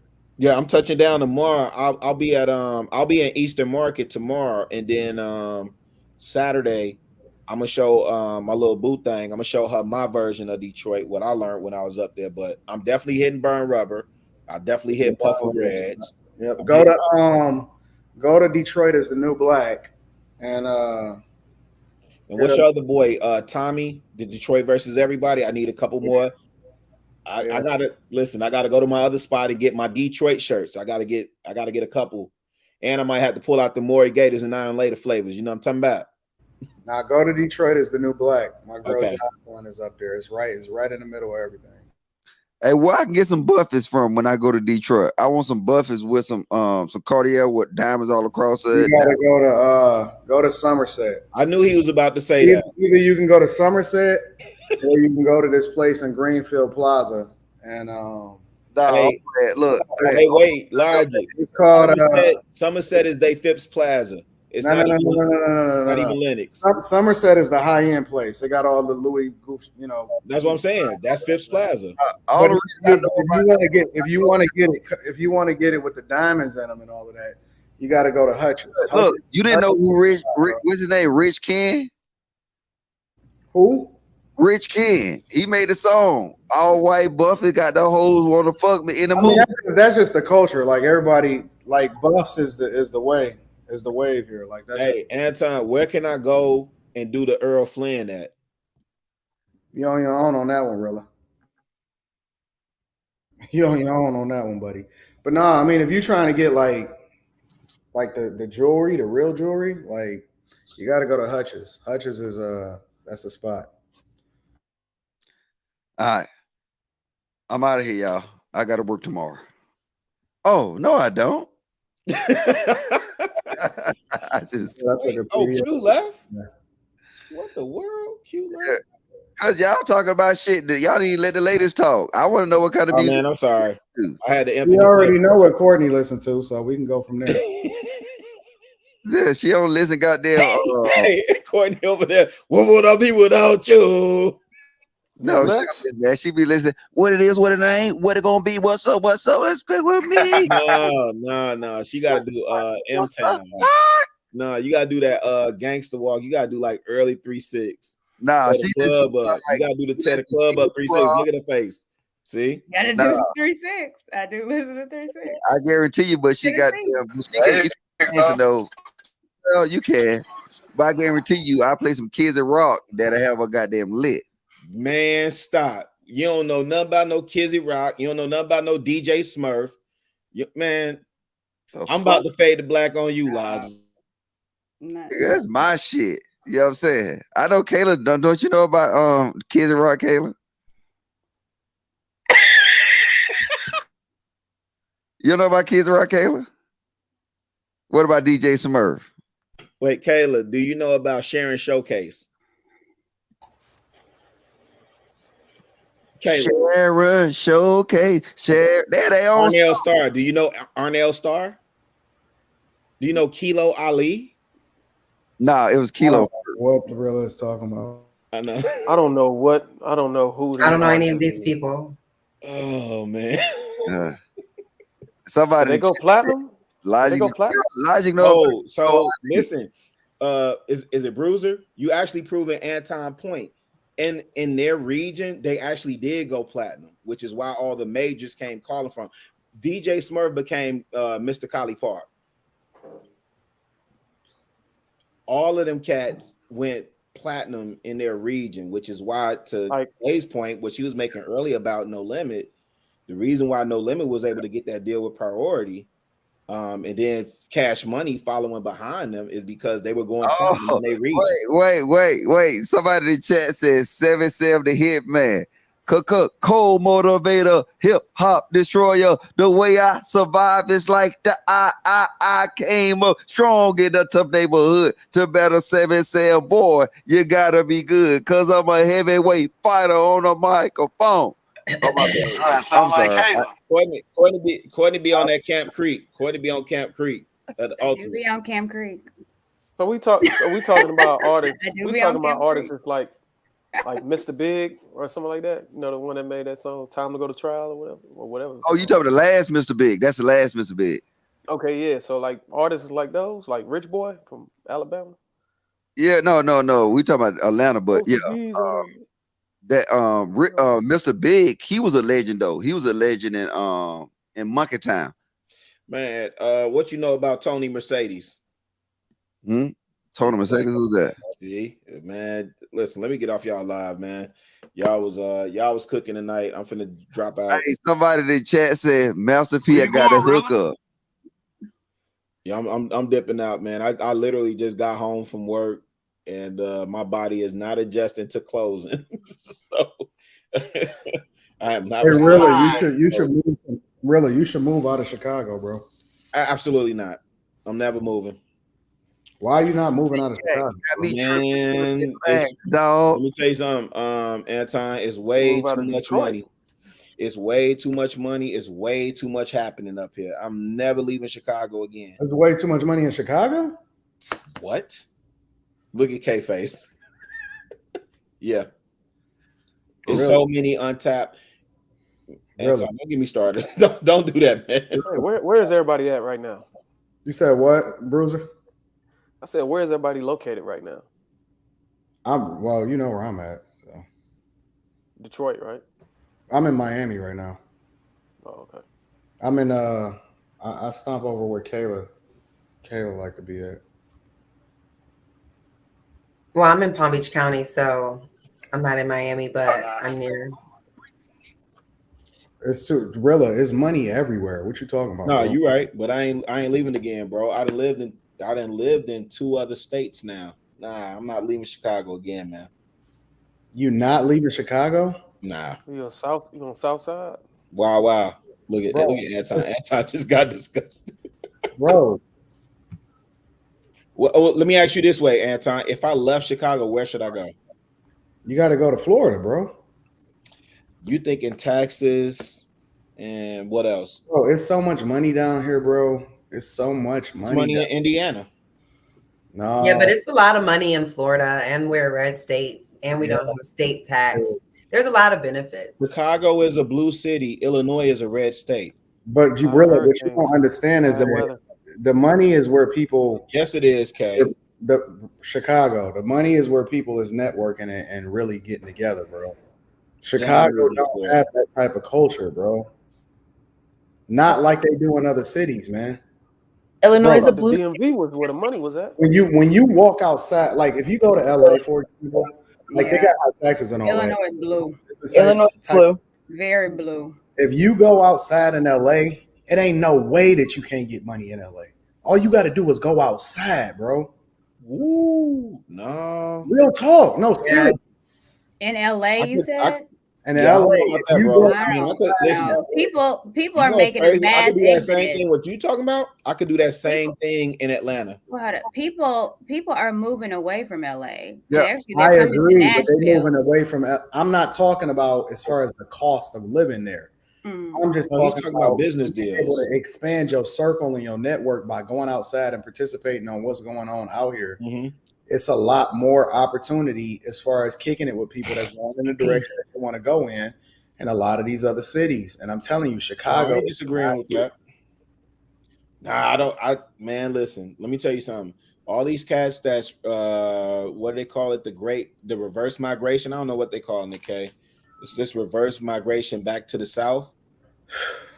Cats is leaving a lot of real estate and a lot, bro. I literally just seen them put single unit family homes in Bronzeville. The joints is running like a mil, 1.5. But the reason why they moving, see, you got to look at the demographic of who's moving where, right? The people that's moving from LA has been in LA for a long time, and so they're making a lot of money from being able to sell their real estate and then take that money and move other places. They transplants.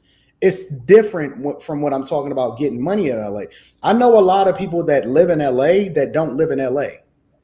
Like they do business there, but that's not their main place of residence. When I'm talking about getting money, I'm talking about interacting with people that's in the scene, that's in the thick of things, that's in environment, that's actually calling the shots and movers and shakers. And Correct. Well, okay.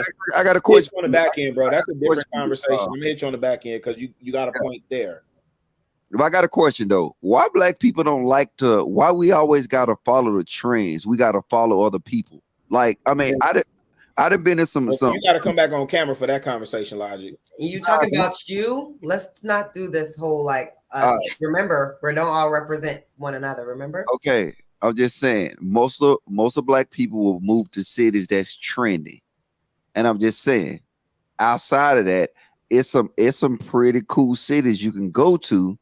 That's not, matter of fact, Nashville is a good city, and I don't know why people don't move to that city. No, they do. Is Nashville a good city for us, Court? Yes.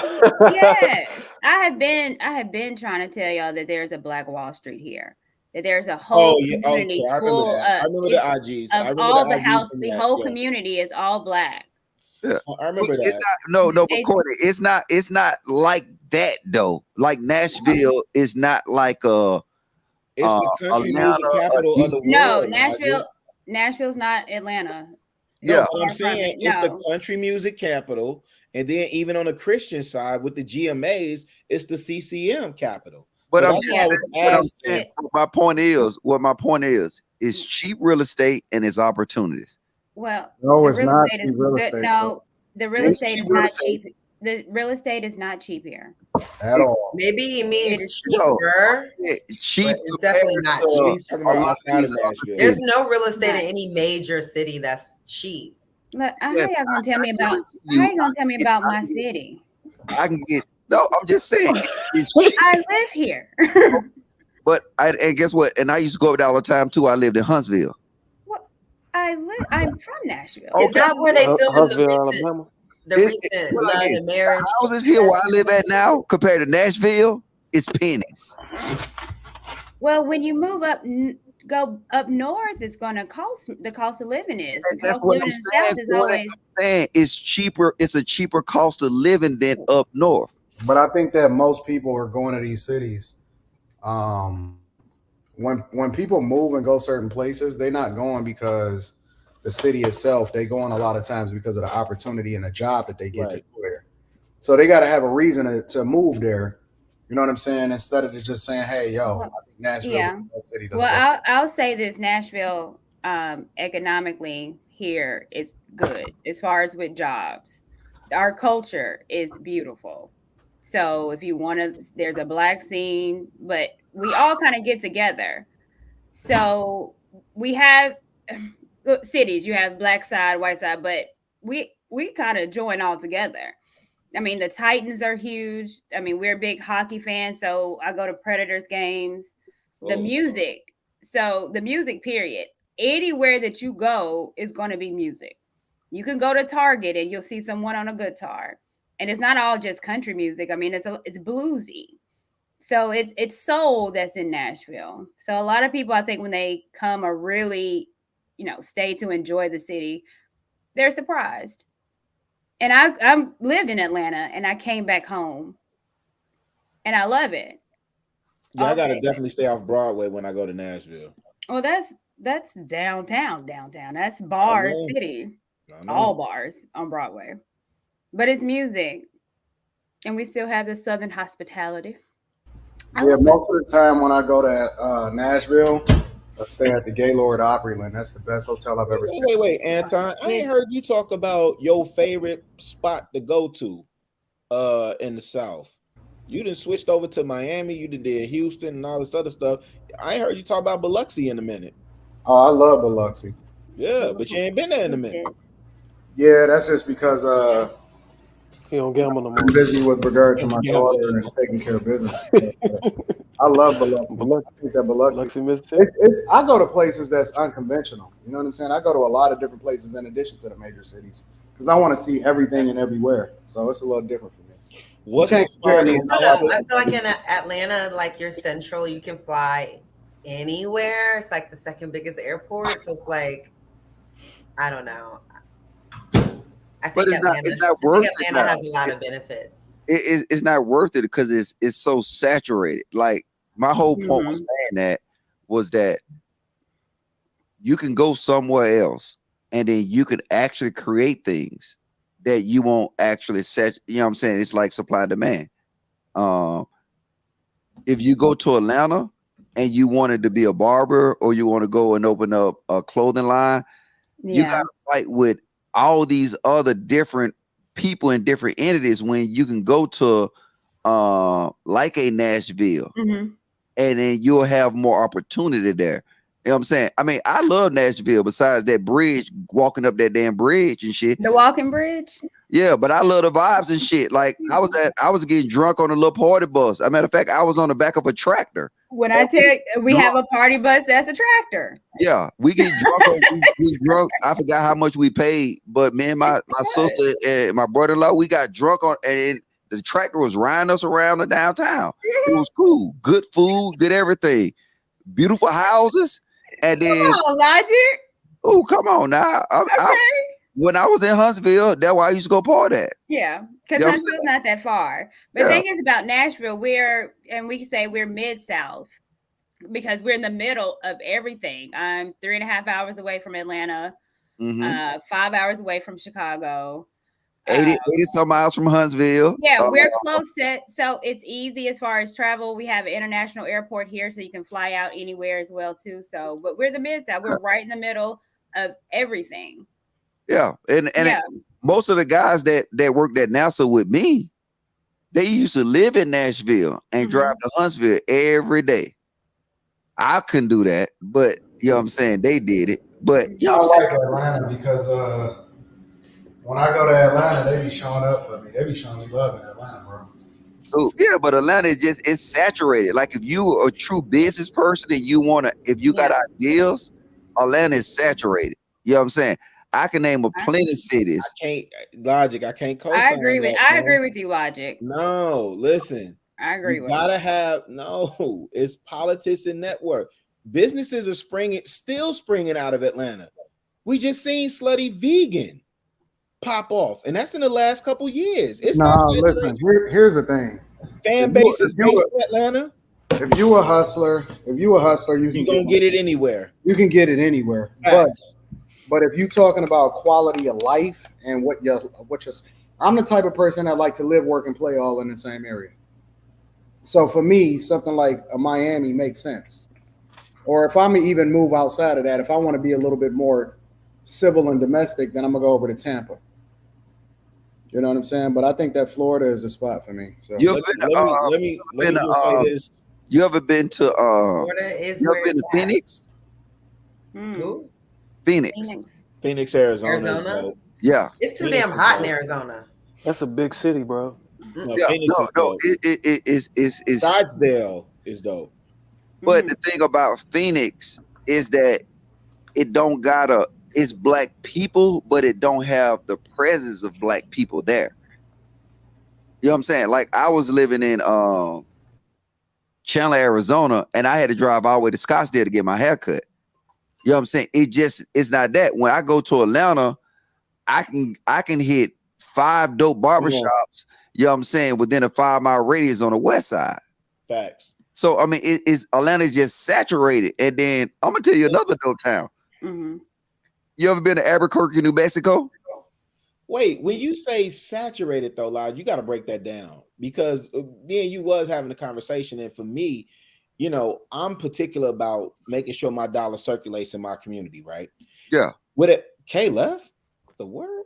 In Atlanta, you'd be hard pressed. Like you can't even walk 2 steps without spending your money with somebody black. To your point, so when you say it's saturated, because I believe if you a hustler and if you dope and you got good product, you gonna hit anywhere. It don't matter. It's the number one reason why people are still flocking to Atlanta, because there's so many incentives. If you're dope with a good product, yeah, it's so many incentives for you to be in Atlanta. And I'm not against that. What I'm saying is that when you have a market like Atlanta, that everybody, mom and daddy, got the same mentality. Look, I was raised and I saw it. I saw it before the New York niggas came to Atlanta, and we was fighting them all the time at the Freaknik. You know what I'm saying? I saw when they was coming down to Atlanta, and then they was trying to claim our city, and then we weren't used to them. They was wearing the fitteds and the Tims, and they stuck out like a soap. You know what I'm saying? I mean, for a while, for probably like 5 years, it was like Atlanta niggas versus up north dude war. And I'm just saying, it was just what it was. But now it's so saturated now that half of these dudes ain't even from the city. It's like, now it's like a melting pot. And it's cool. For the people who want to do it, it's cool. But if you want an opportunity to do something and make a name for yourself, you can go fight in Atlanta. But you got something like Nashville. You got something like Huntsville. You know what I'm saying? If you want more of the city, you got Birmingham. It's other options out there instead of Atlanta. So like Raleigh, Charlotte, Greenville. Yeah, but your dollar will stretch further than it would in Atlanta. You know what I'm saying? I think what logic is just saying is that people need to be a little bit more open-minded to the possibilities beyond just what's popular. Yeah, I don't. You know, yeah, because I do think people. I think people move to Atlanta just to say they live in Atlanta. Well, here's the thing. I was talking to my old boss, right? Like one of my guys came to visit me last week, and I was showing him my version of Chicago. And it was funny because I had known about a couple of different people for years. And when my guy came, it was the first time that I got in the room. So I had to tell my old boss, like, oh, I finally met such so and so, and this person and that person. And you know, one of the things that he said to me was that, yo, you've always been a person that's kind of connected dots. And so when I think about, because I was telling him the common thread between all 4 of us was him. And when I think about Atlanta, there is something to be said about being in the right space, in the right room, right? So in some of these other cities, to your point, Logic, depending on what you're doing, and I tend to look at everything, I know Anton looks at everything from an entrepreneur business mind state. I look at a lot of stuff from a independent music mind state, in particular marketing from an independent standpoint, right? And so when I think about that, yo, there are conversations that I could have in Atlanta that I would never be able to have in Nashville. Nashville is, huh? What do you mean? As far as like if I'm talking, so in particular, if I'm talking about let's say if I'm looking at it from a music business standpoint, right? Okay. So if I'm talking about even consulting an artist, right, from a music business standpoint, there are conversations that I could have with certain people. The eyeballs are not on Nashville for what Black culture is there, right? So like my man Ja just signed a deal. Well, he got a situation popping, and he's literally the equivalent of what EBC was in New York, like Rucker basketball. He's the equivalent in Atlanta. I don't see him doing that anywhere else. I don't see him having those conversations, having those connections with music. Well, let me say this. You know, all the music execs and all the relationships that he's been able to develop over the years. I'm not taking nothing, Court. I know you're finna go in on your city. I'm not taking nothing away from Nashville. I'm just saying I don't see him being able to do AEBL in any other city the way that he's done it other than Atlanta. He's not getting 2 Chainz to buy a team and go support his league. He's not getting somebody Lou Will to show up in Nashville or Chicago. Maybe he's not getting them to show up there. Yeah, you can. I think. So, but here's the thing about Nashville. And the thing that I love about Nashville, because we have so much going on, but we're so low key. We're a real chill city. But Nashville, low key, Courtney. We low key. Like you come here, it's a very chill, relaxed city. So, but we have the best studios in the U.S. Everyone comes to Nashville to record. We have RCA, we have Sony, we have it's all here. The block is called Music Row. So all artists. You'll see Snoop walk in. I remember 112 recorded their album down here years ago. You'll see D'Angelo Court. Jill Scott lives here. India.Arie lives here. But because they can be low key. But they're next to the best recording studios in the U.S. But they don't get bothered. It's just a really super chill city. Yes. So Nashville is music. When I tell you everything about Nashville is music based. They whole downtown is music based. It's all music. It's all music. Nashville got some of the best bars that I've ever been to in my life, bro. Court, listen, you feel the same way about Nashville that I feel about Chicago. So what I'm saying is I'm not taking nothing away from your city. You right. Y'all do have the best studio or some of the best studios because y'all are music city. But y'all known for country music. Well, the record execs, wait. The record execs are not flying to Nashville to discover the next whatever. You don't need a record executive no more, bro. You said what? You don't need a record. You don't need a deal no more. I don't disagree with you at all, but these labels still exist. You still got people pushing to get in the industry. You don't need a deal, but it would be very advantageous for you to have a deal. No, you don't need a deal. I disagree. A distribution deal, I think you do. You could listen. You don't need a distribution deal until you need a distribution deal. Wait. Even the people that kind of were on their own, that like made their career on their own off of social media, still didn't become big. And I mean mainstream artists until they got a deal, i.e. Bryson Tiller. He already was like on, people already knew his music. He made his come up from posting on social media. And then when he got a deal, he was... Bro, hold on, wait. Russ. Because y'all looking at the wrong people. See, y'all looking at the richest rappers is not even mainstream. The richest rappers is not even mainstream. When we talking about Tech Nine and Currency and all these dudes, they the ones that's getting the money. And they getting over 95% of everything that they put out. They 1,000% rappers, bro. Bro, these rappers and these entertainers, unless you huge, unless you're an Ariana Grande, unless you're a Drake, which obviously we know the majority of them ain't getting that. They don't understand, man. It's only a few dudes that's really, really, really getting it like that, bro. Again, that's why I said Russ. Russ is again. Russ, that's another one. Right. 1,000. I'm not disagreeing with you.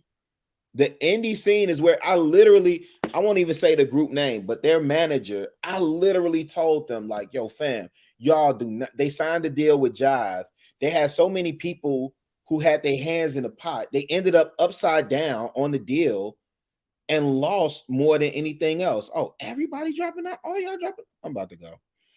Anyway, I agree with you, bro. But again, for me, that's why a lot of my processing is, you know, from a music business perspective and a marketing mindset, more so than anything else, man. Because even again, like they was pointing out earlier with Master P and No Limit and got doggone for me, Cash Money or Suave House, or I think you were saying Rap a Lot earlier. There are a lot of lessons that could be applied to everyday life. Everyday entrepreneurs could learn a lot from these stories, but people are so busy chasing fame that you're willing to sign a deal with a record label, which is really a bank loan. It's not even it's your advance is a bank loan. It's a horrible loan. 1000%. And you don't get, yo, do you know Isaac Hayes' family, they're just now getting the rights and royalties back on his music catalog. You guys, regardless, it takes money.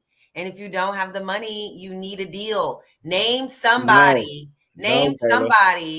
that I guess Nipsey is the one person that we always speak to who like did it on their own, whatever.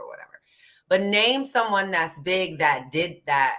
You know how many artists kind of deal without the resources, the marketing and the advertising budget that you need to really become popular. I think that became like big. You think influencers just wanted to start posting the song? You think it became big because like that label spent millions of dollars to get that song to where it was. Yes, they did. I'm telling you. These labels, listen, listen, I don't let That's me. the only I'm reason log to off sign with the labels because they have money to advertise you and market you. I don't even want to name drop the people that I know that say for a fact these labels don't know what they're doing, and they spend these artists marketing budgets. I literally was promoting the artist that I knew. I knew him. And it was BT Awards, Hip Hop Awards weekend in Atlanta. I'm promoting him. So yo, I'm at Velvet in was that Chamblee Tucker or something? I'm promoting your joint. Yo, did you know and he's like, nah. And I said, well, check your line items in your P&L because they gonna hit you for this. I'm promoting something with him and I'm promoting 5 artists, and I guarantee you they charge all 5 of those artists full rate. These labels do not know what they're doing. The illusion is that you need a label to promote and market you. The barrier to entry for any artist. Megan ain't got a check since 2019, baby. Who ain't got a check? Megan Thee Stallion. Megan Thee Stallion. Man, and that even more so. She fighting the label right now. Come on, fam. Even more so, you could do the listen. She's definitely got a check since 2019. Especially once Jay-Z and Beyonce took over everything. She's just trying to see how she can get out of her old contract. You think because they prop these artists up in front of y'all and they put the glitz and the glam on? No, Kayla. Why you think TLC was out there crying about being broke? I'm just saying, I think that at the end of the day, if you want to be big, you need money. Whether it come from a label, whether it come from you, you can think that you can become a world-renowned artist by just posting on social media, but that's just not it. You need money. You need money. You need money. No, you don't. People. Name someone who's huge. Do you know how many people got rich off of Fruity? Do you know what Fruity Loops is? Oh, wait. No. But name someone that's really, really big that didn't spend any money. Young Dolph never signed to a label. Young Dolph is not really, really big. Young Dolph was huge. What are you talking about? Okay. I'm not talking about to black people. I'm talking about in general.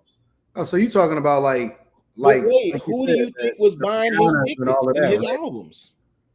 But I guess I don't know because I didn't listen to Young Dolph, so I'm not going to sit here and say he was so huge because he wasn't. Anton, there are lots of people that I know that he wasn't Drake. He was a great artist, but he wasn't one of the biggest artists in music. But here's the question. Here's the thing. Was Dolph making more money than these people that we say is big? Facts. Or is the goal to get rich, or is the goal just to be famous? The goal is obviously to make money, and then you use your money to make money. But so that's a totally separate conversation. What Dolph people was do, not signed to what Empire. people do, Who y'all in the chat? Dolph was not signed to Empire. Dolph did a deal where he would distribute some of his music when he got ready on Empire. He was independent and he was making all his own money. He never signed a 360. He was getting 100% of everything that he booked. 100%. Let me ask you this, Kayla. Who did Tekashi 6ix9ine sign to? I don't listen to Tekashi. I don't know nothing about I'm Tekashi. just I want to asking know nothing about because Tekashi. he was definitely a worldwide major artist. Wait a minute, what's JR say? JR just popped out of nowhere. Fade to black, JR. Nah, I've been here the whole time. Oh. Yeah, Who did no, I Tekashi don't. sign to? Because he Tekashi's didn't spend only a lot of money big to get because rich. He just bought a couple of headbands for some people in New York and shot a video. Listen, there is dudes that get the dudes out of Detroit. Like I said, I literally watched homie count up $1 million just off of straight up getting to the bag, not signing no deals, getting it out the mud, and they killing it, bro. I mean, even with Tech 9, everything. You still have not named a huge artist. What?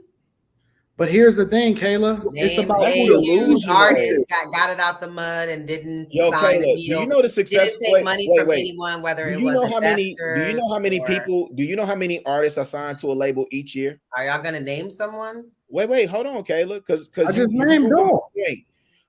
Because Dolph is not Nipsey never did a deal. Nipsey never. No. I already said outside of Nipsey, and Nipsey became relevant a good deal of it because of his newest stuff that didn't even get to go because they took him out. So it's wait, Kayla, because that's the illusion that I'm telling you.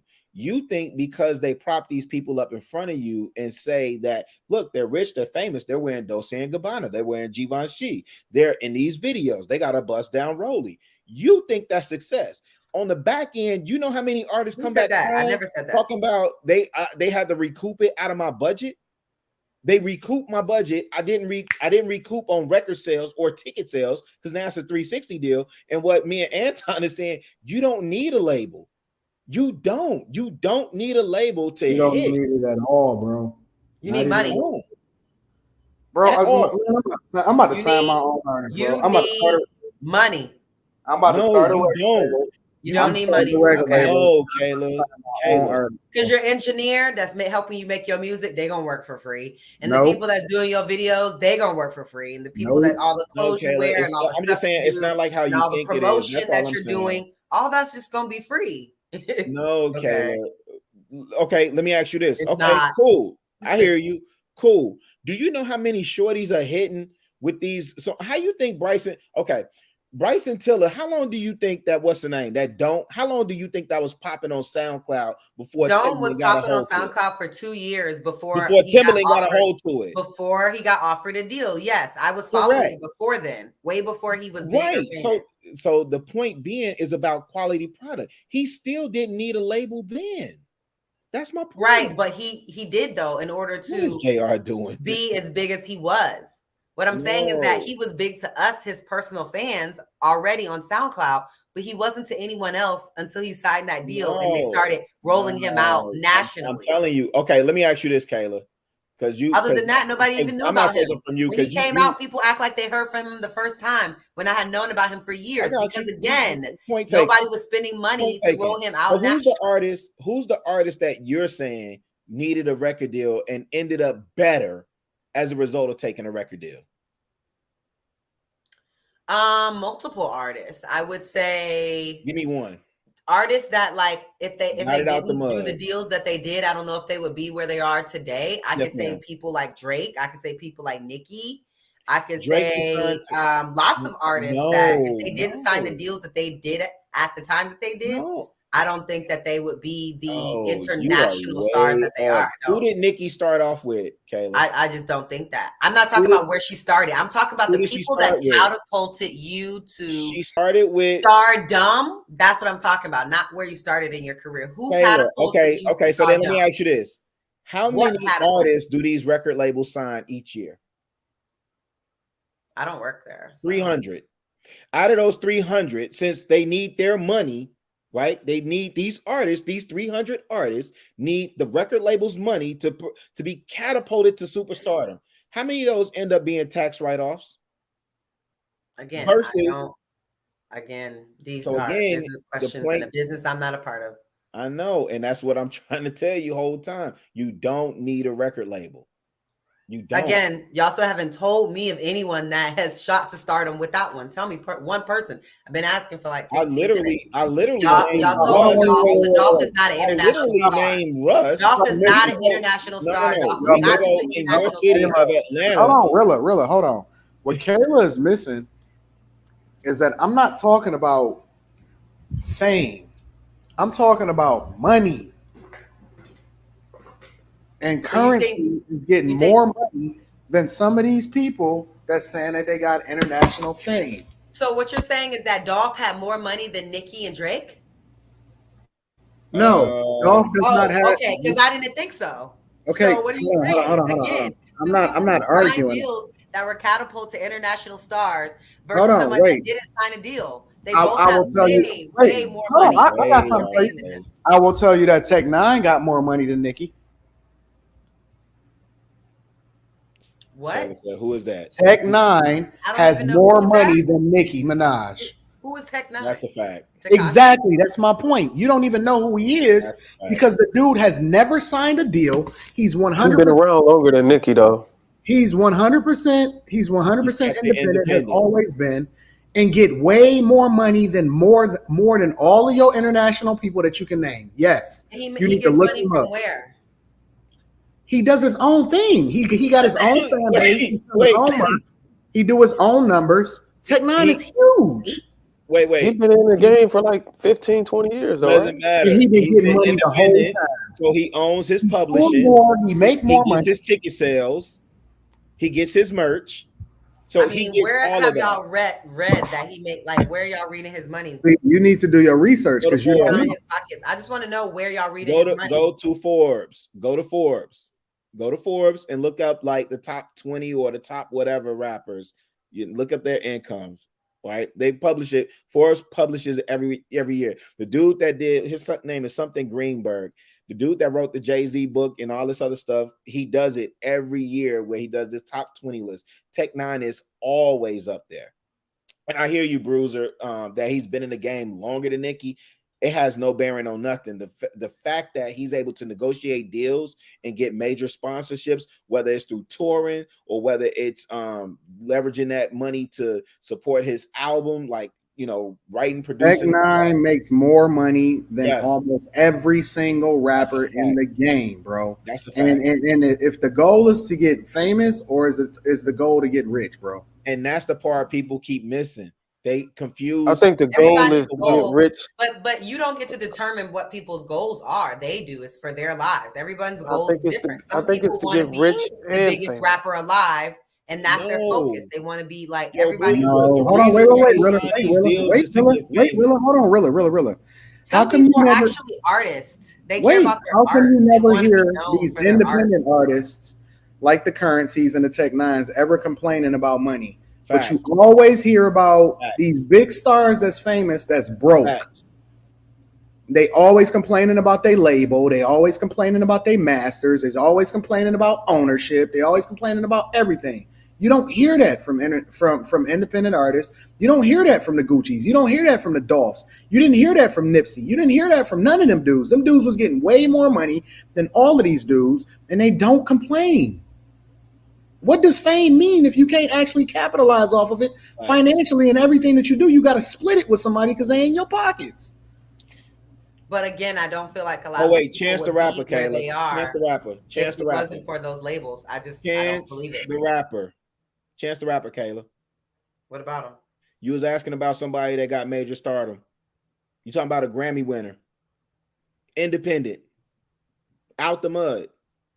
No label. Okay. You don't need a label. Y'all need to start Googling some of these dudes, man. Y'all can name, but y'all think just because y'all can name 2 or 3 people, that's I like still just all y'all said was wait. All y'all said was Drake, Nicki, and Wayne. Hello? Y'all said Drake, Nicki, and Wayne, and so we said Tech Nine. We said our people. So what's the difference? I'm just confused because of the 300 rappers that signed, you can only name me 2 or 3 that's made it. Right? You can only name me. I just sat up there and said these labels sign 300 artists a year. We know this. And we know about people getting dropped and being tax write-offs all the time. It's one of the things that Rockefeller and not even Def Jam at that time, but Rockefeller was looking at Kanye like tax write-off. Right? Kanye actually didn't need if you look at Genius, Kanye could have did, and he would have been Kanye still without a major label. Yeah, but he would have needed some money. Money he didn't have. Money he would He have had had it. somewhere. You didn't watch Genius, fam. I obviously watched Genius. I know he spent couldn't his have own because money. he put up his I know own he money. spent his own money to He do put up his video. own money I to know. produce I'm his aware own of that. videos and to record his album. He didn't have a budget. Matter of fact, Again, after he spent his own money to do the Through the Wire video is when the label finally opened up his budget for him to be able. I watched it twice. That's when they opened up his budget to allow him to do a bunch of other things. You know when they opened up the budget, when he decided to bring MTV, BET, and all the media to 40/40 Club and premiere the video and put Rockefeller on blast and said, I spent my own money. Yeah. That's when they opened up the budget. Right, but Look again, they opened up a budget. Okay, here, the budget that he had at that Kayla. time was Let not me give it to money you this that way. he Let had me on give it his to you this own. way. In this climate, any artist, any of your legacy artists that are out of their deal now, you know that like they are excited to be out of their deal. They count down the time, the albums that they got to turn in to be out of their deal, and nobody is rushing to get back. They were happy when they got signed. All they wanted was to get signed and wanted somebody to back them so that they could build their career. So while people talk shit about getting signed, it's them being signed is the only reason we know half the artists that are even out here. You know what I think it is? I think you're we so wouldn't know them passionate if they about weren't the signed. subject. We would not know them. I think you're passionate. Their following wouldn't have gotten so big that they've become international. What was your day rate? What was your day rate when you was doing those videos? What was your day rate on Pitbull? Like I said, yes or no? Are those days long gone? We would not know who they were if they didn't sign these deals. Every day there are artists out there every day that want to get signed, and half the artists that are out, if they didn't get signed, we would not know who they are. But the reason that they want to get marketing, media, PR costs money. And you do marketing, and if you think you don't, and you don't know shit about marketing. I will tell you this. Hold on, Rilla. I will tell you this. Some of y'all favorite artists, and Rilla, I showed my bank statements gladly. Last Saturday, I showed my bank statements. They favorite artists don't even come close to what I'm generating. And crying about it, bro. Don't even come close to what I'm making on a monthly basis. What I pay myself, that ain't even gonna. Bro, I'm telling you that the thing that these artists is trying to do, they trying to get signed because it's a thing that's always been available. Because they need money. What are you talking about? Listen to what I'm telling you. They're trying to do it because that's the thing that's always been sold and championed. It's not that it's in their best interest. It's the reason why they get a chain, right? They get a chain, they get a car that's not even in their name. And then by the time they wake up, they realize that they actually are worse off than if they would have did it themselves. And they wish they would have just endured, kept doing these little shows, put their money back into themselves, and then they would have blew up anyway. Because the label, no. You know how it's true. You know how it's true. No. You know how it's true because the reason why it's true. Hold on, Rilla. You know why it's true? Because most of these artists, they don't even get picked up by labels in 2022 unless they already getting money, unless they already got a social media following, unless they already generating revenue. The only thing that the artist is doing is they taking upfront money because it'd be so much. They'll take a $1 or $2 or $3 or $4 or $5 million upfront money. If you think that regular people that, I want to be an artist, have the same opportunity, money, and connections that major labels do, you're nuts. You're nuts. No, Kayla. You are not. I know people that have been doing music for 10 years. They are way better artists, way better singers than some of these people that are signed to labels that have budgets to get pushed into the market, whose music, like, and now I have to hear their music, and they're not that good. But the only reason that we're seeing them is because labels have the budget to push them into our peripheral. But there are people that are better artists, better talent, that just don't have the financial money or the connections to be put in front of us. And they don't have the charisma, and they don't have the look. Half of your feed is boosted, programmatic, and ad. They don't have the look. They don't have the look. They don't have the charisma. It's people to get. And those people that the label signed didn't either. But they use their money to make them have the look, make them have the sound. What do you mean? We used to talk about that all the time about artists who are not real artists. Really, hold on, Rilla. Hold on. I just got to get her. Hold on, Rilla. Here's the thing, though. The thing that she won't acknowledge is all of the thousands of people that get signed every year that don't pop, even though they get signed to a major label. So what about them? What about the marketing and why it didn't work for them? Because there's thousands of people that get signed every single year that never pop. Just because you get signed doesn't mean they allocate as much money or whatever amount of money to you. Just like we were talking about Kanye, you can be signed and be shelved. So if they are putting the popped off on his own, the label just rolled his coattails. Budget, and then you won't really be able to do much with it. But people that they feel like can go big, they're gonna put a big budget behind them. How do they figure? Kanye was popping on his own. He had made his own connections to make them look good, paying people to make them sound good, paying people to put them in commercials. Whether it's like just like the same thing that happened with Yachty. You don't even need a label for that anymore. I'm like, if you think that Yachty would have been doing what he's doing without a label, you're crazy. Because I just don't think that he ever would have been doing what he was doing. Yachty is signed. If he wasn't signed by that label. Those Pepsi commercials, all this. Stop it! You're trying to act like Pepsi would have did. Do you know who Coach K is? Stop it! Wait, Kayla. Do you know who Coach K is? That's funny. Wait, Kayla, answer my question. Do you know who Coach K is? Coach K. First of all, do you know Lil Yachty's daddy is a world-renowned photographer?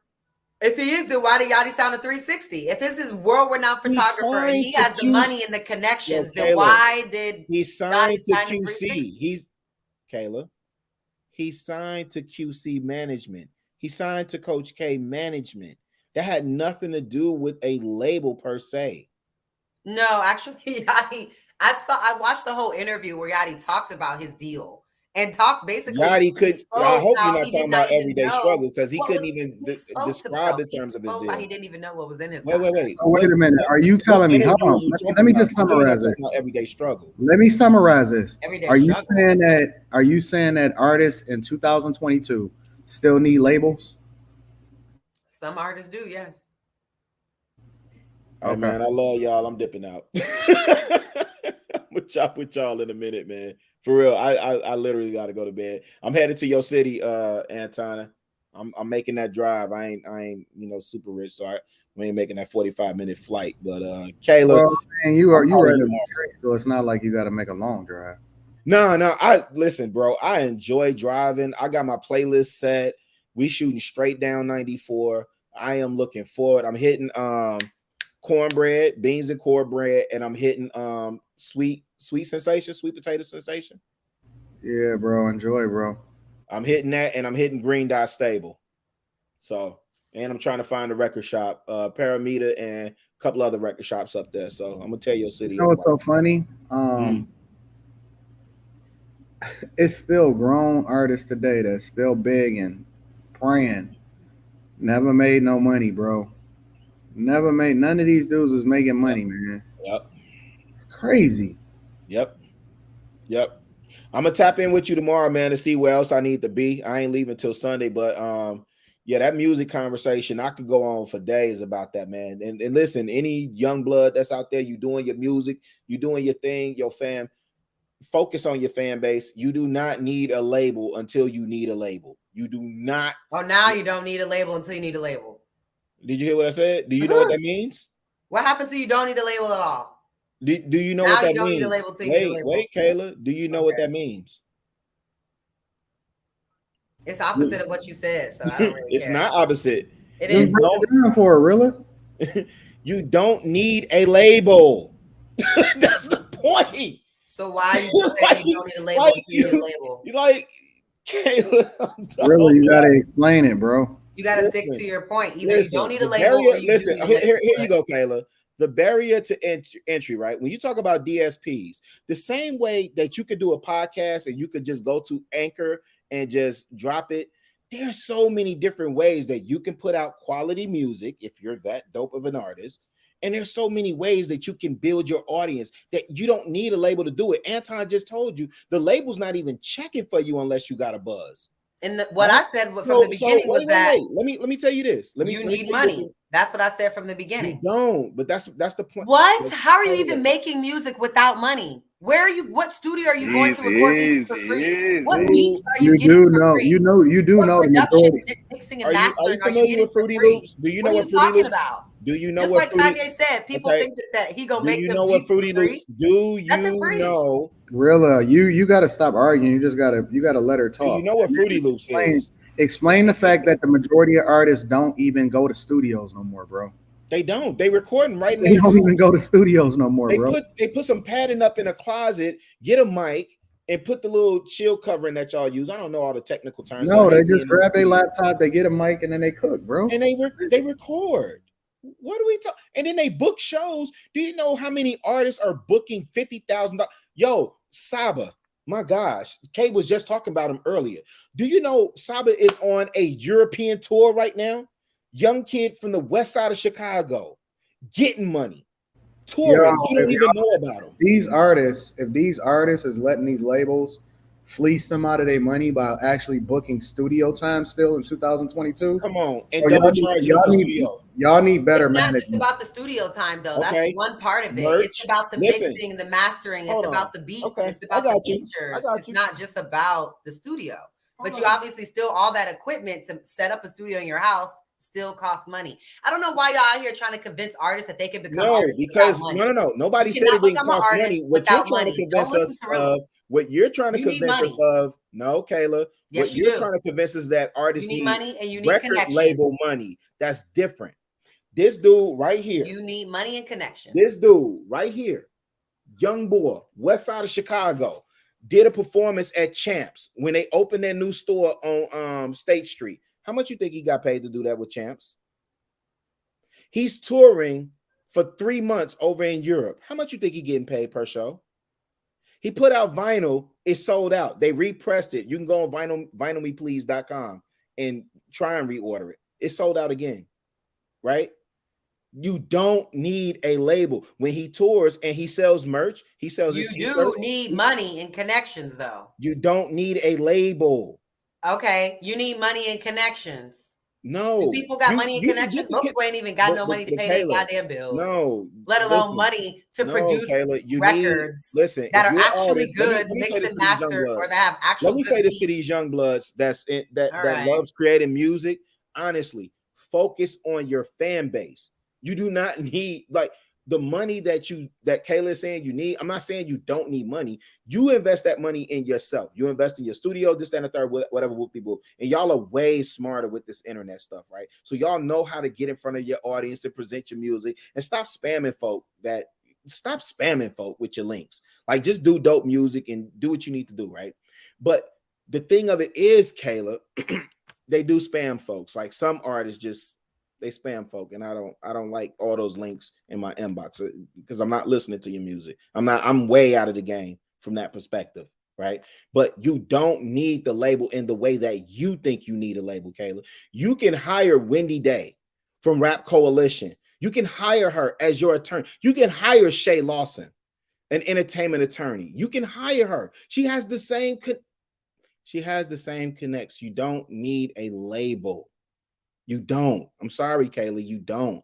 You don't need radio. You don't need none of that. You don't need radio. You can get on Spotify playlists. Anyway, I need to get out of here because I might need to start another thing, and that might be Patreon level content.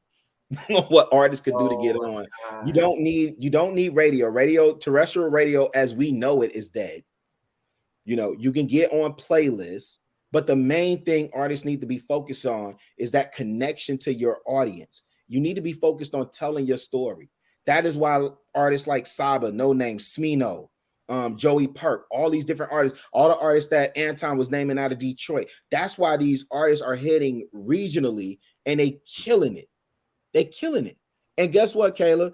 These labels are sniffing at these artists' doors, and guess what they tell them? Nah, I'm good. I'm good. I know, Kayla. I know that day rate. I know you missed. I know what it is, Kayla. You missed that day rate. You missed that day rate. RATE. Stop it, Rilla. It's not about that. It used to listen. Rilla had schooling your ass, Kayla. No, he ain't schooling me on shit. No, listen, Kayla. Listen, you know I was getting it when the budget for marketing for street team stuff. It used to be $1,500 a month. Listen, I genuinely believe that stuff still works. I genuinely believe that stuff still works. I know, I know that if you have money, you can make money. No. As an artist, I've seen labels turn non-talent ass having people into superstars. Who? So Who's the last one? I am not even about to argue with it. But who's the last one? I feel big bomb. We gonna pick this up in Houston, Kayla. We're gonna pick it up in Houston. Who's the last artist that the label took from nothing to something? Jared, where the hell is you at? Yeah, JR looks like he's out at the club. What is JR? He in Houston already? No, JR look like he at Waffle House. Nah. Let me get out of here, man. I gotta go to sleep. My wife finna be mad at me for being up late and yelling at the screen and fussing with Kayla all the doggone time, man. I appreciate y'all though, man. I'm finna get up out of here for real. Anton, I'm gonna tap in with you tomorrow. All right. See where else I need to go. Kayla, all right, y'all. I'll see y'all. Have a good night. I'm sorry I wasn't feeling well this evening, but I tried to do my best. Bruiser, good meeting you, bro. All right, man. We're gonna have to chop it up one day. Indeed. Salute, champ. All right, brother. Peace, family. All right, y'all. We're gonna go ahead and end it, man, since everybody cutting out. We definitely appreciate you guys for tuning in to Lapeef Let's Talk tonight, man. Make sure you guys hit the like button, also subscribe. Thanks for the constant support. Make sure you guys get your tickets if you haven't got the tickets already to Houston. That's April the 23rd. It's a limited amount of tickets that's left. I promise you, it's not too many left. I just seen the number. Go ahead and copy your tickets. The link is pinned to the top of the chat right there. Also, shout out to the sponsor, Tiege Hanley. Go ahead and fill the Tiege. All right, catch us next Thursday. We got anything else coming up? Yeah, Sunday is when we come back up again. We got Lapeef Sports. We also have Sage Talk with Lee, and we have a mirror late on that night. So make sure you guys subscribe to the channel so you guys don't miss anything. Until next time, we out. Appreciate the support. Thank you. All right, brother. Appreciate it. Good. I'm glad you stopped too, brother. Man, I couldn't miss it, man. I was yelling at my phone. I was yelling at the screen. I was listening to y'all while I was working. Man, I can't miss no more of these, man. But I be having to do what I got to do, understandable, man. Brother. Already, man. Good seeing you, man. I can't wait to Houston, man. I can't wait. It's definitely gonna be a vibe, man. So it's gonna be something special, man. The experience gonna be epic, man. So get y'all tickets, man. Thanks again. Already. We out. Thanks, Bruiser. I appreciate you, sir. Oh, no doubt, man. I can't wait to get back on the next one, bro. Man, come to Houston, man. I'm coming, man. Most definitely coming. Okay, that's what's up. All right, y'all. I'll talk to y'all.